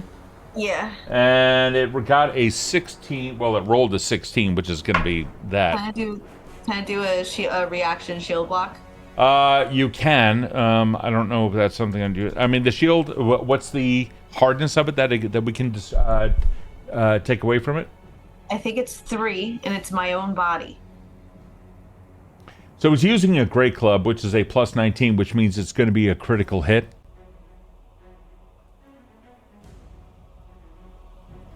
Yeah, so I want to use the shield. Yeah, I got that. Yeah, so that's why I said it. Yeah, no, I got that. I'm just letting you know that it is going to be a crit. I mean, this is a fucking hill giant against a level 2 character. It's not going to be pretty. I don't have this particular map up, but if you want, I can pull one up. But hold on for 1 second. It'll be fun, they said. Oh, hold on for 1 second. I want to spend time with my best friend. All right, you ready? Yeah. Okay. So you're going to tell me when to stop. You ready? 1, 2, Yep. 3. Stop. Top card. This is a melee strike. It's going to be bludgeoning. Crit effect. The target takes, this is you, a negative 15-foot status penalty to its land speed until healed because it snapped your leg in half. Well, shit. What are you doing? We're going to say it's going to be about 4 turns before all those bugbears can come up and intervene in this, attacking you or attacking it. Yeah. Okay, so you said that. Oh, we have to roll damage. Oh, yeah. That's going to be 1d10 plus 14. Oh my god, I might die. Fortunately, that's a 1. Thank fucking god. That is 15 hit points. That's shitty. How much? What do you look like right I now? only have 25. So she's got a leg snapped in half. So I think she realizes, like, it's like a sort of shell shock experience where there's like a breaking and snapping explosion. And then she, like, kind of time stands still and she sort of is looking around and there's like ringing in her ears. And she looks at the ground and her leg's just laying there. And it's like splintered off in different pieces. And she just sort of like picks it up. Okay. Well, your leg isn't off. It's still there. This is it splits in half. Yeah, so the bone is broken, but the tissue is holding it to your body. Leshy man out of vine, so I assumed it was like branches, like branches. Okay, so then the branches are snapped, or the branch inside, but the vines are holding it all together. Okay, so it's like wick, so it's like the green wick and boom! Immediately there is something. You feel a whoosh of air. Ravens from all over start flying in there, and one of them starts diving down, and as it does, in the blur of everything that is you right now, you see this raven start getting massive until finally, boom, it lands down on the ground and its wings fold down into a cloak. This thing slammed down on the ground and you feel a wave of energy completely overtake you, healing you completely up. Alex, I need a 2d10 roll from you. Roll exclamation point 2d10. And meanwhile, this creature, this guy who has now thrust his fist into the ground, you saw was a raven, came down, turned into a human, and with that pounding fist caused a ripple of earth to go directly underneath the hill giant, causing him to spill backwards and land prone. We have, oh shit, is that not working? All right, Alex, then do an exclamation point D10 twice. That's okay, you got this. Do exclamation point, there you go, that's a 5. And it may time out, so it's okay if you have to, let's see, you may have to do it again. Do it one more time. We got to get a better dice roller for this. Alex, thank you so much for this. Are you able to try again? There you go, and a 3. That's going to be a total of 8 points that you get back. So with 8 points now being healed, this guy turns around, looks at you, and he says in Sylvan, "Stay close by. We're going to make this fine." And he turns back, and you can see his hands begin to ravel together. And you see a raven, the same kind that you saw before, come and land on his shoulder. The raven looks at you, and you swear you hear it say, "I remember your face. I don't forget those who murder my friends." And this guy turns and looks, "Shh! I'm working here!" And you see another spell start coming out. His cloak, a dark blue, iridescent, a mantle of black feathers coming down over that, shimmering in green in the moonlight itself. The hill giant is there. "Well, are you going to get up or help me or not?" He turns around and says to you. Right. And I look at Bertie Sanders and I say, I couldn't save them, but I can save this. I can help you. And the bird just like turns away, and flies off above and starts getting in the hair of the hill giant. Hold on, let me find my spells. So I like get up right next to the spellcaster guy, and I'm gonna cast.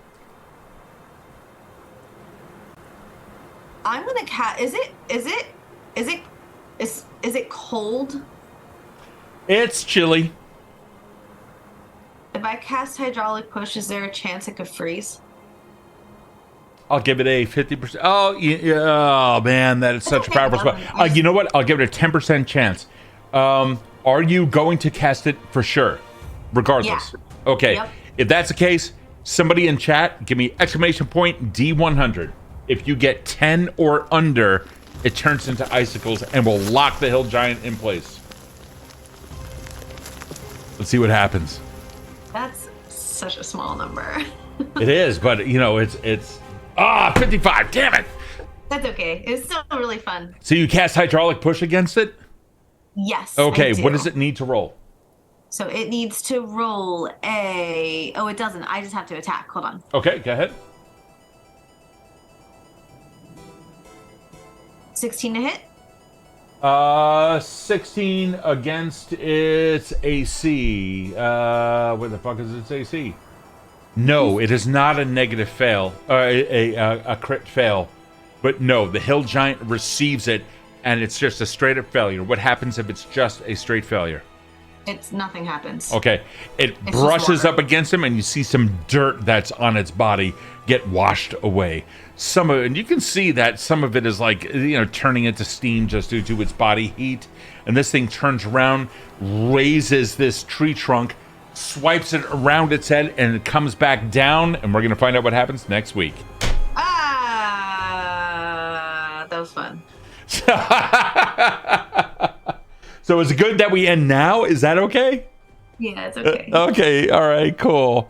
Honey, you are amazing. I absolutely love playing with you. Holy shit. We constantly... Yeah, my God, you know that. I know. I mean, we pick on each other consistently, but it's always in the name of fun, or at least I like to think so. Are you okay? Yeah, this was really fun. Alrighty. I was very happy to play, even though I'm over across the country. I know. You're like 3,000 miles away right now. Anyway, wow, Bramble has been through a lot tonight. Yeah.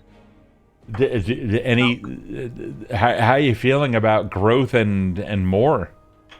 I think it speaks very highly to her capabilities that she was able to defeat something without hurting it. That I thought that was really cool. I was very proud of myself.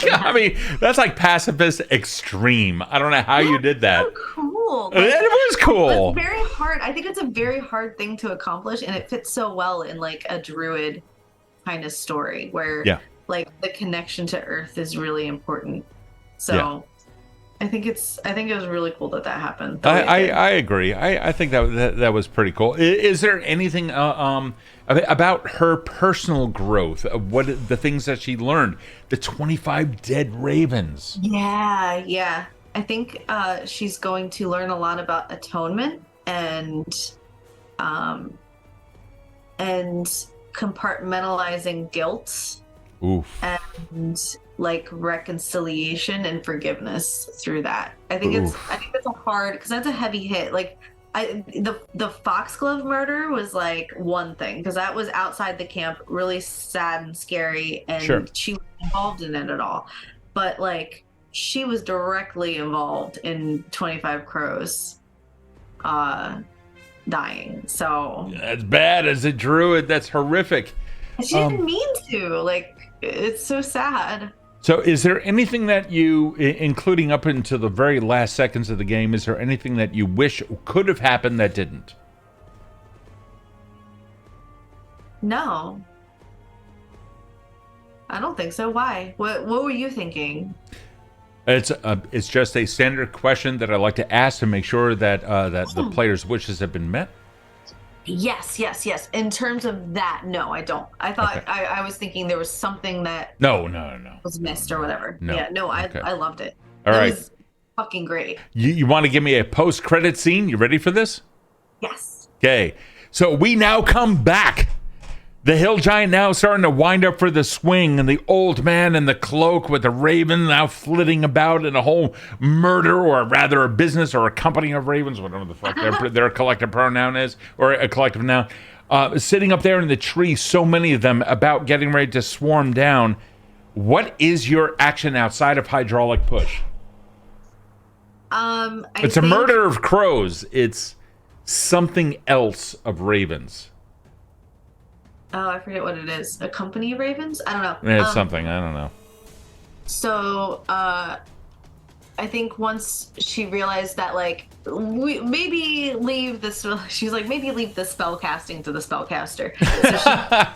So she's gonna. Draw You are a her spellcaster, though. No. But like, she royally failed that one. So she's gonna take out her sickle and her dagger and like get ready to like on his move. She's gonna like dip and dodge, do the 5Ds, dip, Sure. dive, dodge. Sure. Dash, and then try to get to the the giant, so that she could start slashing. Yeah, back. you start. Yeah, exactly. So thank you, Alex, with the unkindness of ravens there, they all, on your move, they all start diving straight down towards him, like a whole unkindness of like 75 of them or so just land on him, and all of them like beaks first and claws and going at it, mostly to distract him, allowing you a single attack against his legs. Oh, fuck yeah, okay. Jeez. Let's do it. What do you got? Single attack, sickle, roll. Oh, I didn't target. 14. Yeah, you don't have to target. Yeah, you could just give me the straight up rolls. What is it? It's a 14. It doesn't hit. Unfortunately, that is a crit fail. Oh, cool. Great. Yeah, so hold on, because it's AC You don't is. have to do a post-credit scene. We keep saying we can go more, but then my rolls get collectively worse. Well, you're dealing with some pretty heavy duty shit in this area. This is the Paizo Pathfinder 2nd Edition Fumble deck. Tell me when to stop. You ready? 1, 2, 3. Yep. Stop. Okay. Take the card on top, and here we go. That was what kind of an attack was that? Melee attack, right? Melee. Oh, so unfortunately, the rocky terrain caused you to fall off balance. You take a -2 circumstance penalty to attack rolls until the end of your next turn. Great. Okay, so you make all of your attacks. You still have 2 more. Well, let's see. You had a move action in order to move in. Then you took your MAP plus 4 or 5, and you have another attack if you wish. Yeah, I'll try it again. Yeah, go ahead. You know what? This one's at negative something, so keep that in mind. -4, -5, depending upon your weapon. I don't think I could do this. Can I try to like use my size conveniently to trip him? Well, he's already prone, if you remember. Oh, he is already prone. Does that mean I get? Does that mean I get an advantage over his because he's prone? So the prone condition means, hold on. You fall prone, and the prone condition is you're lying on the ground. You are flat-footed and take a -2 circumstance penalty to attacks And that's it. There's no. Okay. Yeah, hold No on. worries. Even if you don't get an object to get behind, gaining a +4 circumstance bonus to AC against ranged attacks. So it used to be a -2 AC, but not anymore. Now you get -2 to attacks. Okay, cool. I want to he is prone, so I don't have to do that. Can I try to like grapple with like my vines? Oh shit! Well, let's see. You're small. It's large. It's very large. How Like large even is if large? it's just I don't It's want to large. really grapple. I don't want to like really grapple him. I want to like Robinson Crusoe him. You want to Robinson Crusoe? You mean Gulliver? Yep. Robinson Crusoe. I was like, Jesus, man, you're like making me feel old. Alrighty, so you want to use your vines to tie him down to the ground? Yes. Thank Okay. you for the follow. What? Hey, Strangely Brown, thank you so much for Do I get that. advantage? What's that? Do I get advantage on a grapple? You do, in fact. Yeah, that's right. So we have a house rule here. If somebody follows while it is somebody's turn, and right now we only have one person here, they get advantage on whatever roll they are about to make, or what have you. Yeah, Strangely Brown's like maybe a trip, but they are all, the hill giant is already prone, so you can't trip him because That was my first attempt. Yeah. Was right. So the intention is this one here is a little vine Leshy, and little Leshy, and yeah, I know it's so cute, it's so small. It's SMOL. Stop. Oh my god. And you want to use your vines, right?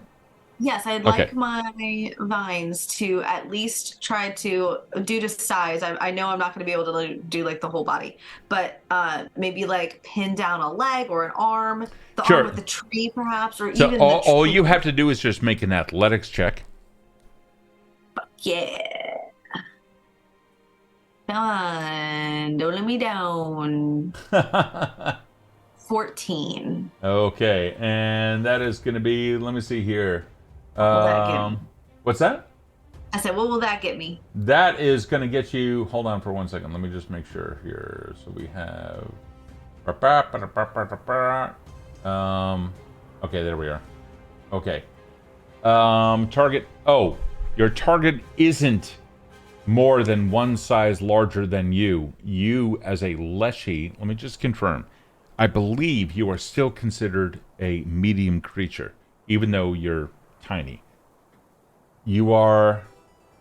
Yeah, you are medium, believe it or not. You're considered medium. You're not quite halfling.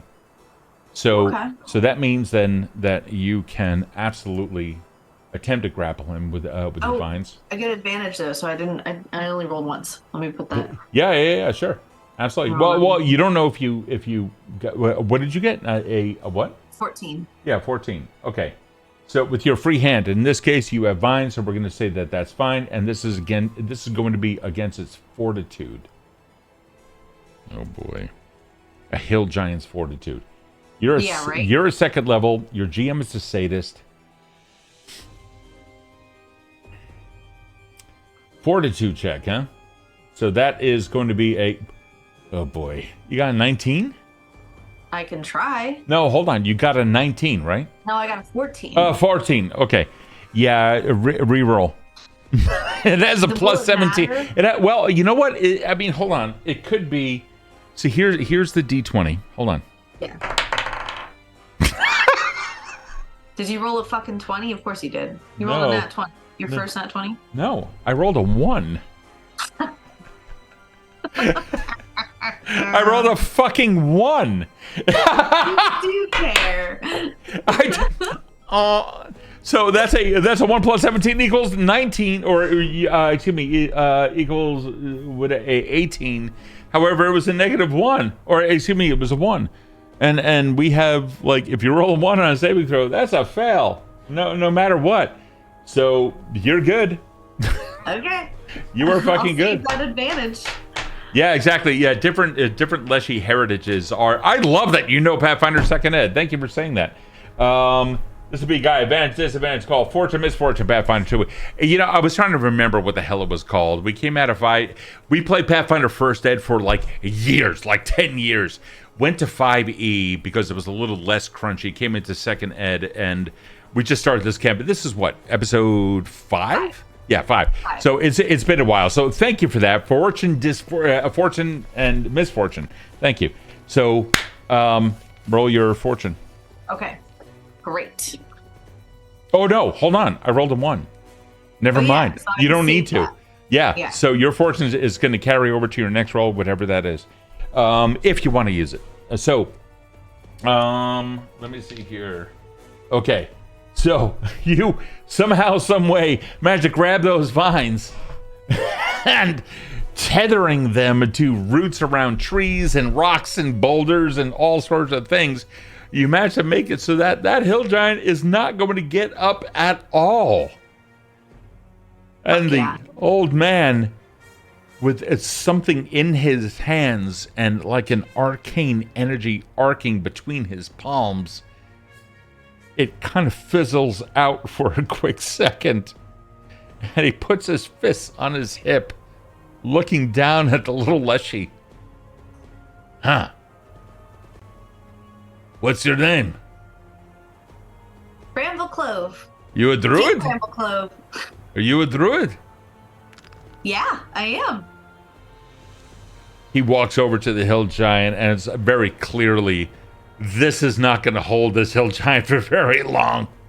He's walking over, and he's making preparations to do something completely destructive. Where do you come from?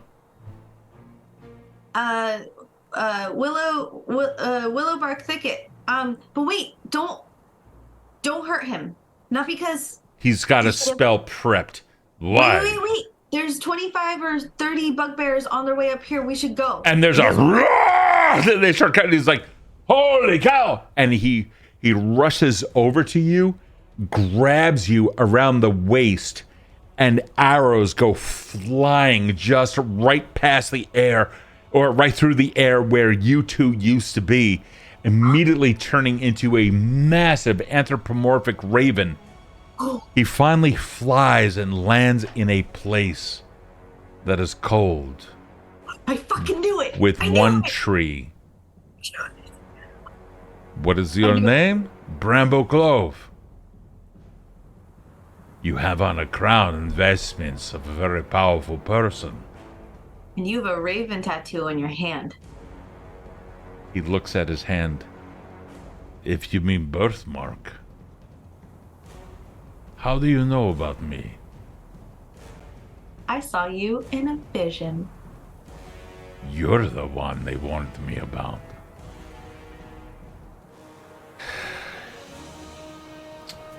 Come inside. My name is Aviant. Well, that is what others call me. They've been looking for me for quite some time. But you are the only one that has ever found me. Come in. Do you drink tea?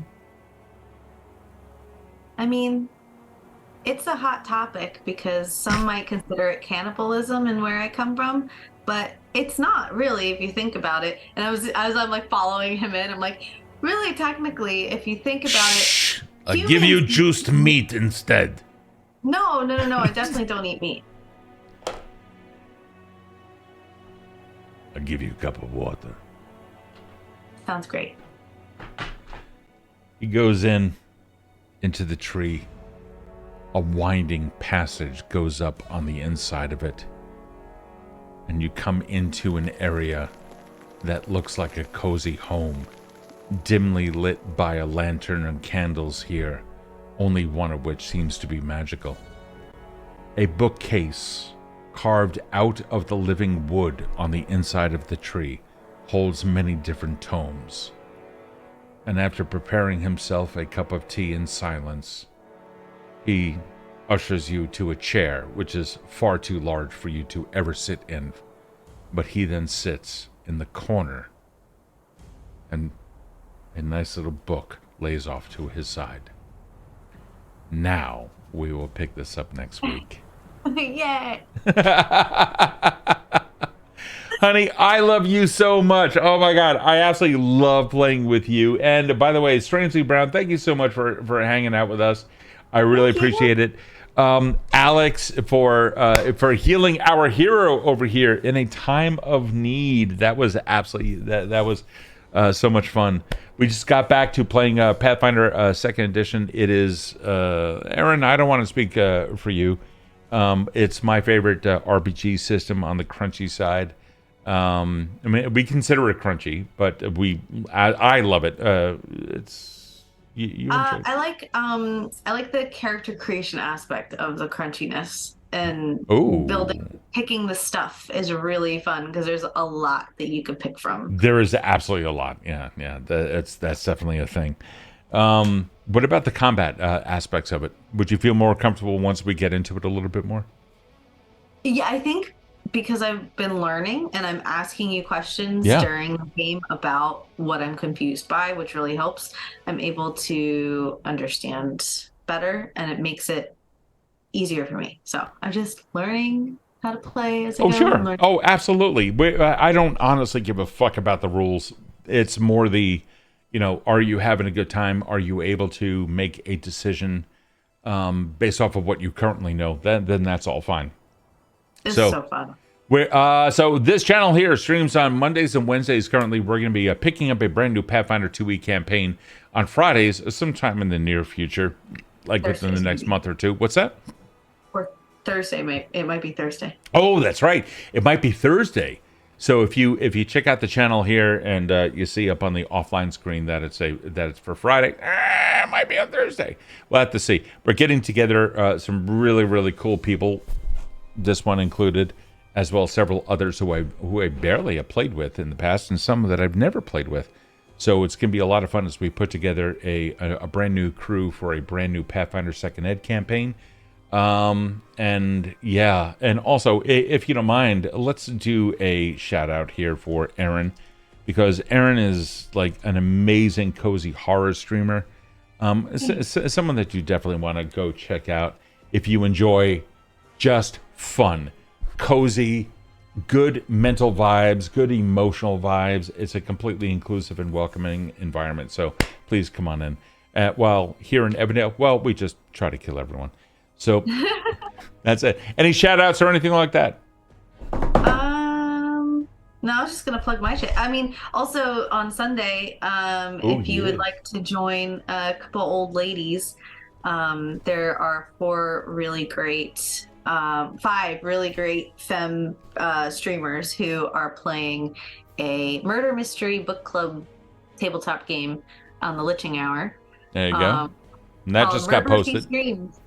So it's really fun. It's really silly. Also very cozy. It's on Sunday afternoons. We're wrapping up our last episode of the mystery, and then in a couple months we'll do another episode. Is it? It's how many more episodes are there? Do you know? So it's each mystery is bundled into like an episodic mini campaign. This one is gonna be the last one of this mystery. Okay. And then as new mysteries come up, it gets more and more spooky and occulty and weird. So it's sort of like you don't have to follow along every single episode, but there is an overarching creepiness that oozes in. It's really cool. Fantastic. All right, that's awesome. It really is fun. It's silly, and if you happen to like the old school mysteries and Murder on the Orient Express gone weird, it's a lot of fun. It Murder, really. She Wrote. That's literally what it's based off of. Is it? Yeah. Oh. It's actually based off of like Murder, She Wrote. It's inspired by. Oh, there you go. All right, cool. Yeah. So like Miss Marple, or no? What was the character's name? What was Agatha Christie's? Agatha Christie. What was the Angela? Oh, jeez. What was the Angela Lansbury's character? Her name. Okay. I don't remember. Well, either way, it's based off of that. It is a lot of fun. Definitely go check out Erin and definitely give them a follow, because holy crap, you just simply need to. In the meantime, we are going to Jessica Fletcher. Thank you. That's the character's name. Oh. Jessica Fletcher.